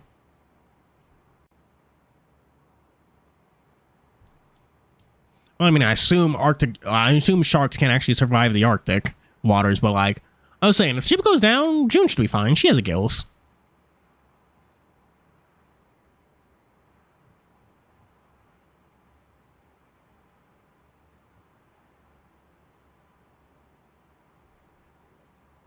Yes, I could call. I guess I could call, but I wasn't really in the mood for a conversation right now.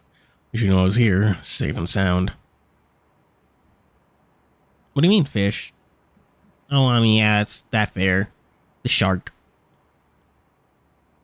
Shark. Moving further up the deck, towards the bow, I slid the cigarette out of the box and took it between my lips. Brought my lighter up. Mother of a... I have all times that suddenly decided now is the perfect time to stop working. Cocktaila? Sounds of heavy boot. Oh, cool. Hey! Sounds of heavy hoof boots announced Joseph's arrival. Offered a small wave before going back to trying to light my smoke. Watched me with those piercing eyes as I awkwardly tried to light up. And just like that, flicked to life. I drew my smoke and felt its warmth fill me up. Couldn't remember ever having issues lighting up. It wasn't an omen. I had to stop to take a drink, but y'all all know what joke I'm about to make here. Oh my god, was that a fucking Elden Ring reference? Drop the phone. Yeah, there are real polar bears. Unless they're just racist as hell and just shoot polar bears on sight. I'm going to assume they're just racist as hell and mean like just shoot other people on sight, you know? I couldn't remember ever having issues lighting up. Hope that wasn't an omen. With a heavy sigh, I blew a thick cloud of smoke from my muzzle and closed my eyes. My muscles loosened, the welling of my addiction indulged once again. Quietened.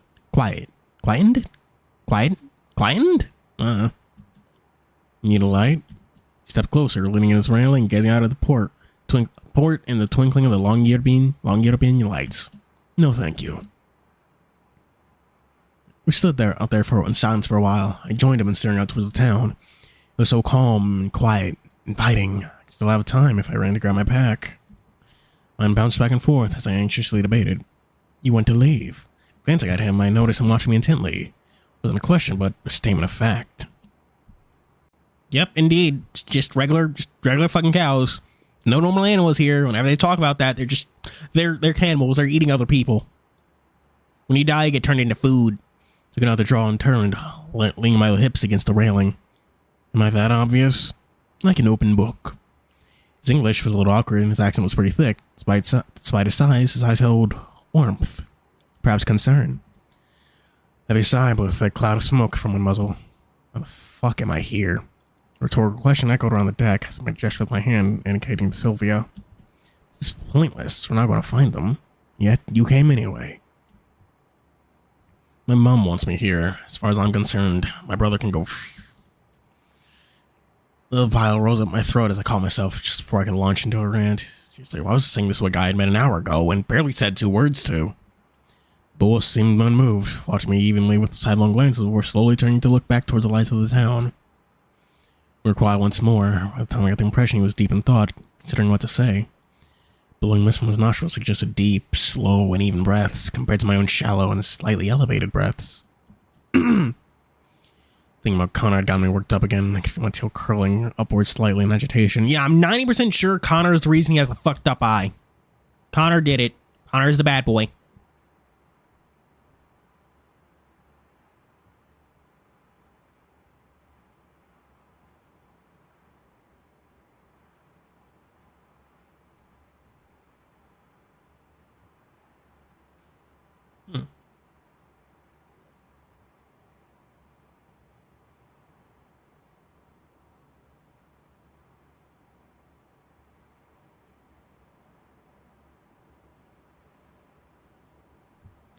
I was reading someone online. I was like, I would really consider doing shorts, but I don't know what to make them all about, you know?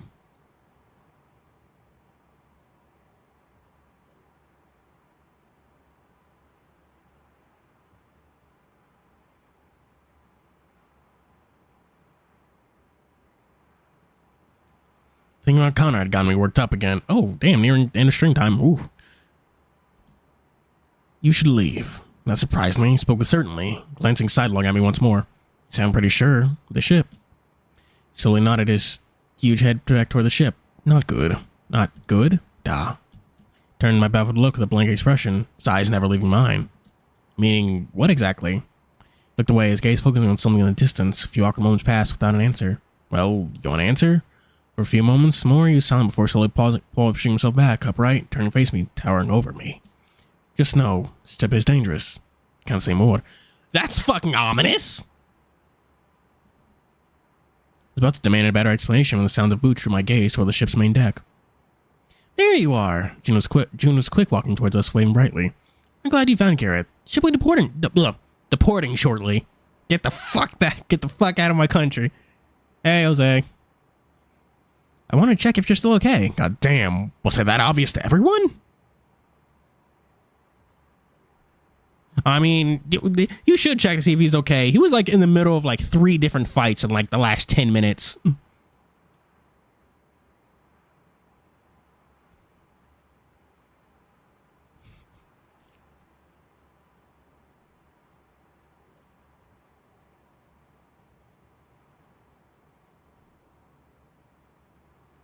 I gave Joseph a long, hard glare, debating whether or not to challenge him again on his cryptic warning. John just stared back, completely nonplussed. Yeah, just took another draw, looking wistfully at the town. Having second thoughts about this trip? I just don't know why I need to be here. If you find something, I'll know about it eventually when you return. Basically just a glorified tourist. Don't you want to be here if we do find something, though? I don't want to pry, but if you really want to leave, I'll ask the captain to wait till you've disembarked. Really? Of course. Sure, you flex to play the boss, but you all put money into this just as he did. The trip is delayed a few minutes. No one will care. They both watched me intently. June with a look of kindly concern. Joseph a more analytical look. It was difficult to discern his facial expressions. Casting a look back toward the town, its lights beckoning to me, memories of Mom came flooding back to me. Images of misery and inconsolable grief she'd endured. I don't know, where does anyone get their hair? It's fucking magic. That's how hair works. That's my fun Fuuri fact for y'all now. For y'all today, chat. Hair is magic. It shows up out of nowhere. The almost manic delight she'd shown when the fucking letter first arrived. A couple of weeks and on a glorified tourist ship. 2 weeks. If that's what it took. Took a final draw on a cigarette before stuffing it out on the metal bulwark. Came all this way. Might as well see it through, right? That's the spirit. That's the spirit. Joseph watched me with a curious look before simply nodding and coming back and looking back towards the town. Let's say we go inside. Dinner's ready. Don't want to miss out. Actually, I think I'll skip it. I'm pretty tired and had a long flight, but thanks. Fair enough. Good night and sweet dreams. We walked together back in the lounge before parting ways to the doors leading to the cabins. The entire time, gnawing at the back of my mind, was a voice screaming that I should grab my bag and dash for the gangway. Some felt like it was going to empty itself all over the floor the entire way.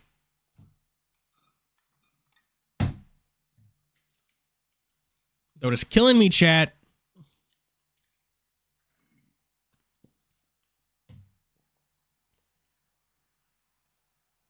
Doing voices is so much more intense. Because it's not like this when I'm recording. Like, my God. Someone felt like it was going to empty itself all over the floor the entire way. The sense of building dread as my window of escape closed filled my entire thoughts the entire way back to my cabin.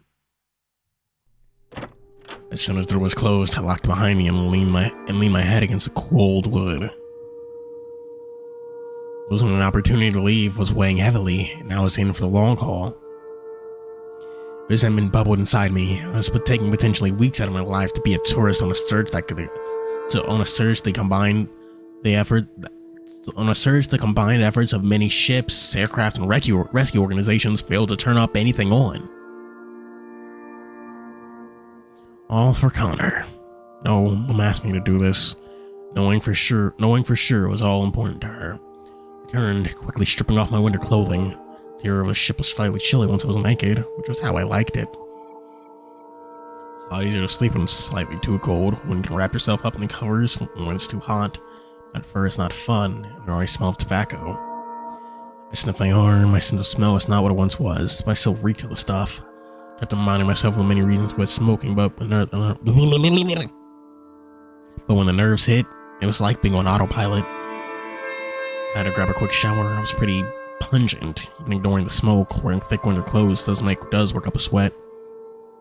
Grabbing my toiletries from my bag, I patted into my bathroom. Once again, grateful to have a cabin to myself. Didn't have to worry about someone barging in. The bathroom was tiny, just barely enough to fit the toilet, shower, sink, kind of a sharp contrast to the bedroom. Space was a premium on board a ship, I guess, and I would imagine the tourists typically renting the ship would be spending most of their time taking in the Arctic. As soon as I flicked on the light, I saw a tall, skinny wolf staring at me in the mirror, or at least one I was. Looked like a freak.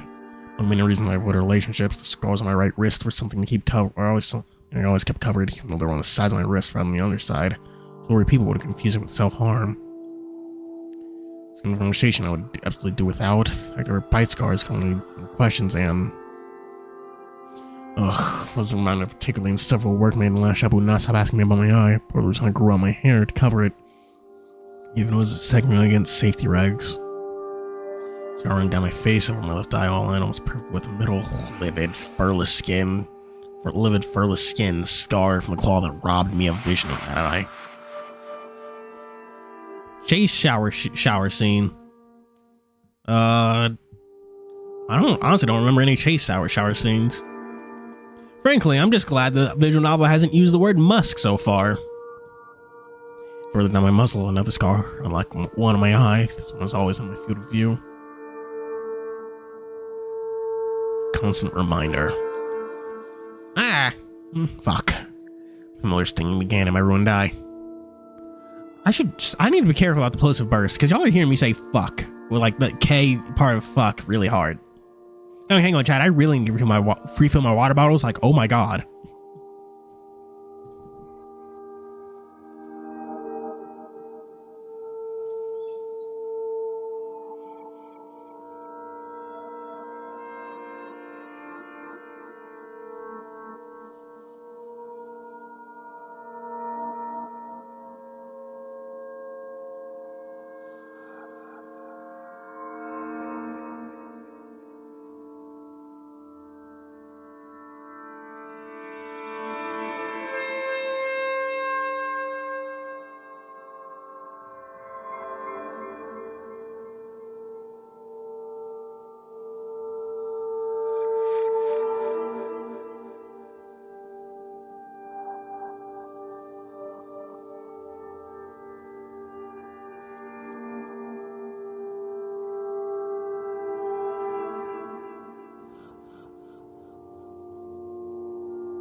I'm back. I'll set some food out to thaw for when stream ends, in case you're wondering where I went.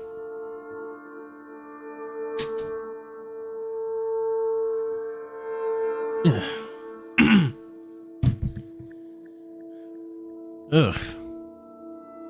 He whacked it? I do not remember that scene. What? I fumbled for my bag. Tears poured uncontrollably from my eye, and my face scrunched up in response to the pain. My hand pulled out and tossed the stuff within aside onto the floor as I scrambled for my proxy. Then touched a small bottle as I brought it out. The white-colored eye drops bottle came to focus. Practice eased, I tilted my head back and forced open my eye with one hand, and squeezed several drops on the scarred surface of my left eye. For a few moments, the drops took effect, and a cooling, soothing sensation washed away the pain. Regardless of the pain was still a mystery. Doctors suggested anxiety, weather, even my smoking. I knew the ultimate cause. Son of a bitch.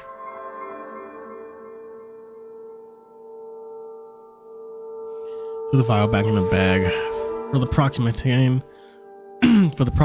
I typically only needed it once every couple of weeks, or need to use it twice in a single day. A bunch of bottles tied me over, but I felt renewed pang and anxiety as I suddenly need to be careful. 2 weeks in this weather might drain my supplies quickly. The pain gone, I was once again able to stare at the wreck gazing glumly at me. Taking the scent of tobacco and sweat, I pulled the face. I couldn't put it off any longer. I scooped up the bottle of shampoo from where I tossed it aside, hunting for the eye drops. Yeah. The shower was kind of cramped, but at least everything looked pretty well maintained. As the hot water poured over me, I felt the fifth of a long, sweaty trip and many smoke breaks slow off me. My eyes closed in bliss. I worked the shampoo into my fur and built a lather.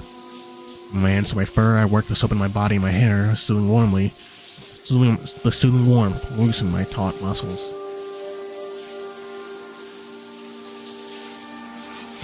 I'm surprised they didn't suggest us removing the eye entirely. Like, well, granted, they don't know what's causing the pain, so I felt an ache near the base of my spine as my tail, which had been curled and agitated for God knows how long. At this point, finally sagged, relaxing as my body let go of the tension it had me so tightly wound up. I ensured to massage my tail, once again, as it still induced pins and needles reminding me just how extreme the cold out there could be. Canine and lupine tail moments are largely instinctual and voluntary, except when it came to particularly disciplined or self-aware. But now my tail had come across the others up till now. My hands along its length, wringing it like a wet towel, and once again, the feeling came back. At the moment I nearly lost my temper back there when I was talking to Sylvia came rushing back, who thought they triggered the renewed pain of guilt. The way I snarled and bared my finger at a fellow person, even though nothing had done or said warranted it. From the first time, and I hated it every single time. Ay. What happened? It's possible to resist, though an ingrained instinct like laughing or sneezing when you feel that sharp surge of rage wakes you right up.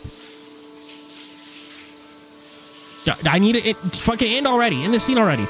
Movie series Ryan Vaughn featured the suave, sophisticated titular Timberwolf protagonist, a British MI6 agent, who only tasked with saving the free world from cartoonish villains. One particular trait he always had was ability to express his fake typical lupine tales. Tail movements, snarl, ear reflex, fur bristling in order to appear collected and calm under any circumstance.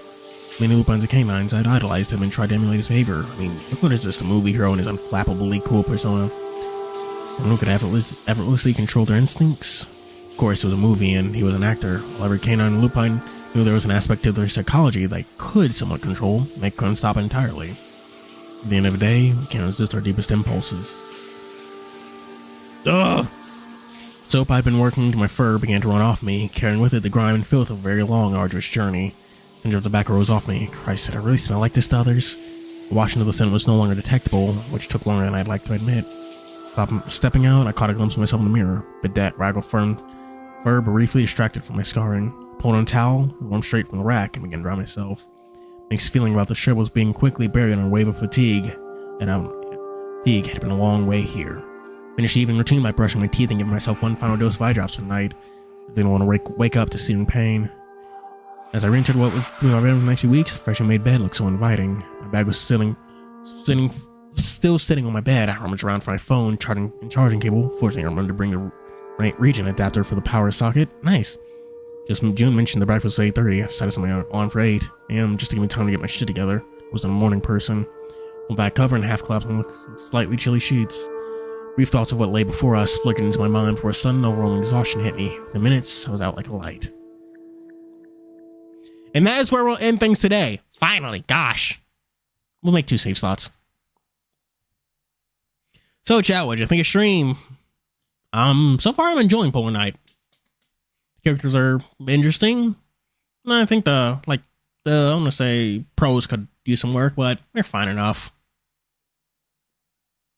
Drawing too many cards.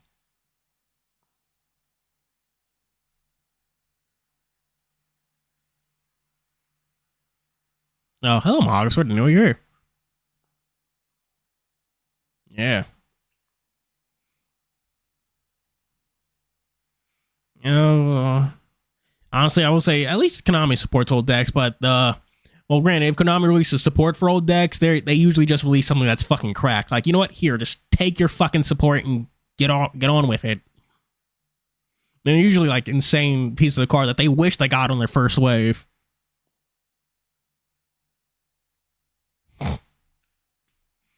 Oh. Oh yeah, Echo. I mean, Echo. I kind of like the part about Echo that's overbearing. Like, it has the trappings of a typical like dating sim visual novel, but then like just beats over your head that like you're not getting that here. There's no happiness. There's no happiness. Just kind of misery and pain. But anyway, I really need to go because I'm fucking hungry. I'm thawing some meat right now, and I need to get to that. So tune in on Sunday for when you get the next 5 furry manga video. Share with all your friends and make the video do well. Because Echo has straight up porn. Well, yeah, the NSFW scenes that definitely run afoul of YouTube's rules. I know where they are, so I might be able to like skirt around them.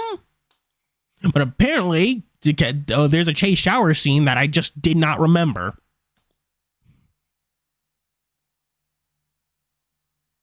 Crave Saga. Oh yeah, you play Crave Saga. That's neat. Anyway, thank you for being here. Vixen, Good Old Days, Choron, Mahagasaur, Huntren, Jose SR, Gilded Archer. Anyone else? Well, they're not. Well, yeah, one, but like that we didn't get to. I do totally want to stream. I know none of it's like visual. I would have remembered if it was visual, so I might be able to just like not read it. But we'll figure. That's something we'll figure out later. And I do need it at least. I do kind of want to stream the game so I can at least have the footage of whatchamacallit. Now on standby in case I ever did get around to making that Echo video. Anyway, thank you for being here. Tune in on Sunday for the next 5 furry mangas videos, and tune in on Monday for whatever the fuck we stream then. Thank you all for watching. Stay for work. I mean, it's not it's the nudity and stuff is purely textual, so it's not that bad. Thank you all for watching. Do be sure to like and subscribe. As always, I'm your host Fuuri, signing out. Oh, call for Patreon, link in the description. And as always, I'm your host Fuuri, signing out. Bye.